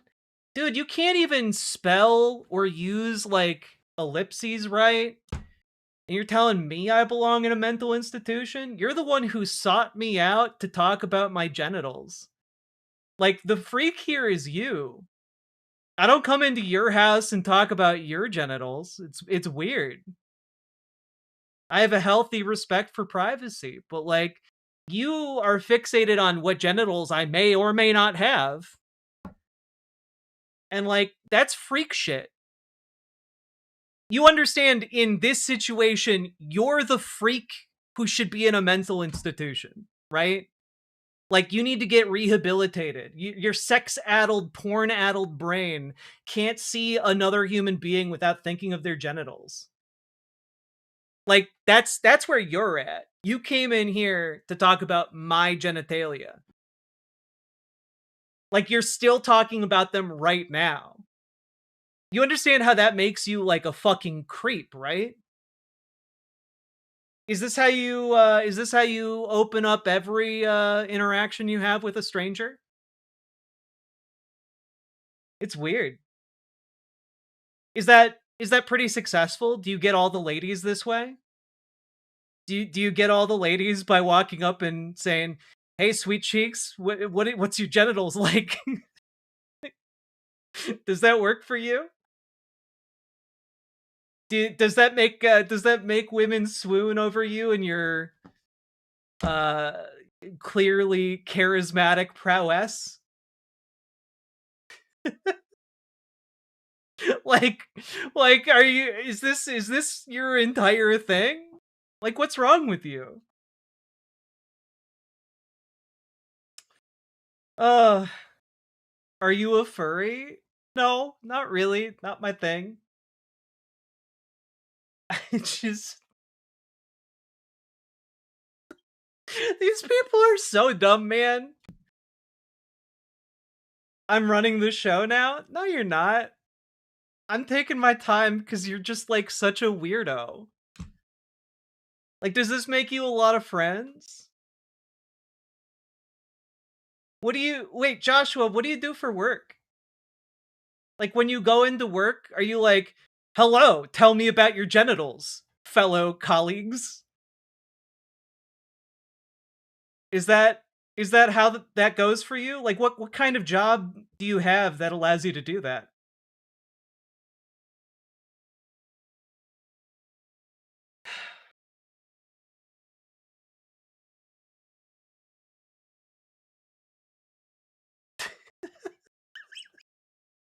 Oh, wait, maybe you're right. You're right. Tia Scoops, you've nailed it. Josh was a porn star. This is just the normal way he has to interact with people.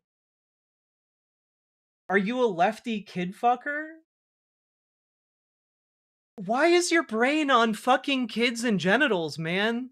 That's weird. Why is that where your brain goes?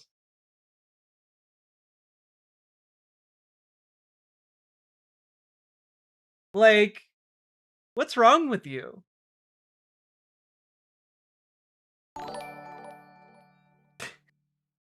He probably works at the genital store Ba Dum TSSS. Like, Joshua, genuinely, are you capable of wiping your ass? Or do you need, like, your mom to do it for you? Like, what's going on here, man? Like, what kind of mental illness are you suffering from? Like, are you going? You're clearly going through something right now. Like, are you okay? I hijacked the whole fucking show. Yeah, because I'm interested. You know, as long as you remain interesting. There's a point at which the payoff begins to plummet into nothingness. But you know, like, are you okay, man? You know, there are several hundred people watching right now. I'm the one with mental issues. Yeah, you're coming into this chat, Joshua bunch of numbers, and posting in all caps. And like fixated on genitals and like fucking children. Like, yeah, I'd say you're suffering from some kind of severe mental issue. Yeah. Like, are you okay? Did you drink too much? Are you like high on something right now? Like, are you safe? You can't figure out what bathroom to use? No, I know what bathroom to use, bud. Why are you thinking I'm confused about bathroom use? Are you okay? Like, are you overdosing? Do you need us to call someone right now? It's my show now? No, it's not. But like, what's the problem? You okay?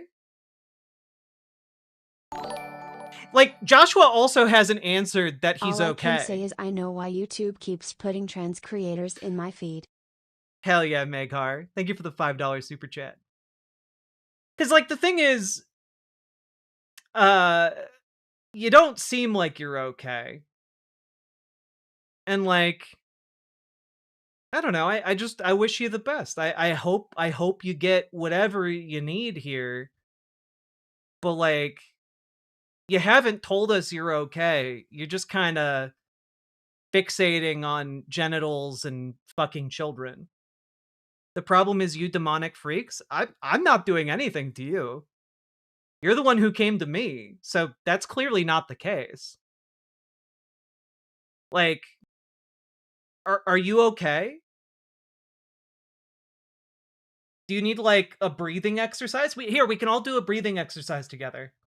Okay?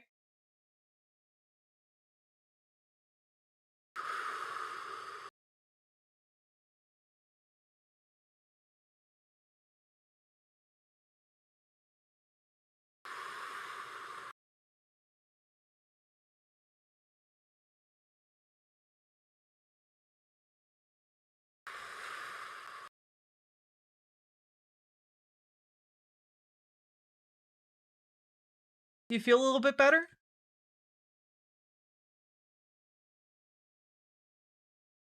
I feel a little bit better. Shit, I forgot to breathe. I failed Jack's quick time event. No! Oh, that's true, Andromeda. I didn't consider the degradation kink scenario. You're right. All right. Anyway, I think we're done here. Moving on. Generally, I avoid going to places where I disagree with people. I voluntarily going into places where you disagree with people is weird champ shit. True. True. All right, folks. If you've been having a good time here, hit that follow button, hit that subscribe button, hit that don't know button. We're getting close to our overall goal. And I think you guys will all like the next goal as well. I can't wait to do the reward stream. I think you all will have a lot of fun with it. And I think we need to take a moment to have fun in these times.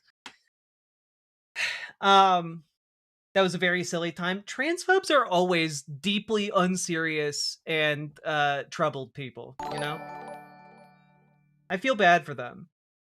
They usually have a lot of pain and issues going on under the surface that they want to blame on trans people. All right. Yeah, we're only 27 subs away from the Holy Mac. It's true.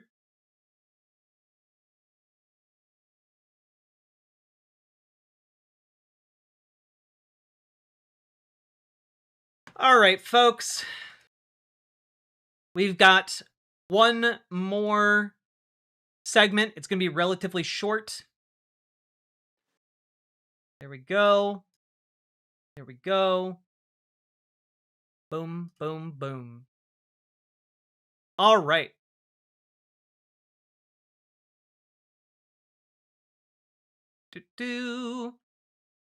Relatively short.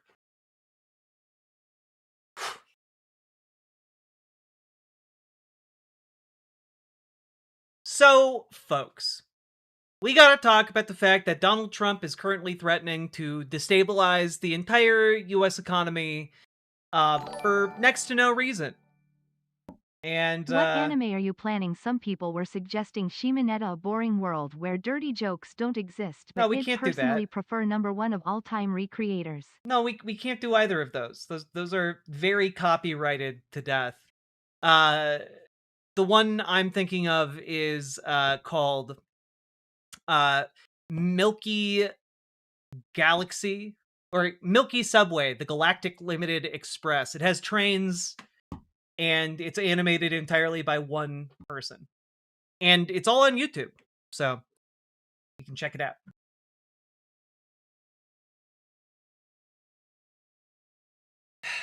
Yes, it is good shit. The title sounds odd. It's delightful.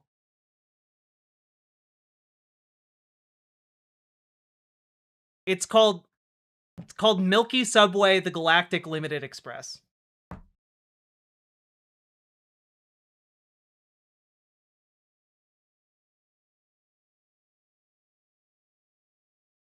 Like Macross? No, like, can I get a trailer, actually?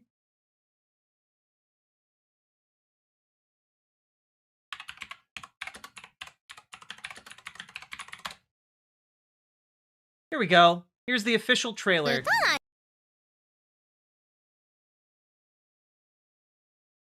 だからアシそもそもドライブ行きたくなかったんだって。シーがアシのこと誘ったからこういうことになったんじゃん。二人とも元気だ。あいつなんか私はマキナ。千春のせいで犯罪者にされたサイボーグ。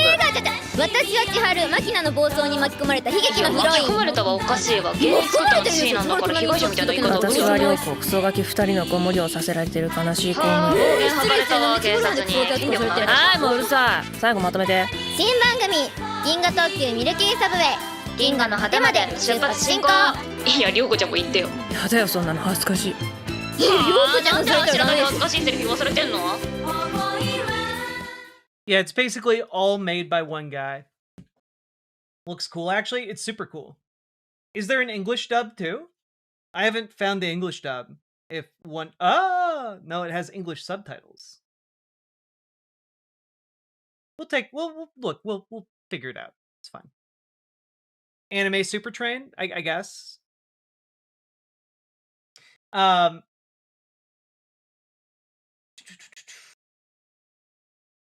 What is this? I can only say it so many times. Milky Subway, the Galactic Limited Express. It's about a train. Space train.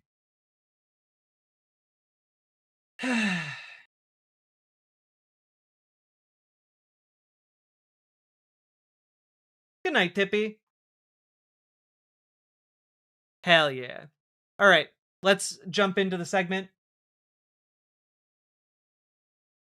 So, folks, we gotta talk about the fact that Donald Trump is trying to crash potentially the United States economy and the global economy, and we just kind of don't really know what will happen once he crosses yet another red line.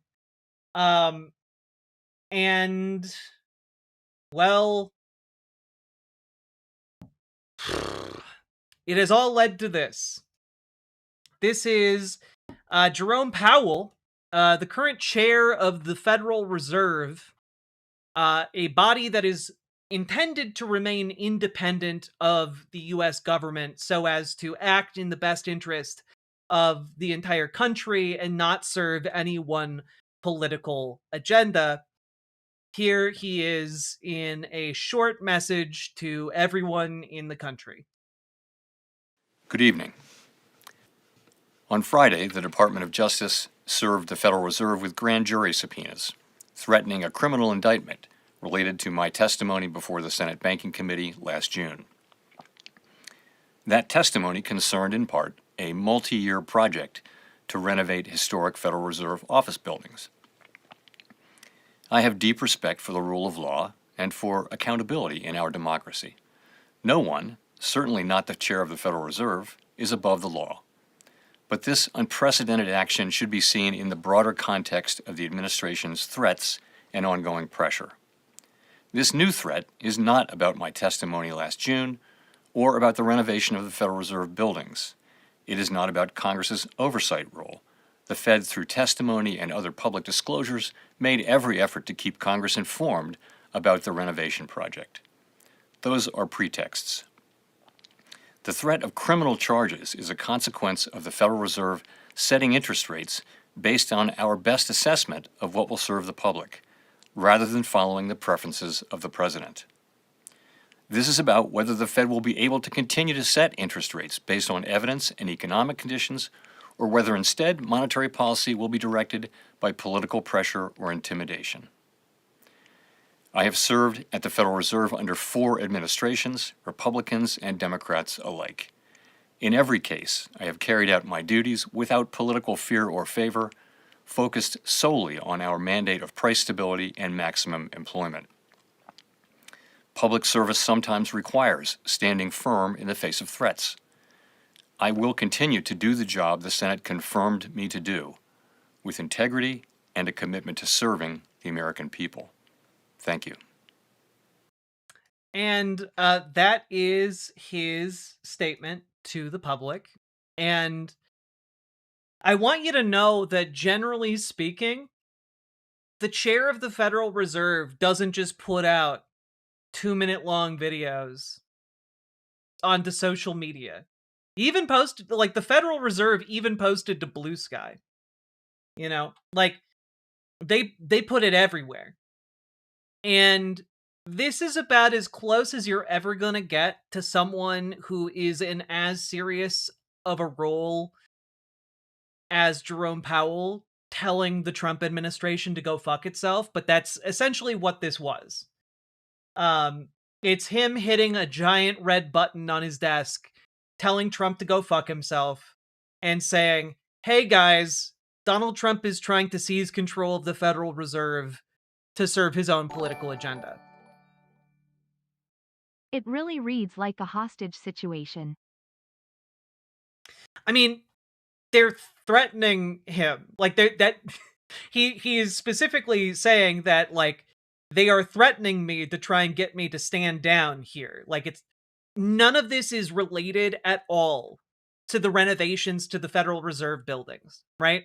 Like, Jerome Powell has been open about the costs of this.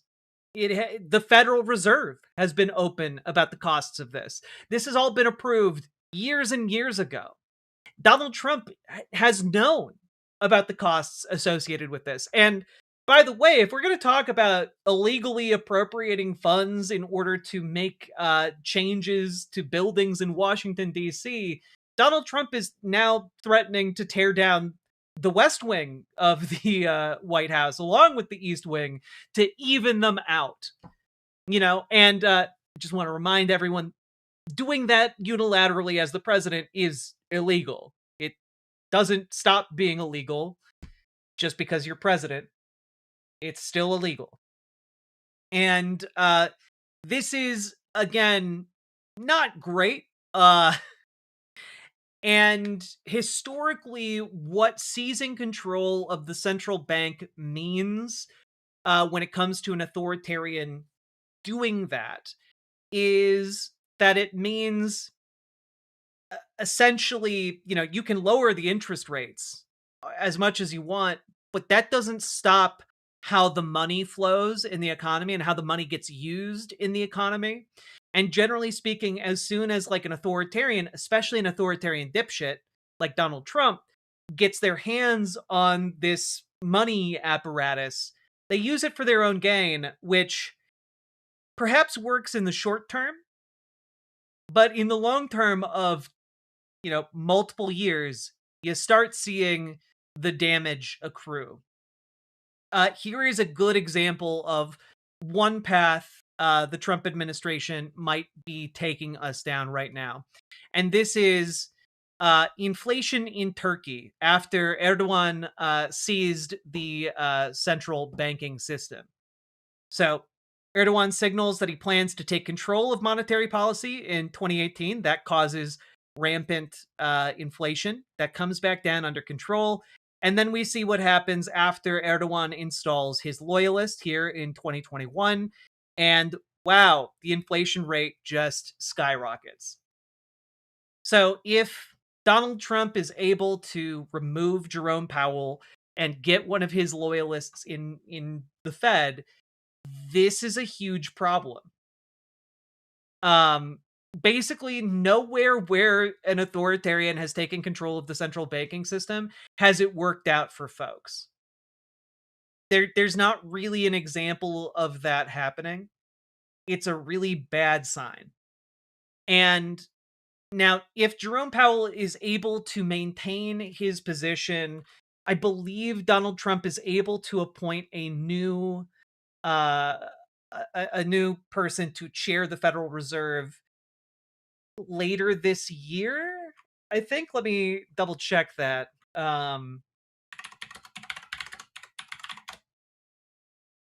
Yeah, Federal Reserve chair serves 4 years and can be reappointed.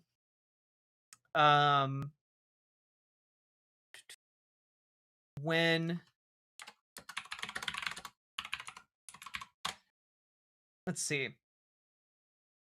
Yeah, his term as board chair expires on May 15th of this year. But his term as governor goes on until 2028, so he'll still be around, but he won't be the chair of the Federal Reserve, which is a problem. However, the issue here is if Donald Trump tries to remove him early, through the mechanism of bringing him and subpoenaing him in front of Congress, or in front of the Justice Department, that could be a huge problem. And the last major hurdle, if Donald Trump is successful in this effort to oust Jerome Powell from the Federal Reserve, the last kind of hurdle to him being able to do what he wants would be to appoint, in order to appoint a new chair of the Federal Reserve, Donald Trump has to get that appointee confirmed in Congress, and that Congress would then be the last hurdle that he would need to overcome. And I want to point this out here. Atriok made a good video on this. I realize you probably want to cover, but just wanted to mention that, and even if Powell isn't the chair, there is still a committee that votes on things. Yeah, but the issue is there are also ways that Donald Trump could make openings. Like if he can oust the chair of the Federal Reserve, he can oust anyone who doesn't vote his way. That's part of the issue, right? And he doesn't like Jerome Powell because Jerome Powell is the one he has to interact with and to get on his side to lower interest rates. And Jerome Powell is just telling him no over and over and over again. And there's nothing preventing him from further, closing his grasp on the Federal Reserve once Jerome Powell is gone. Now, the one thing I will say is that this is a big enough issue that Republicans are also taking notice. So here's Tom Tillis today completely freaking out and vowing to block Trump's federal nominees if Jerome Powell is ousted. Like a lot of Republicans and a lot of the markets that respond to the Federal Reserve's actions are going to turn against Trump in a pretty big way. So hopefully other Republicans would join Tom Tillis, who is also on his way out of office, And the scuttlebutt is that a large number of Republicans behind the scenes are unhappy, but that's not, that's being leaked on purpose, and who knows how accurate it is. But let's just take a look at this real quick. So many Republicans are not happy with the DOJ opening a criminal investigation into Powell. At least one of them, Senator Tom Tillis, he's threatening to hold up any of Trump's future Fed nominees until the investigation ends. Now, Tillis said in a statement that, quote, if there were any remaining doubts whether advisors within the Trump administration are actively pushing to end the independence of the Federal Reserve, there should now be none.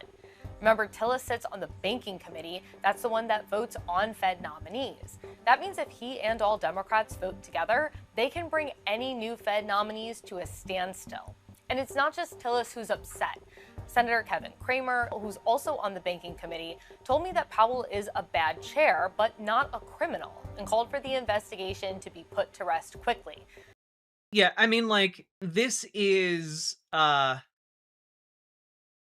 pretty much, I gotta say, the fact that Tom Tillis is able and willing to use his power in this way is an incredibly good sign, just for financial stability in the United States.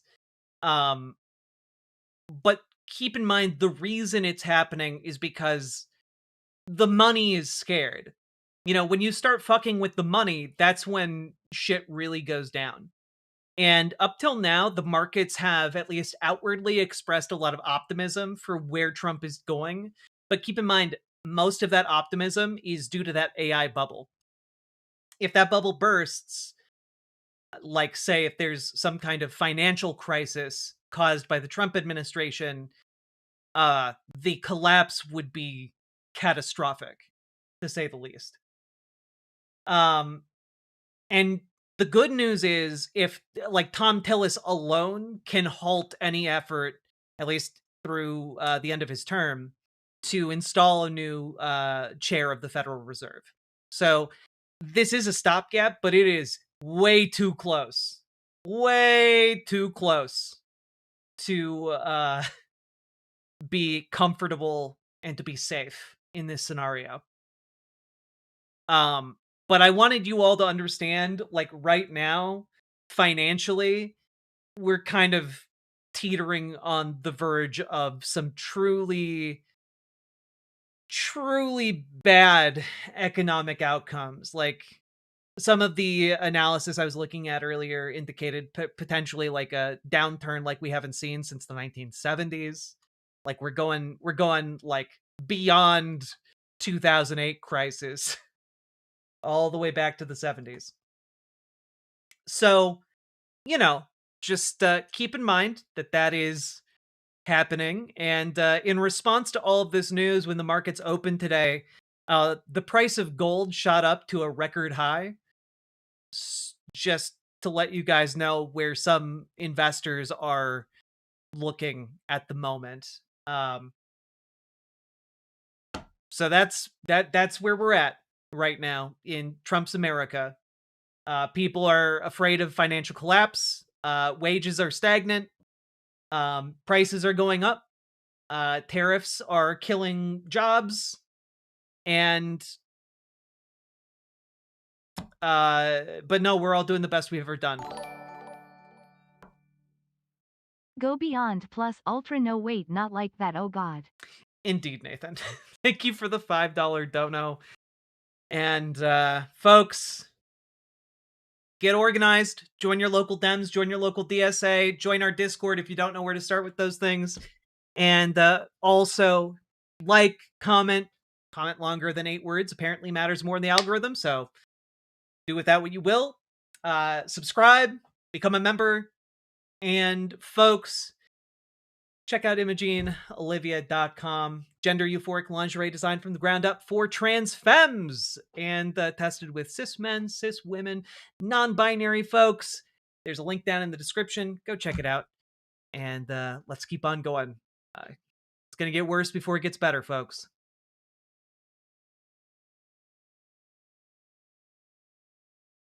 I'm putting my money into dried beans. Not a bad thing to put your money into. Just make sure you put some money into some spices, too. Organize wherever you live, not just Americans. True. We'll all be better off the more of us organize. How long did Erdogan's takeover of the central bank take to backfire? Well, the answer to that is not very long at all. It took about less than a year.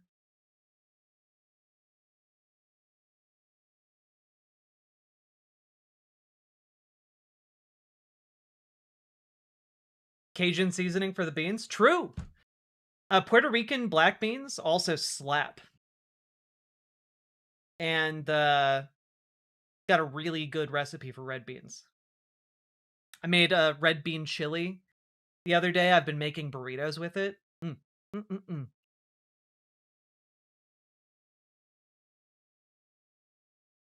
All right, folks.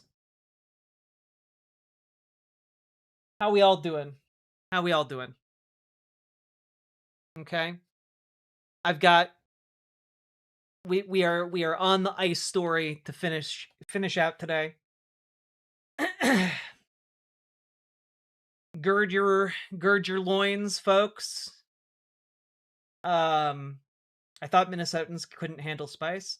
Nah, I mean, a lot of Minnesotans can't handle spice, but I fucking love the spiciest Indian food I can get my hands on, so I love spice. I throw like a bunch of Molito chile into my chili, and it turns out so good. How to gird loins? That's an excellent question. How to gird loins? All right. So to gird your loins,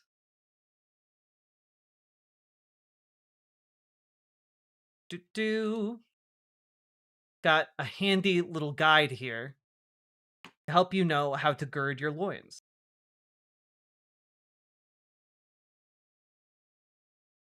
This is how one would gird their loins.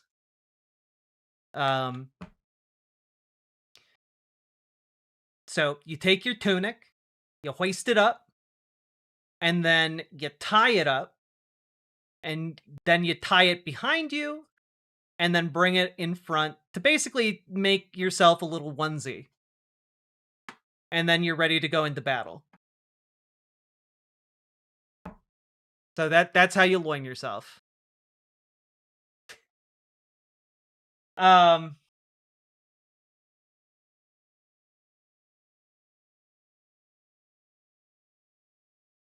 tip, saffron is overrated. Salt and pepper is much better. Look, you keep a little saffron on hand if you want to make some Todd egg, okay? Todd egg, very easy to make with some rice. Very tasty.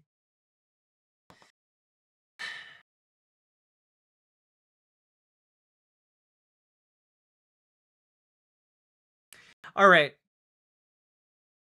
Let's go. Okay, folks. Also, if you guys are getting anything out of today's stream, please consider supporting it financially. You guys make it possible for me to do what I do. And without you guys, it would be incredibly difficult to just stare into the black void of news all day, every day. And I appreciate that you guys appreciate my my efforts. So, folks, keep on supporting the show. I forget if I already played this, but I'm going to play the song anyway, because I haven't played the song in a while.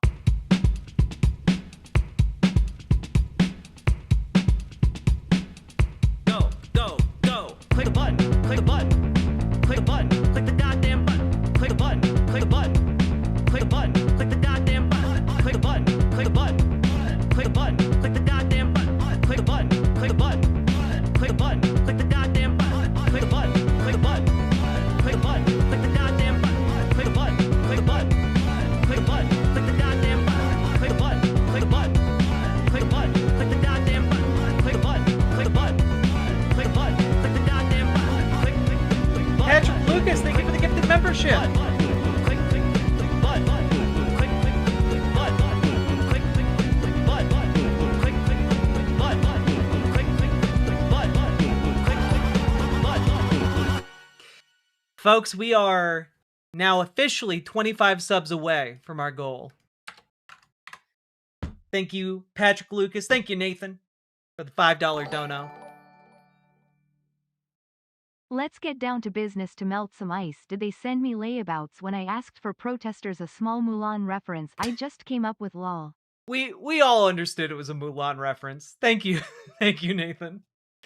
All right, folks. I am going to be turning off alerts for this segment as we go into it. Get your wiggles out. I will talk to all of you about your. I'll read off donations when we finish the segment.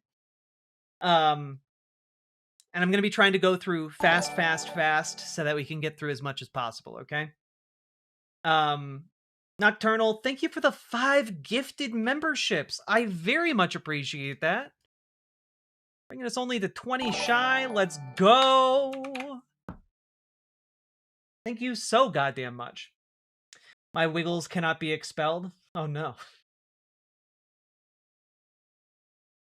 I see you've gone beyond just having normal wiggles, and now you have the wiggles.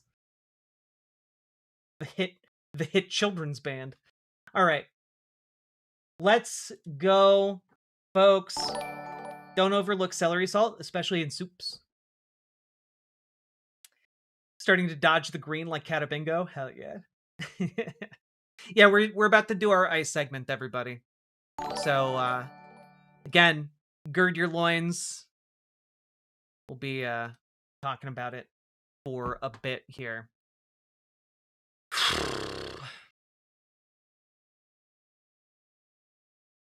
Okay.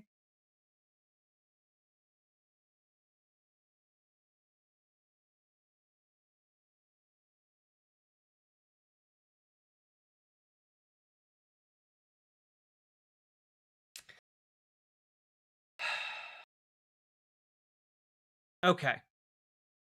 Here we go. Gotta refresh a bunch of these tabs. Don't crash the stream. Don't crash the stream as I'm refreshing all these tabs. Bum, bum. Cool. All right. Here we go. You all ready? Y'all ready to jump into this?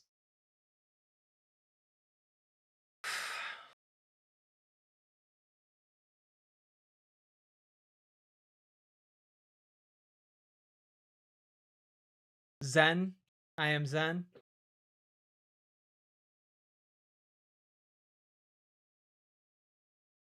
Okay, here we go. So, folks, we gotta talk about ICE in Minneapolis. It's genuinely just been an insane past couple of days. It's unhinged what's happening here. The lies being told, the just open hatred being visited upon families and neighbors here in the Twin Cities has been disgusting. Basically, no one who is currently here living through this is ever going to forget what the federal government has done. They are never going to forget what Donald Trump has done. They are never going to forget the violence and hatred of these secret police. And I do mean like secret police here. The presence of ICE in this community is it's difficult to put into words what's happening here.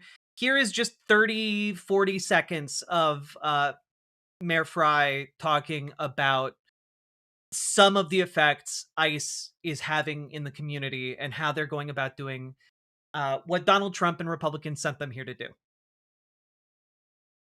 Over on 3rd Avenue, there was an ICE action that took place.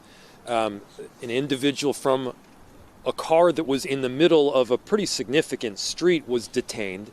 They left the car in the middle of the street. The car wasn't even in park, and so you've got this vehicle that is just rolling down the street with nobody in it. And it wasn't a Waymo.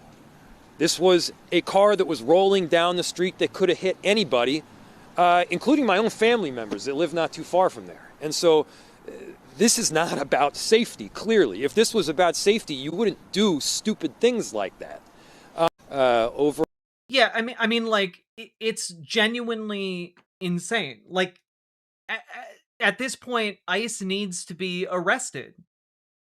Like, it's not even like, oh, well, they're just doing their jobs. You need to let them do their jobs. They're like leaving cars to continue driving down streets with intersections without drivers and just like saying, job's done, time to go, as they like lock up family men and like screaming babies. Like, it's genuinely disgusting. I am going to share with you here that one of the places that has been doing a lot of work to show solidarity with people in the community has been a place called Rectangle Pizza. It's a pretty prominent pizza location. It's on the corner of a pretty prominent intersection in the city. Very heavily trafficked. A lot of people walk around there. A lot of people drive around there. It's busy basically all the time. And after what happened with Renee Good, they decided that they were going to do something good for the community. 2,291 pizzas sold between Thursday and Sunday. 2,291 pizzas will be made and donated as quickly as we can. This week has spread so much love and friendship, and we couldn't be more grateful. And they want to donate these pizzas to folks who are, huddled in place because they are afraid of ICE or afraid that they could be, roughed up or, disappeared. We've got people running into homes as door dashers because ICE agents are suddenly trying to disappear them while they're out doing their door dashing jobs. It's really, really wonderful that Rectangle Pizza did this, but they were the victims of political retaliation from ICE just today. Here is a video of people running up to respond to ICE in the area.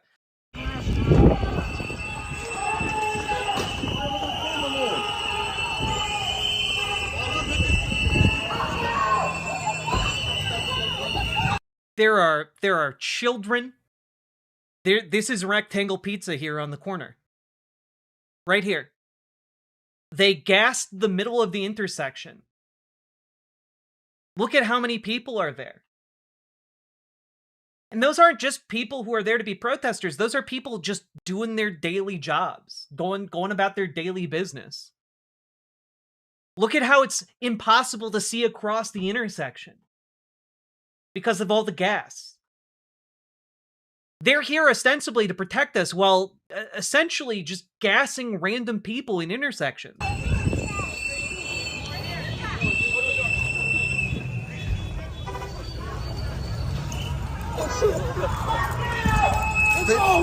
They just throw gas and move? Like, it's disgusting. If you want to see a better, how this all played out, here it is from across the street from a different angle. You can see the entire altercation. ICE just pulls up right there in the middle of the street. They get out in their goddamn like LARPy camo bullshit.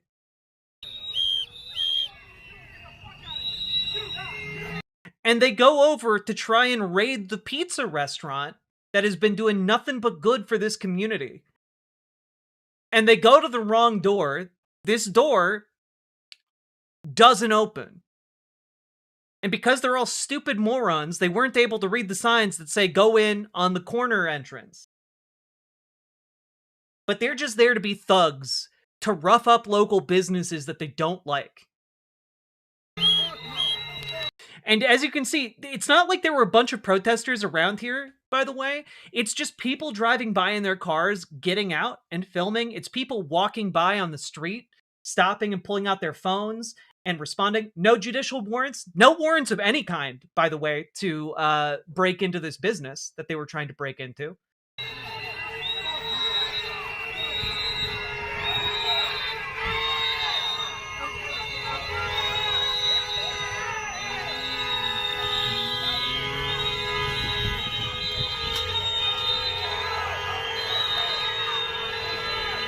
Look at these stupid bastards having to walk back to their car, like, while being shamed by a bunch of people who can all see them for the dipshits they are. Rectangle in general was closed today because they were out of supplies because they made so many pizzas for the local community. Even stupider. I was unaware of that part, Nine-Tailed Witch. Thank you for that additional piece of info. These stupid bastards were trying to raid a closed restaurant.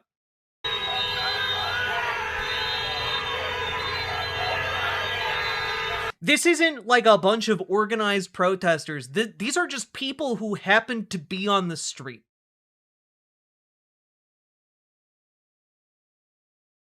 And while this is all very scary because I live and work extremely close to this location,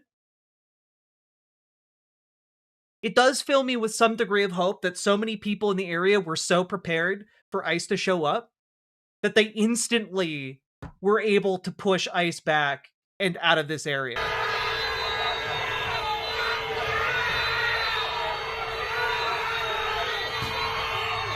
And you can see, like, everyone is staying far away from these guys. No one's harassing them. No one's doing, like, they're shouting at them, yes. But no one's, like, laying a hand on these guys.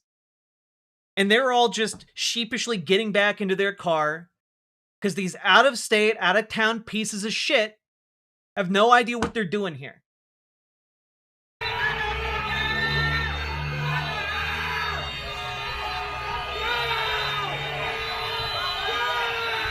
And you can see here,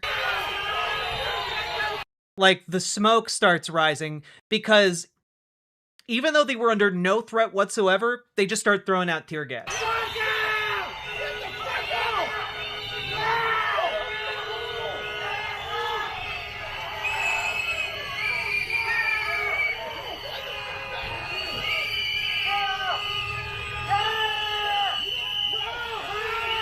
Also, just shout out to this woman in a tank top who just, like, jumped out to, like, scream at ICE and, like, tell them to fuck off in the middle of winter.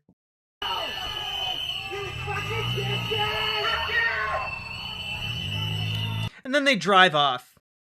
These pieces of shit. They drive off, obscuring the entire intersection, potentially causing crashes and collisions. They are not here to protect us. They are not here to protect us. They are here to try and occupy us and cow us into submission. That is what they are here to do.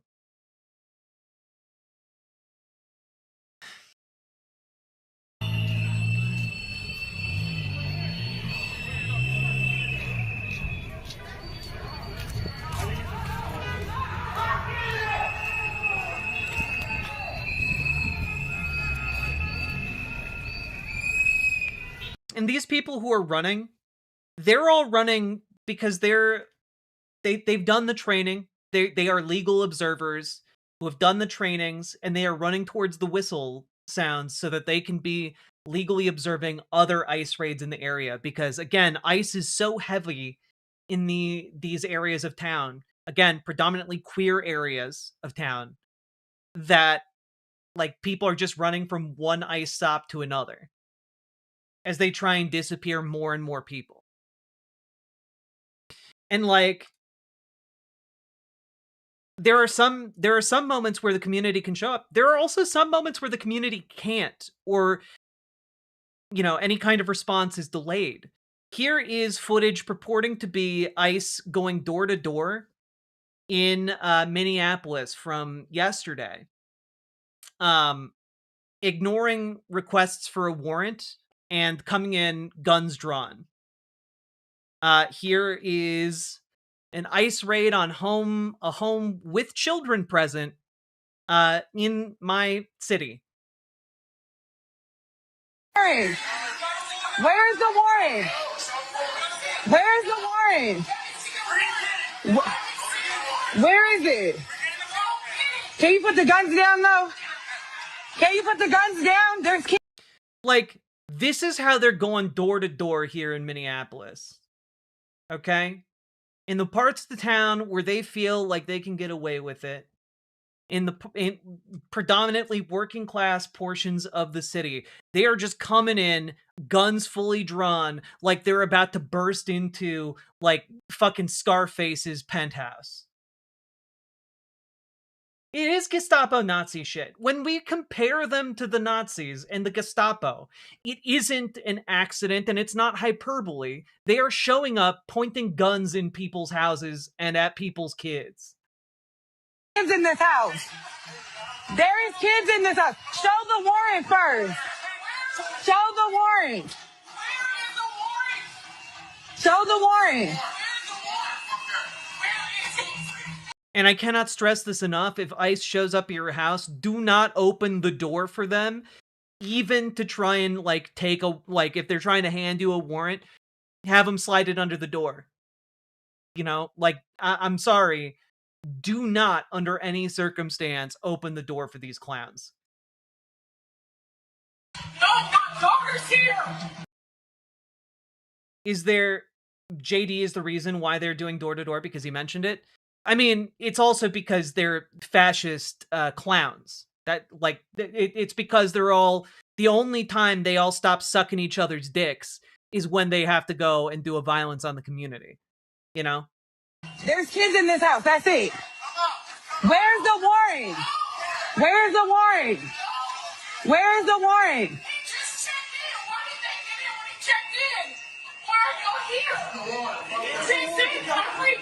Get the paper. Please get the paper. He's not coming out right now. He's not coming out until my fucking see it. He's not coming out. My daughter's here. That's a dog. My daughter's here. That's a dog. She's my fucking daughter. This is illegal. This is fucking. Where's the warrant? You should have the paper before you hit the door. That don't matter nothing. You come with a warrant. You do have to show a warrant. You guys see this all on live. He said he doesn't have to show a warrant. There's nobody in here but my babies. You just stay in your room and shut the door.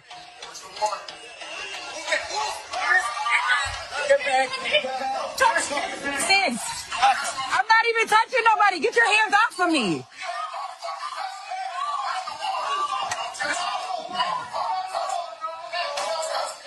I can record. I can record. I am back. Get your hands off of me. I'm not in your way and I'm not stopping nothing. You're also not checking to see who's in this house. Get your hands off of me. Get your hands off of me. I don't give a fuck about your taser. Get your hands off of me. Oh, you're real big and bad. Where's the warrant? So you understand, like, all of these people who are participating in this, they're doing it because they have a lot of sexual and insecurity. This is effectively an extraordinarily expensive form of gender-affirming care for these men. Like, they are doing this because they are woefully inadequate, and they love the idea of brutalizing others to make themselves feel big. These pieces of shit. Can't answer, but you can flash a light. Like, this guy's just showing up to threaten her with a taser to make himself feel like a big man. You know, like all these wife-beating pieces of shit. Where's the warrant? Where? Where is the warrant?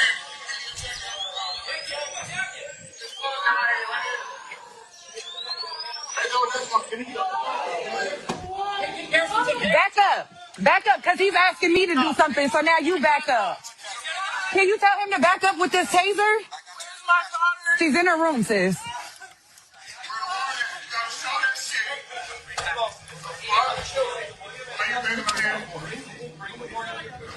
Why you bending my fucking hand like a box? The fuck? What? Just absolutely disgusting. There are women in ICE? Yeah, well, they suffer from the same fucking issue.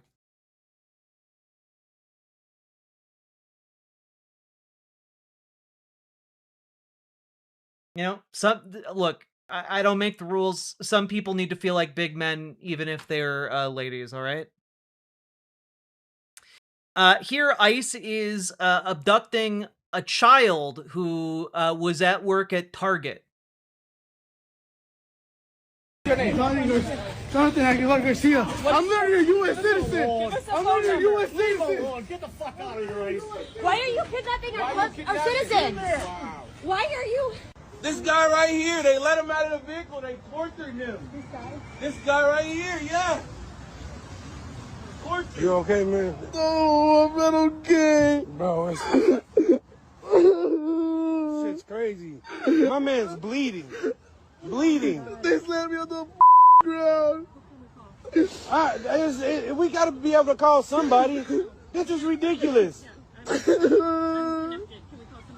You got family around? You got somebody here, man? Come on, we in here. Come on, man. You work here, don't you? No, I work at Target. You work, bro. Come on, bro. It's okay. That is so crazy. Man, slam this man up in the parking lot. Jonathan Aguilar Garcia. This is a child. This kid is 17 years old.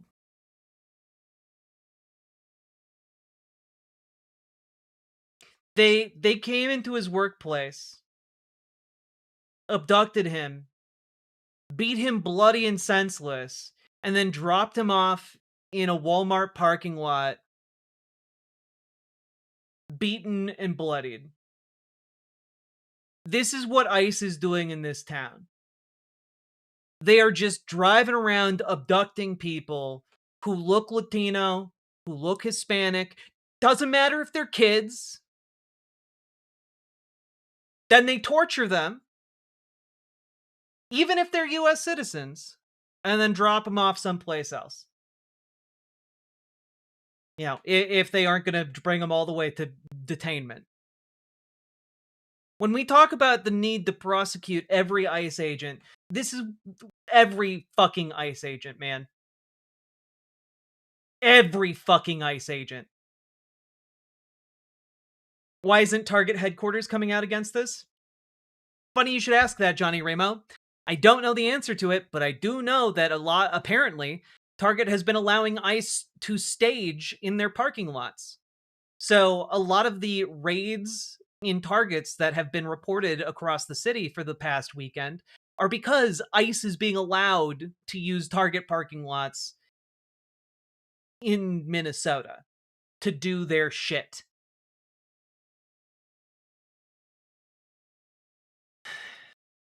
And folks, if you are angry about that, as I am, here is a really handy article from last year about how to talk to a real customer service representative from Target.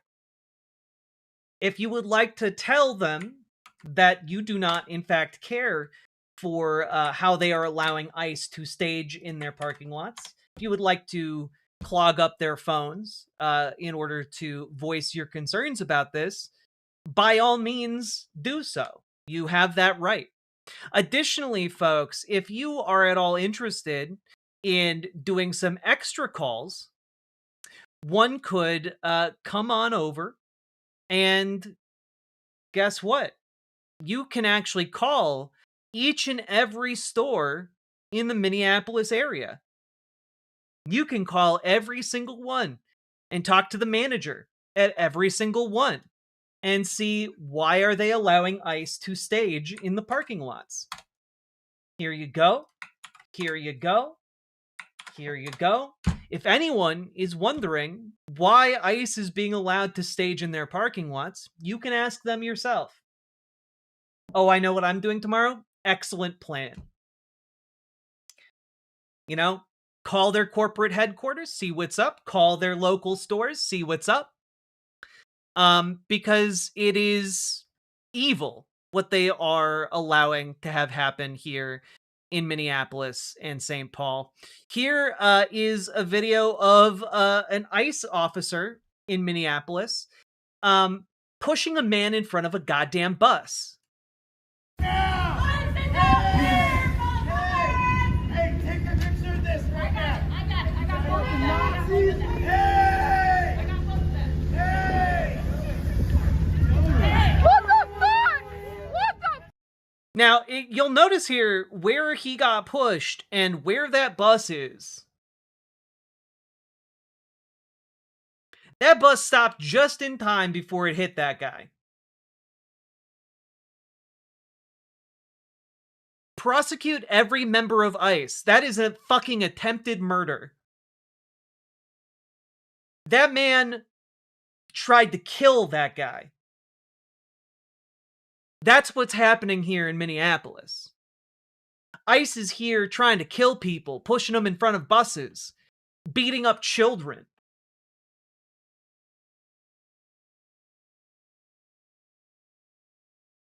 For a lot of my Hispanic and Latina neighbors, like they are not okay right now. It is not safe for them to go outside right now.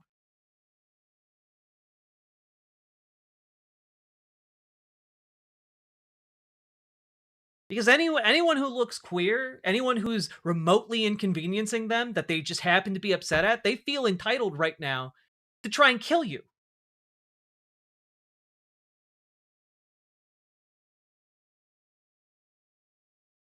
What the fuck is wrong with you? You're just trying to fucking kill him! An ICE officer is trying to kill an innocent citizen! Fucking Nazi, bitch! Absolutely disgusting. Don't ever let anyone gaslight you into being like, oh, they're just doing their jobs. They're just doing their jobs. Oh, no, you don't understand. They're keeping you safe. No, they're not. No, they're not.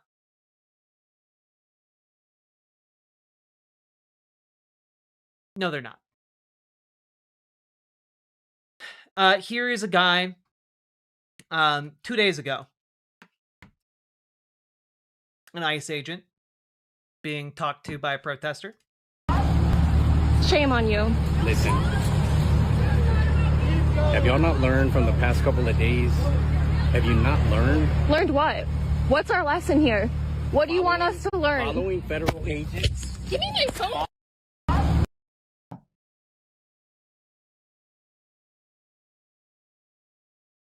They're trying to say we'll kill you too. They're trying to be big and tough, and they're trying to threaten people to say, if you don't listen to us, we're going to kill you too. The fuck is that supposed to mean? We're going to kill you.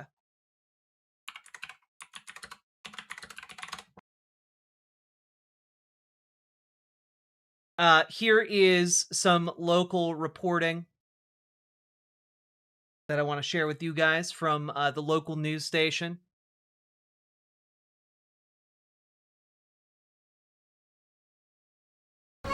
Dash knows your... Well, that I will show to you in approximately 13 seconds.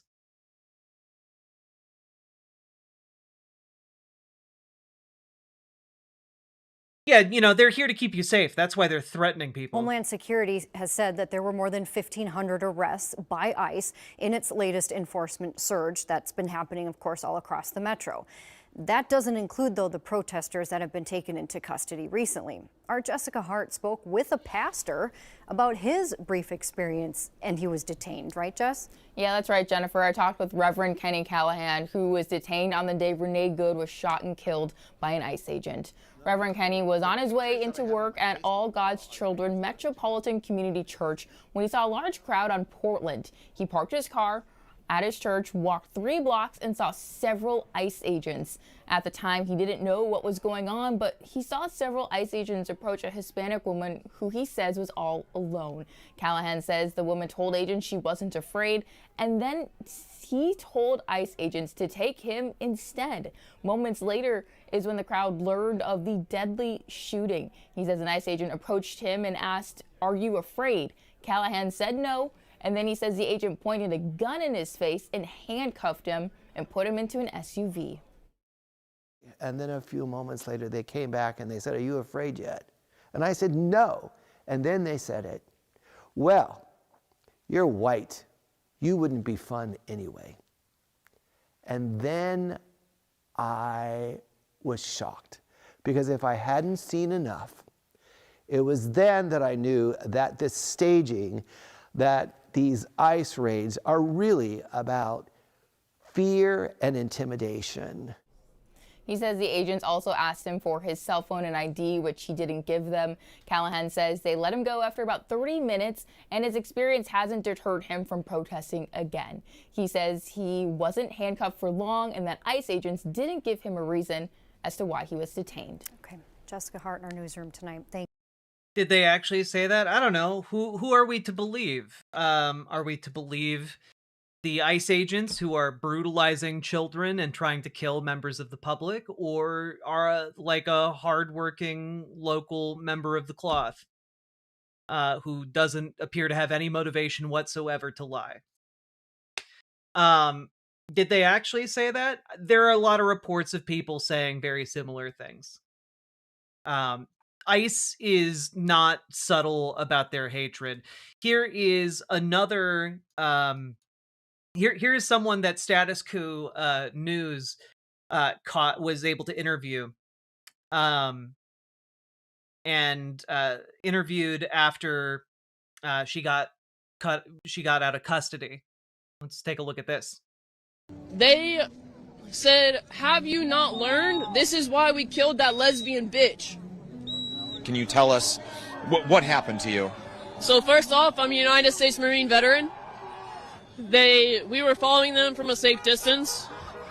Following ICE agents? Yep, following ICE agents. They stopped in the middle of the road and reversed on 62. They tried to ram our car. They broke my window. They yanked me out by my neck. They threw me to the ground. They stomped on me. They pushed my face into the ground. They put the cuffs on as tight as possible, to the point where it took 6 agents to try to get them off. Okay, so they break the window, they haul you out, they're stomping on you, they're beating you. As they're doing this, are they saying anything? Yeah, they were calling me a bunch of derogatory names, calling me it. They tried to break my ankle. When he turned my ankle all the way around, I screamed, and he said, "Yeah, I bet you like that, don't you?" I took an oath, and it's the oath that they're spitting on and stomping on. And this isn't Germany. They're Nazis. They're Gestapo. They think that they're above the law. They don't care. What was your intention when you're out there following them? Are you out there to document what they're doing, to warn your friends and neighbors? Is that that ICE is in your neighborhood? Like, is that what you were out there to do? They shot my neighbor in the face this week. That's what I'm out there to prevent.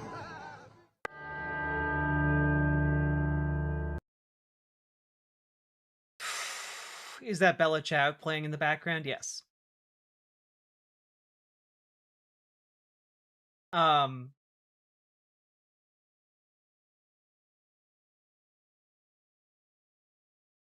mean, it's not terribly baffling. They're fascists. They've been actively recruited from white nationalist communities. They're not, like, it's not that confusing. There's a $100 million recruitment effort specifically geared towards grabbing these folks. One of the stories that I was going to cover and just got lost in the milieu was that the Department of Homeland Security has been using a song that is associated highly with essentially neo-Nazi communities. And it's something like "We'll Have a Home Again" or something.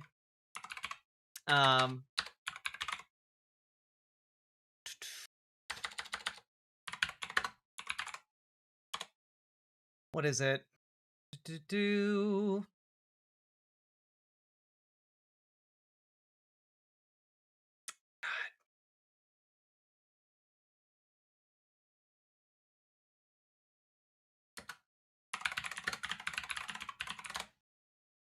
Where is it? This one?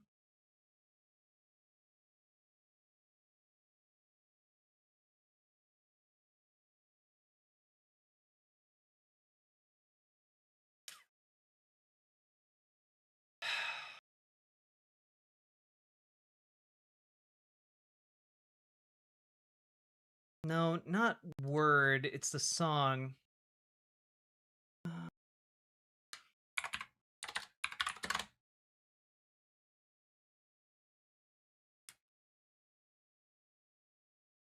Is it this one? I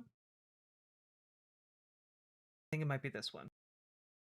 Yeah, "We'll Have Our Home Again."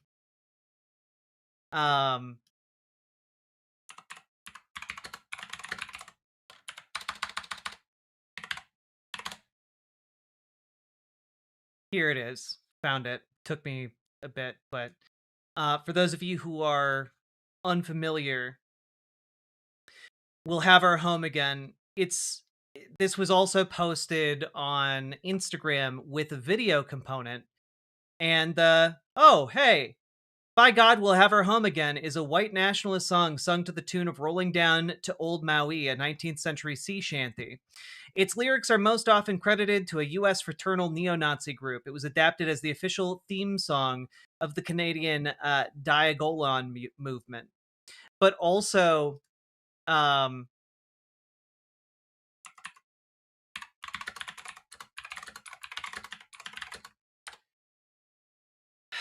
just want to emphasize this.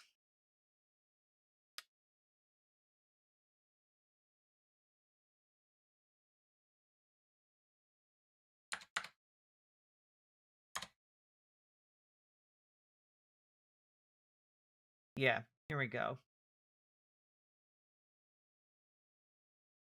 Yeah, it's related to a group called the Männerbund, which is a German term for men's league. And as you can start to imagine from the fact that it's a German phrase for a men's league, and specifically derives from neo-Nazi groups adopting it, one could potentially just say the exact target demographic of who they want joining ICE is neo-Nazis. Like, that's specifically the issue here. Let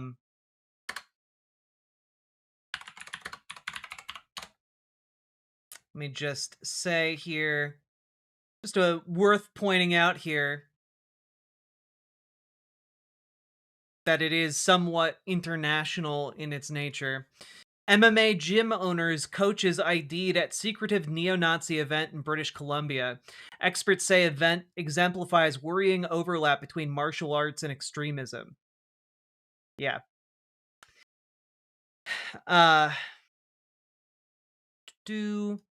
Held at the Scottish Cultural Centre in the city's South End, the event was organized by a group called Exiles of the Golden Age and discussed the formation of Männerbunds.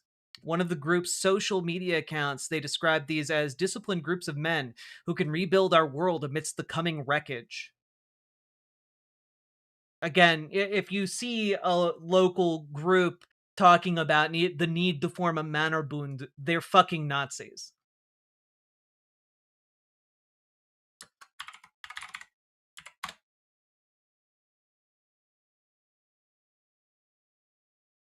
It's really awful.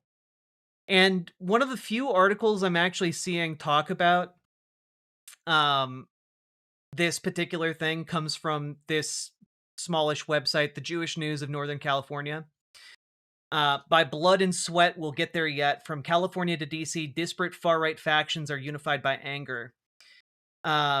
Wearing a black cowboy hat and a bandana covering most of his face, Odin, a soft-spoken Proud Boys member, was getting choked up. He stood on a flatbed truck in Sacramento last November outside the state capitol building, its colonnades of vibrant cream behind him on a crystal-clear afternoon. "We put ourselves on the line to protect you," he said into a microphone in front of more than 100 Trump supporters waving MAGA and American flags. It was a Stop the Steal rally, one of the many since the election. A sign behind him read, "Count all votes."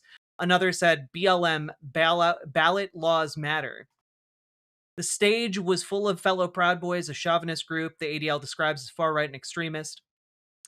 Odin, a pseudonym, introduced the song "We'll Have Our Home Again," a popular ballad on YouTube associated with the Mannerbund, a white separatist ethno-nationalist men's club.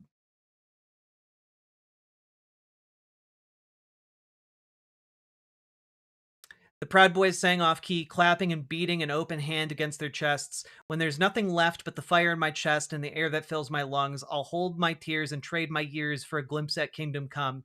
By God, we'll have our home again. By God, we'll have our home again. By blood and sweat, we'll get there yet. By God, we'll have our home again." They're talking about doing an ethnic cleansing. That's how they mean the song.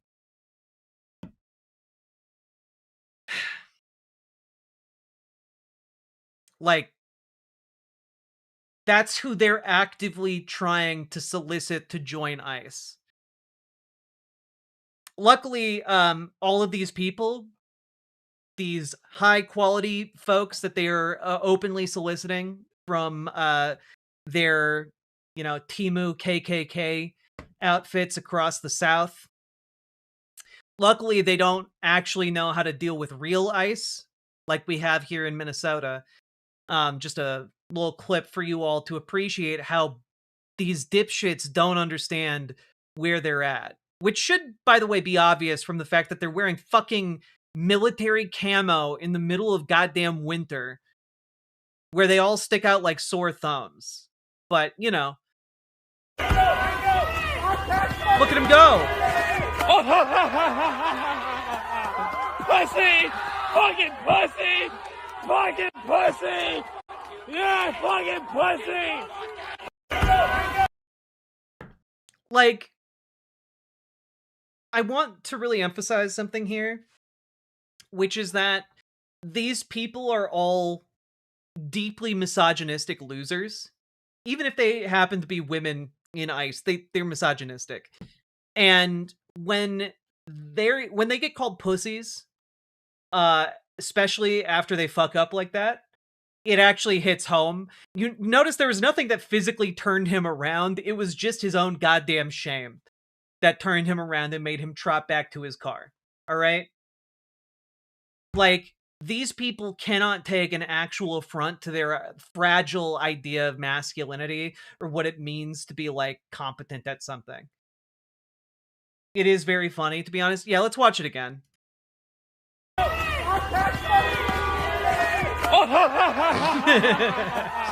Pussy!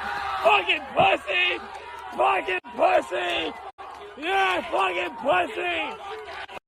Meanwhile, the president is trying to say that if you disrespect law enforcement, they have the ability to murder you. And I think that that is a call to disrespect them more, as long as you're safe. I mean, like, this is where organizing's at here in Minneapolis right now. This is outside the ICE building.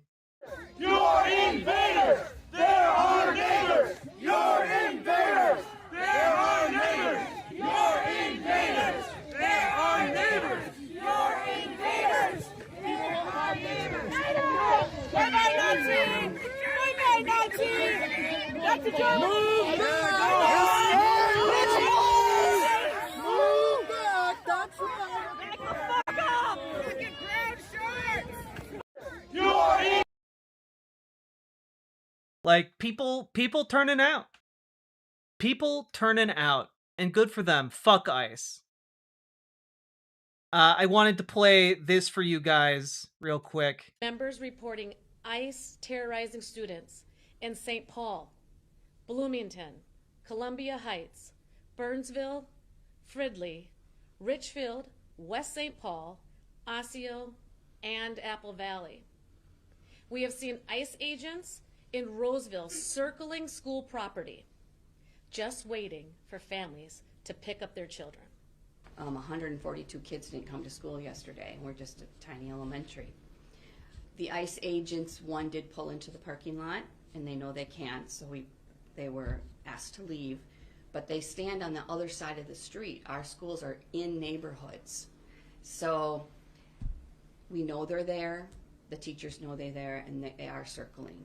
Since arriving, ICE has been a dangerous and out of control force, putting every Minnesotan in danger. A mother was murdered. An elementary school was forced to lock down. Grown men used pepper spray on terrified high school students on school property. Schools must be places of safety, learning, and belonging. This is not a partisan issue. It's a moral one. Yeah, they're trying to saturate every area of the Twin Cities. It's really, really bad. And I do want to echo the words that this is from Ryan Broderick, who runs the Substack Garbage Day, and I'm going to link this in the chat for all of you to read if you have the time. But I wanted to highlight one part of this that resonated with me and bears repeating. ICE agents are, simply put, fucking clowns. According to The Atlantic, they received 47 days of training in honor of Trump, the 47th president. Naturally. Many of them also can barely read or write, apparently. The ones I spent the weekend following around didn't even have proper uniforms, with some wearing sneakers. In Minnesota, in January. These dipshits are also wearing camo in the snow. They clearly do not have any training when it comes to their own weapons either. Multiple times over the last few days, I watched officers fire pepper spray balls at the feet of protesters barely a few inches away from them. These weapons are basically paintball guns full of concentrated pepper spray, so when they hit a target, they explode into the air, which meant ICE agents regularly ended up poisoning themselves with their own weapons. I also watched 2 ICE agents ask each other if a canister they were about to fire into the crowd was tear gas or a stun grenade. Ended up being a stun grenade that then ignited the tear gas they had already shot at us, which started a fire in the street that a protester had to help them put out. These people are stupid pieces of shit, and they're here to brutalize us to make spectacle. Guys, I cannot emphasize enough that part of the main reason they're here is as a goddamn PR campaign. Some of these ICE agents have camera crews following them around so they can do propaganda for the Trump administration. It is just essentially a wide-scale operation to make people afraid so they can get their clicks on social media. That's it. That's it.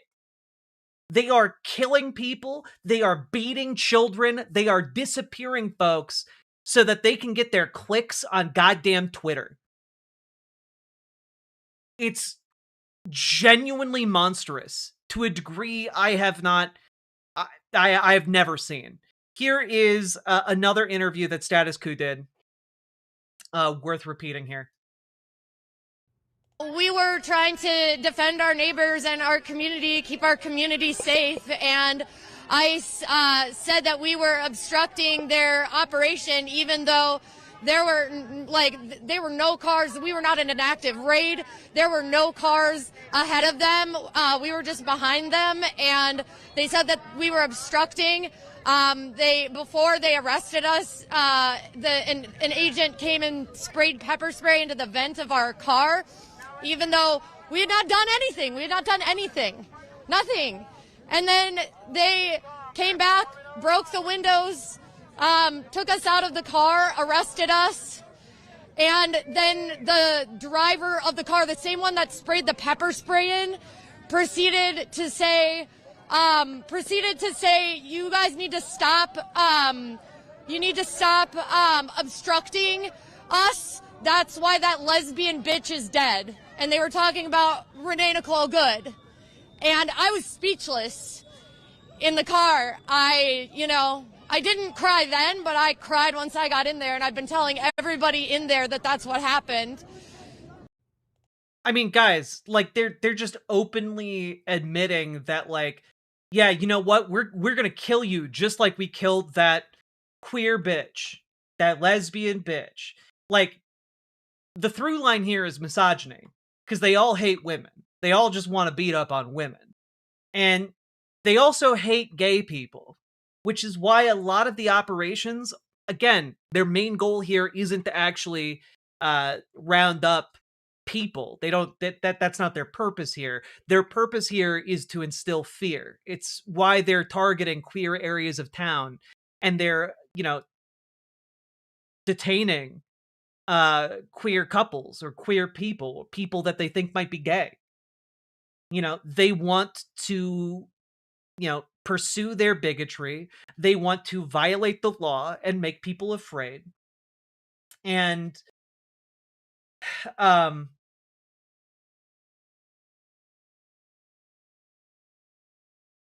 it's really awful. It's reaching a breaking point, honestly. Yeah, like, it's hard to really, like, I know we've been looking at this for like the last hour here, guys, but it's really hard to emphasize the level of anger and the level of restraint that people in Minnesota and Minneapolis have been exercising over the last several days. Because it's been escalating.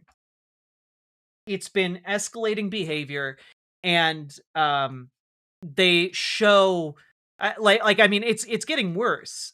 Here is something that happened earlier today. Homeland Security is pledging to put more than 2,000 immigration officers into Minnesota. It says it has made more than 2,000 arrests. I believe perhaps they have arrested 2,000 people. I don't believe any, like, a significant number of those people are going to be charged with anything. God. Let's see here. There was a news story today. I thought it was here. Yeah. All right. Moving on. Here it is. ICE, this is one of our local politicians, Jason Chavez. ICE rammed into a car at 34th and Park and then began to question the immigration status of the U.S. citizen Latinos that they crashed into. They also deployed chemical irritants into the eyes of the press. Abolish ICE now. Again, members of the press getting sprayed in the face. Here you have, again, you can see they tear gassed an intersection, a different intersection. They're just tear gassing random intersections on the street. I know this area of town. I drive by here all the time. This is near where I live. Infuriating. Here is the damage that ICE did to U.S. citizens' car. But they will crash into your car and then rough you up, even if you're a U.S. citizen, because they think you look like you are not from around these parts. As they themselves come from several hundred miles away out of state. These cowardly pieces of weak-ass garbage. Yeah, it's weird how ICE has been weaponizing their vehicles, huh? Here is the footage from 35th and Park.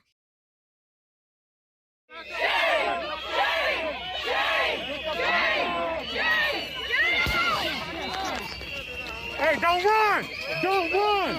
Do not run! Do not run!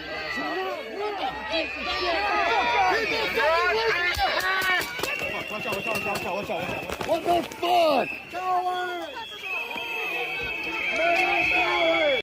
They gas the intersection, just start shooting, unloading into the crowd.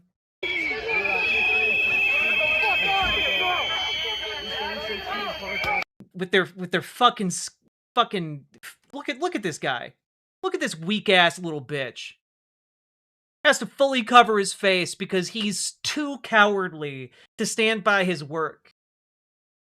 It was revealed today that apparently Jonathan Ross, the man who murdered Renee Good, told his neighbors he was a botanist because he was so goddamn ashamed that he worked for ICE, that he had to make up a different job.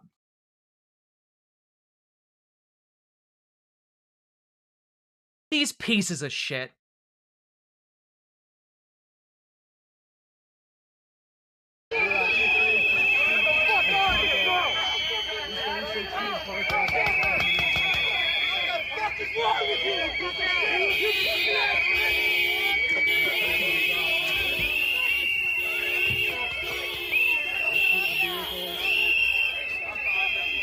Yeah, do you think this is keeping anybody safe when they ram into a car and then shut down an entire intersection, making it completely unnavigable because so much gas is in the air?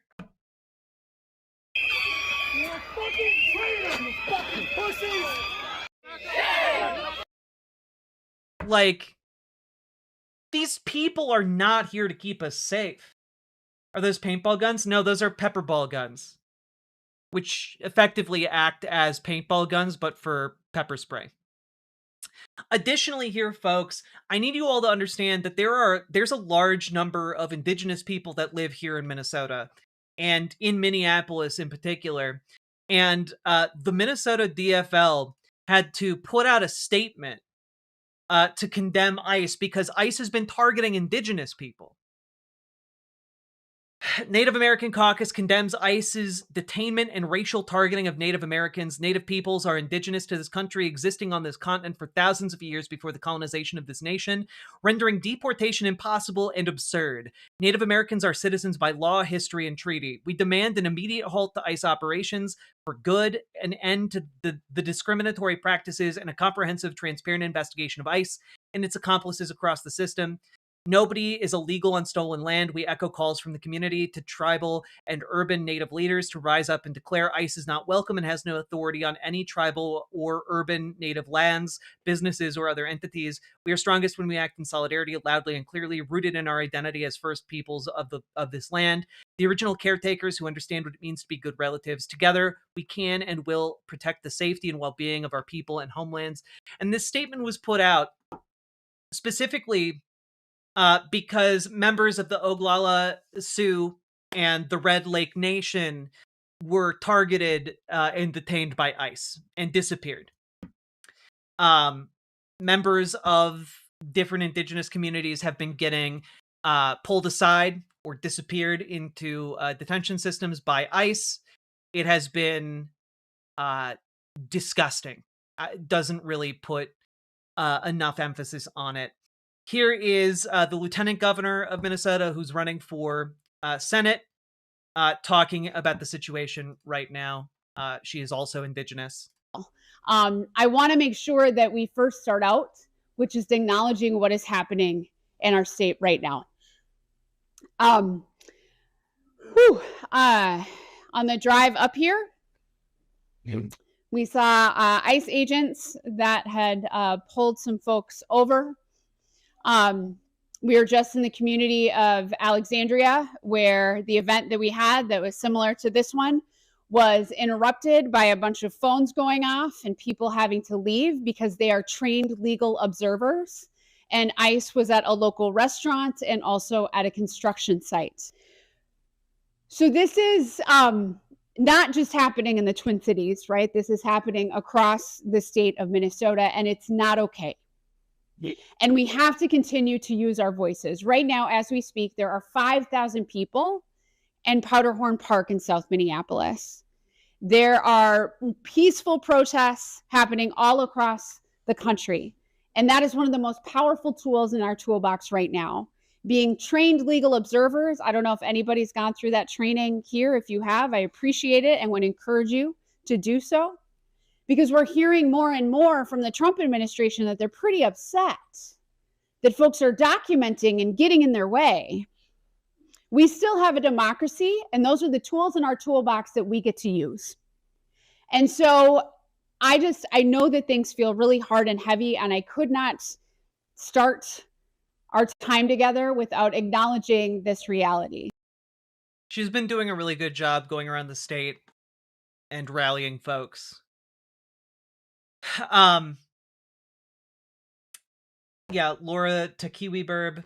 Yeah, we were going to visit America, but being indigenous and seeing what's happening to Native Americans, we aren't visiting anytime soon. Probably a smart move. Anani asks, so who is housing these thugs? Who is feeding them? Who are the collaborators? I don't know who's feeding them. I was wondering that earlier today myself. But I do know that many of them are staying in various Hilton hotels. I know one that was identified early on was the Canopy in Minneapolis, was housing ICE agents. If y'all would like to call them, you are more than welcome. Put pressure on Canopy in Minneapolis. But there are a number of Hilton-aligned properties that are putting up ICE agents. I don't know if they have additional places that they are staying, but that's what I know at the moment. Brutus Magnuson, I think they're wondering like where people are, where like they're sleeping. You know, where are they laying their heads down at night? Because frankly, like no business should ever do business with ICE knowingly. The fact that Home Depot, Lowe's, Menards, or Home Depot and Target are at all complicit with this is horrifying. I will say though that one of the things that gives me hope is that this community is not taking this laying down, and that not just like politically involved folks like you or me are getting involved, but also religious leaders. Here is from a couple days ago, and I think this says a lot about the quality of local religious leaders here in Minneapolis. I have told the clergy of the Episcopal Diocese of New Hampshire that we may be entering. Also, again, Episcopal Diocese of New Hampshire, not Minneapolis, want to be clear, but people are standing up. We saw earlier that priest who was detained in the back of a ICE vehicle, threatened with a gun multiple times, standing up. Folks are doing their damnedest to fight back, and I, for one, even though I'm many states away, appreciate this show of solidarity during a vigil for Renee Good. Okay? Entering into that same witness. And I've asked them to get their affairs in order, to make sure they have their wills written. Because it may be that now is no longer the time for statements, but for us with our bodies to stand between the powers of this world and the most vulnerable. I have told. I don't know. I respect that. I respect that a lot.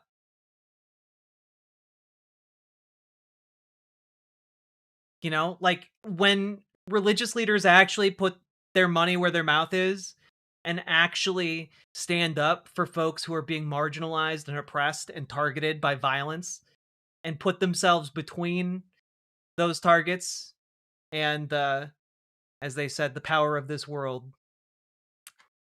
It's powerful stuff. And I want to say this is another good sign right here, and this is local to Minneapolis. They're losing the normies. You know, like, all of this is so beyond the pale that it's breaking through into the wider public, and it's impossible to ignore if you're local. And they're losing the normal people who don't pay attention to politics usually. And that is a very, very good sign. Here is an interview Zateo did with one guy in Minneapolis, who I think represents the normal guy who doesn't care about politics demographic perfectly.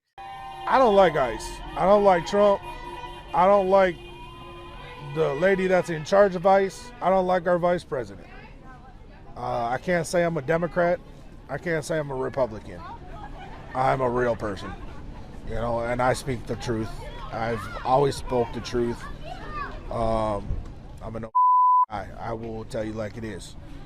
And Trump's a bitch. Allowing this to happen, saying that she is the problem. Why don't you come down here? Come down here and meet the neighbors that she lived here by and talk to them and see how she actually was. And then tell me that she was the problem. Like, genuinely, like, that's like the most normal guy you could possibly imagine. And like, they've lost them. They've lost him. Which is, again, kind of beside the point for them, because their entire goal is recruitment of fascists. To them, it doesn't matter if they've lost the normal guy. But I do think in the long term, it matters. I do think in the long term, it matters. And I think stuff like this also really matters. Here is Doc Rivers talking about the murder of Renee Good. You know, what happened in Minnesota was a straight up murder, in my opinion. And it's awful. You know, this lady was probably trying to go home and she didn't make it home, and that's really sad. So the whole ICE thing it's a travesty. You know, it's clearly, to me, we're attacking brown people. And I just happen to be brown. And I don't think it should just be brown people who are upset at this. I think we all have to be. I don't care what side of this thing you are on politically. What's going on in our country right now is absolutely wrong as far as the race stuff.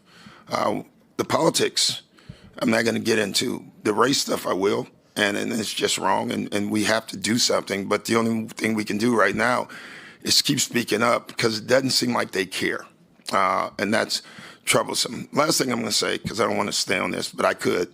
I keep thinking about kids, and when I grew up, the president was always the role model, and I think about that and the effect of being a bully, lying. How is that good for our kids? And that worries me for our future. So I'll stop there. I want, for those of you who don't follow sports, Doc Rivers was a longtime NBA player. He was considered pretty good. And he is currently a head coach of the Milwaukee Bucks over in Wisconsin. And far be it from me to praise a rival sports team, but he's doing good work over there and is considered one of the greatest NBA coaches of all time. So this man coming out and saying what he's saying here matters. It matters a lot. It matters especially to the folks, like for the folks who don't pay attention to politics. You know, it matters a lot. And when we're talking about the need to galvanize public support against this administration, a guy saying something like that pushes the needle so goddamn much. It's a real act of bravery. And I appreciate that.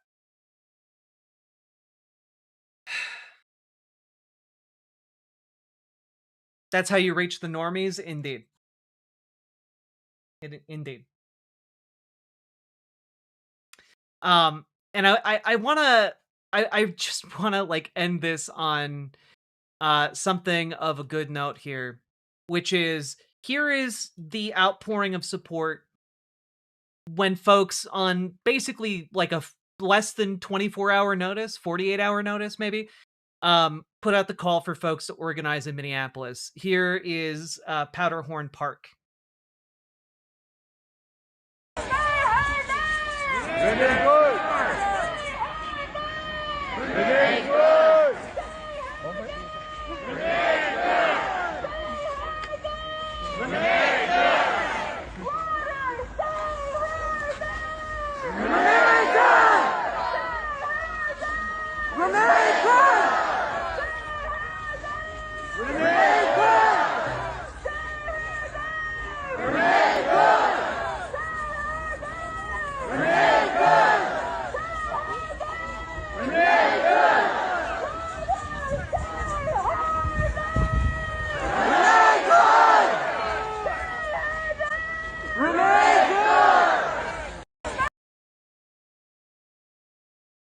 I just, you know, I think we're gonna be okay, folks. I think this level of effort from the Trump administration to try and bring out the worst responses from this community have failed thus far. I think this level of unity, this level of coordination, uh, this level of widespread resistance, to the extent that ICE can pull up on a busy street corner and instantly be covered with like 30 different observers immediately pulling out their phones and blowing whistles, summoning folks from other parts of the city. They can't win this. And they can't keep this up. Like, right now, they still don't have the recruitment numbers in order to do this. And I want to highlight some very critical reporting from Ken Klippenstein, which is ICE internally is a lot more freaked out than what is being leaked out to the public so far. Immigration agents terrified of ICE backlash after shooting. Leaked documents show Border Patrol needs volunteers for Minneapolis surge. Here you have this fascist piece of shit who's like, I don't know, 5 foot, LARPing as a fucking fascist commando. Here we have well, Homeland Secretary Kristi Noem and others in the administration preen about justifying last week's shooting and trumpet their war on domestic terrorism. DHS privately divided and hesitant about the latest deployments. According to documents leaked to me, not only is the department seeking volunteers for the apparent unpopular mission, it is urging its agents to maintain a low profile and comply with the use of force policies.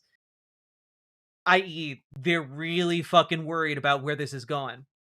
They had to put this out. Be mindful of OPSEC and officer safety. Do not wear your uniform or any piece of your uniform when entering or exiting your hotel.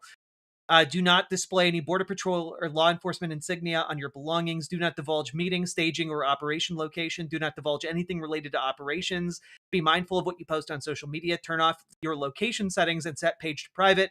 Always employ situational awareness. All right?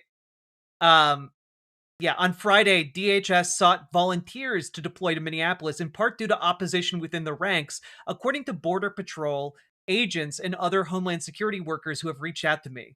Please begin canvassing your personnel for volunteers, a memo sent by Border Patrol's Acting Assistant Chief Joshua Andrew Post on Friday.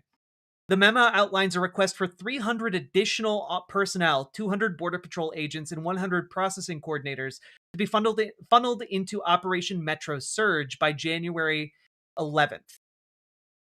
A Border Patrol agent familiar with the discussions said the volunteer push reflects real unease in the ranks about the good shooting in Minneapolis and the related surge. We do have personnel, but some just don't want to go, the agent told me. Asked about the hunt for volunteers, DHS and Customs and Border Patrol Border Protection did not respond to my request for comment. Quote, there might be some immature knuckleheads who think they're out there trying to capture Nicolas Maduro, but most field officers see a clear need for de-escalation. A high-level career official at Homeland Security headquarters in Washington also told me. There's a genuine fear that indeed ICE's heavy-handedness and the rhetoric from Washington is more creating a condition where the officers' lives are in danger rather than the other way around. Yeah, no shit.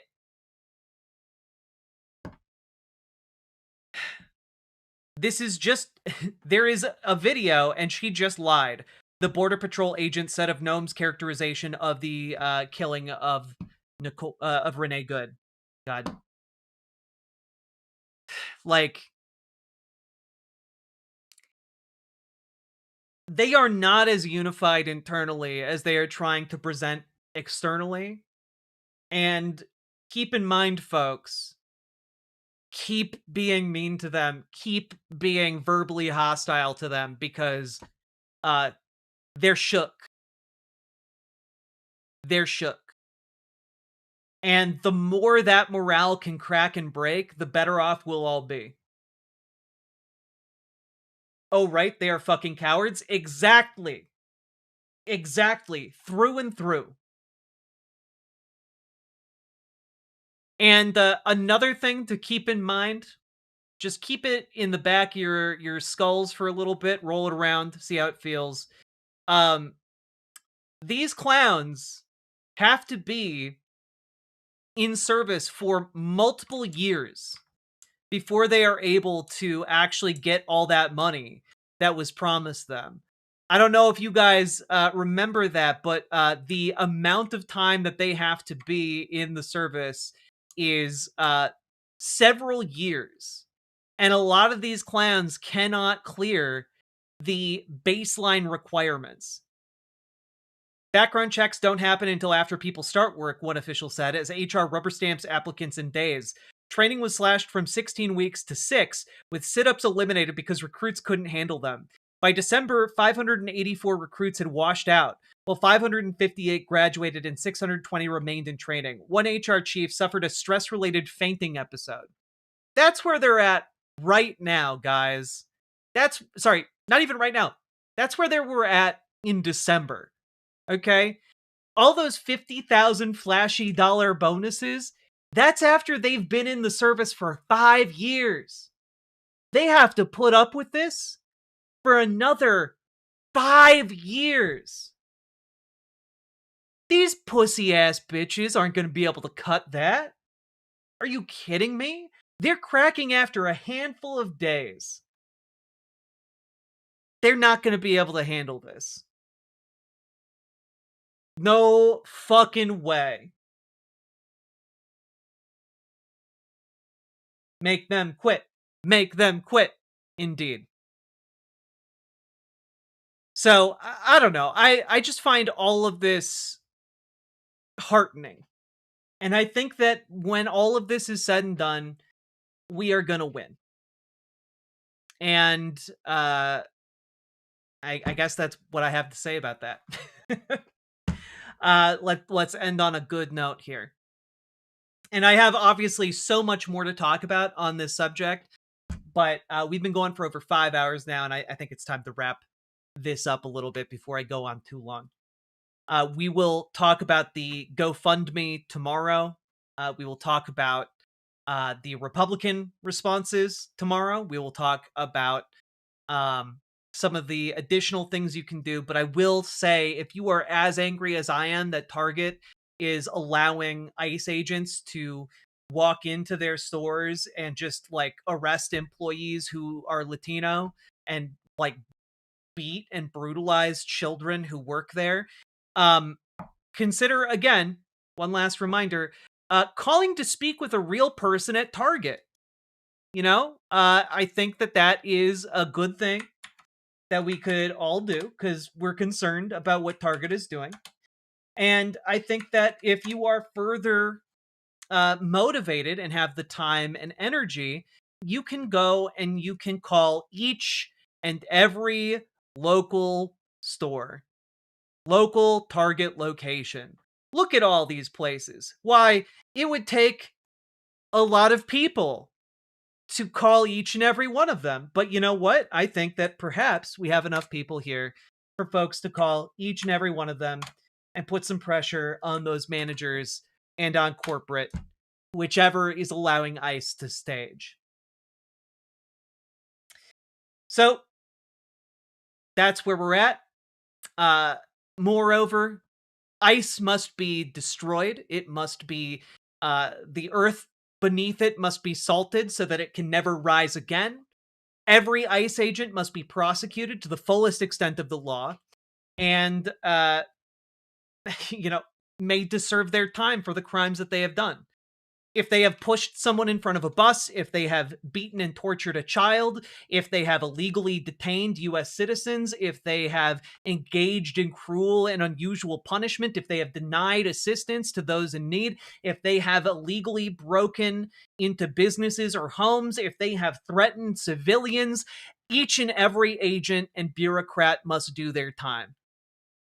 And that needs to be a rallying cry for our movement going forward. So, folks, if you want to help make that movement real, join your local Dems, join your local DSA, and make that a rallying cry. It is not enough for us to just know that that's what we want to do. We need to verbalize it, we need to organize towards it, and we need to show up for it, okay? It is not enough to just know it, we need to show up for it. So if you guys need help joining your local DSA, we got folks that are willing to help you do that in the Discord. Join the Discord. if you are willing to join your local Dems, join the Discord. We can help you do that. Dragonfly in the Discord can help you with your local Dems. GamerG can help you with your local DSA. Let's all get involved as much as we can. Okay, folks? We need to do this shit. Because if we don't, this could rise again in our lifetimes. And I also want y'all to know, this isn't going to be isolated in Minneapolis. It's coming to all y'all soon. All right? There's a reason they have a $100 million recruitment campaign. And it's because they want to do this every damn place. So get fucking organized today. And, folks, last but not least, consider leaving a comment on the video. Comments longer than 8 words apparently help the videos do better. So please consider doing that on this one in particular. And remember to leave a like and subscribe if you haven't. Consider becoming a member. And we'll have a whole lot more to talk about tomorrow. Because I over-prepped the segment, and we gotta talk about a lot more aspects of what is happening here. But I think this is a good note to end on, so let's keep on going, folks. Whew! That was long. That was long. But you know what? I think it was good shit. I think I managed to keep it to an hour. God, I hope I managed to keep it to an hour. Also, yes, folks, I'm going to be on the Transatlantic Call-In Show this Thursday. Consider tuning in. It'll be a fun time. I'll be taking calls about trans issues for a few hours. It'll be a really good time. So make sure you tune in over there.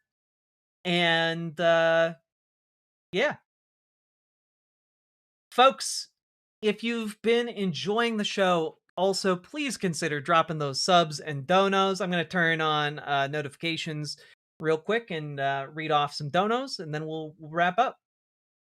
Here is your little your song, your ditty.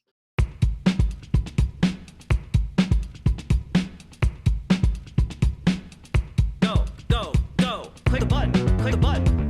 Click a button. Click the goddamn button. Click a button. Click a button. Click a button. Click the goddamn button. Click a button. Click a button. Click a button. Click the goddamn button. Click a button. Click a button. Click a button. Click the goddamn button. Click a button. Click a button. Click a button. Click the goddamn button. Click a button. Click a button. Click a button. Click the goddamn button. Click a button. Click a button. Click a button. Click the goddamn button. Click a button. Click a button. Click a button. Click the goddamn button. Click button. Click button. Click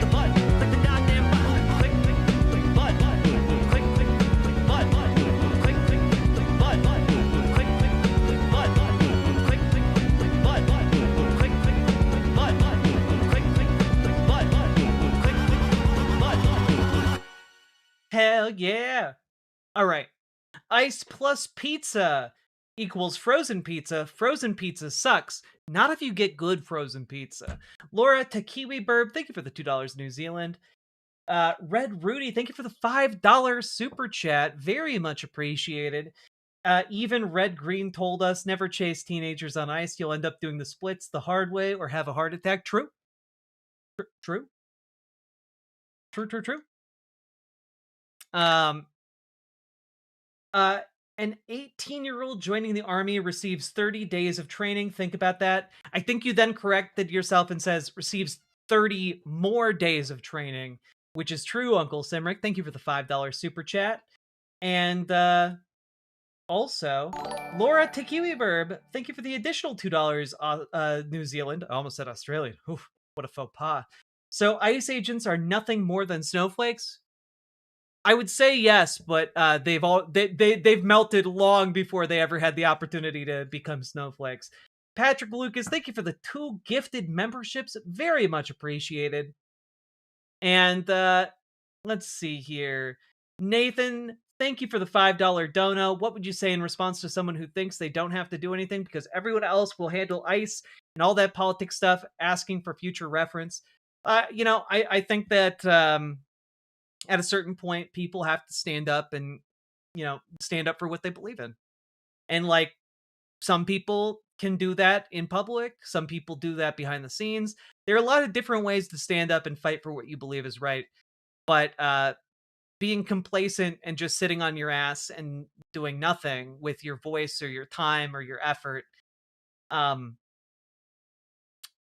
think that's a really sad way to live. I think that's what they call living on your knees.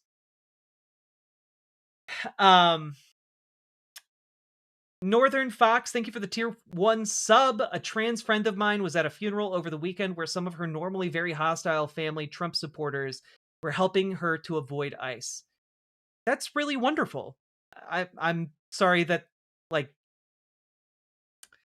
sorry that had to happen, but, like, I think even Trump supporters are kind of realizing, oh shit, this is real. That there is a fucking Gestapo going on right now. Thoughts on pre 9/11 INS? Bad. Don't like it.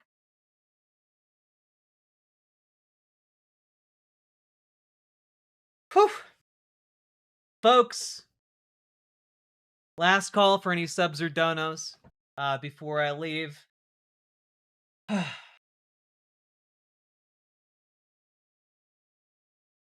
you know who you'll be partnered with this time on Takis? I think I'm going to be partnered with Josie, but obviously things might shift. I don't know. Click my link, Jack. What is this? Neo-Nazi group National Socialist Network says it will disband due to proposed hate speech laws. Oh, awesome. You know, that's one way to fucking defeat some Nazi clowns. If the law is passed, there will be no way to avoid the organization being banned. This disbandment is being done before the laws take effect to avoid former members of the organization from being arrested and charged. Piece of shit Nazis. Get the fuck out.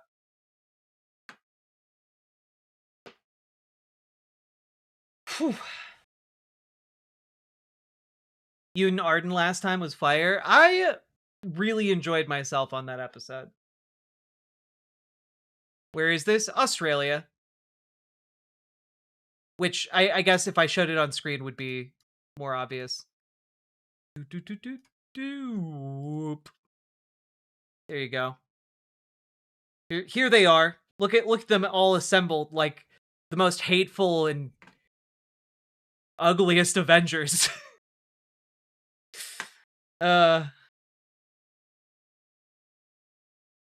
at this guy in the middle. Fucking thinks he's so big and tough.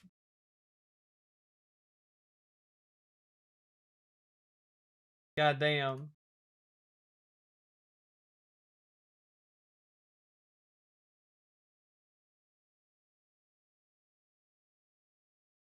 Radiating mediocrity, indeed.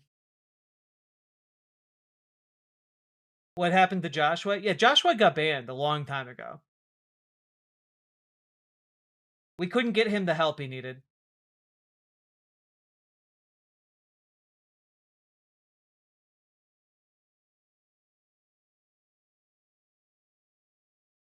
Let's see.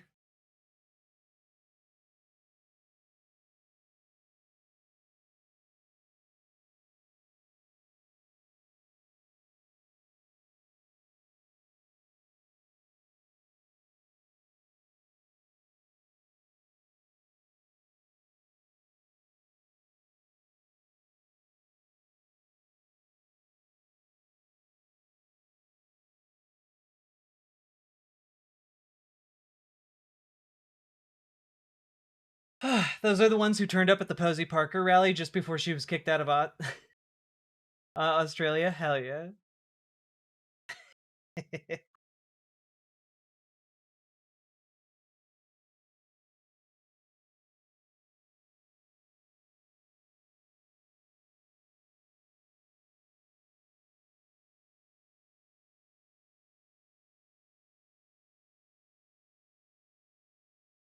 Banana Brains, whose question, like, which question are you talking about?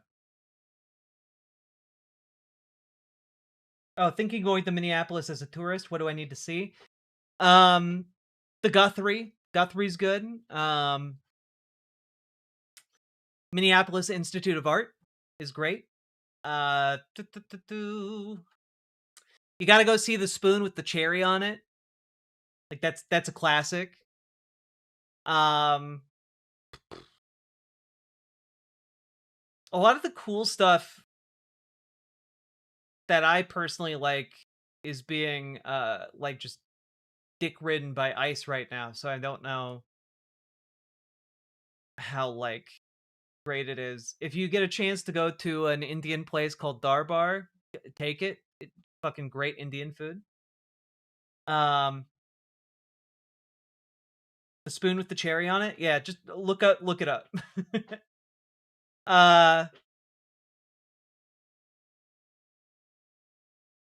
Is it okay that I asked about the pizza place? Yeah, it's Rectangle Pizza. It's really fucking good pizza, by the way. Who is Joshua? A guy who came in to harass me about being trans.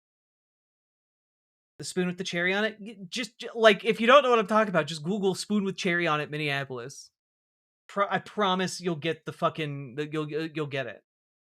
All right, folks. I am signing off. I will be back tomorrow. And appreciate all y'all. See you on a new day. Good night, everybody. Bye.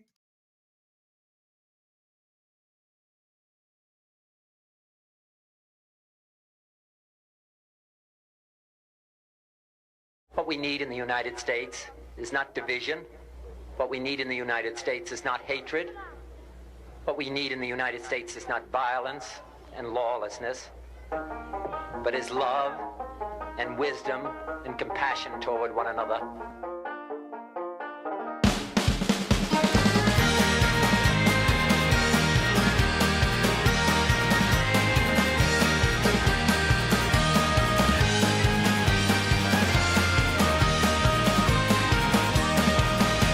We shall overcome. We shall overcome. We shall overcome someday.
come someday.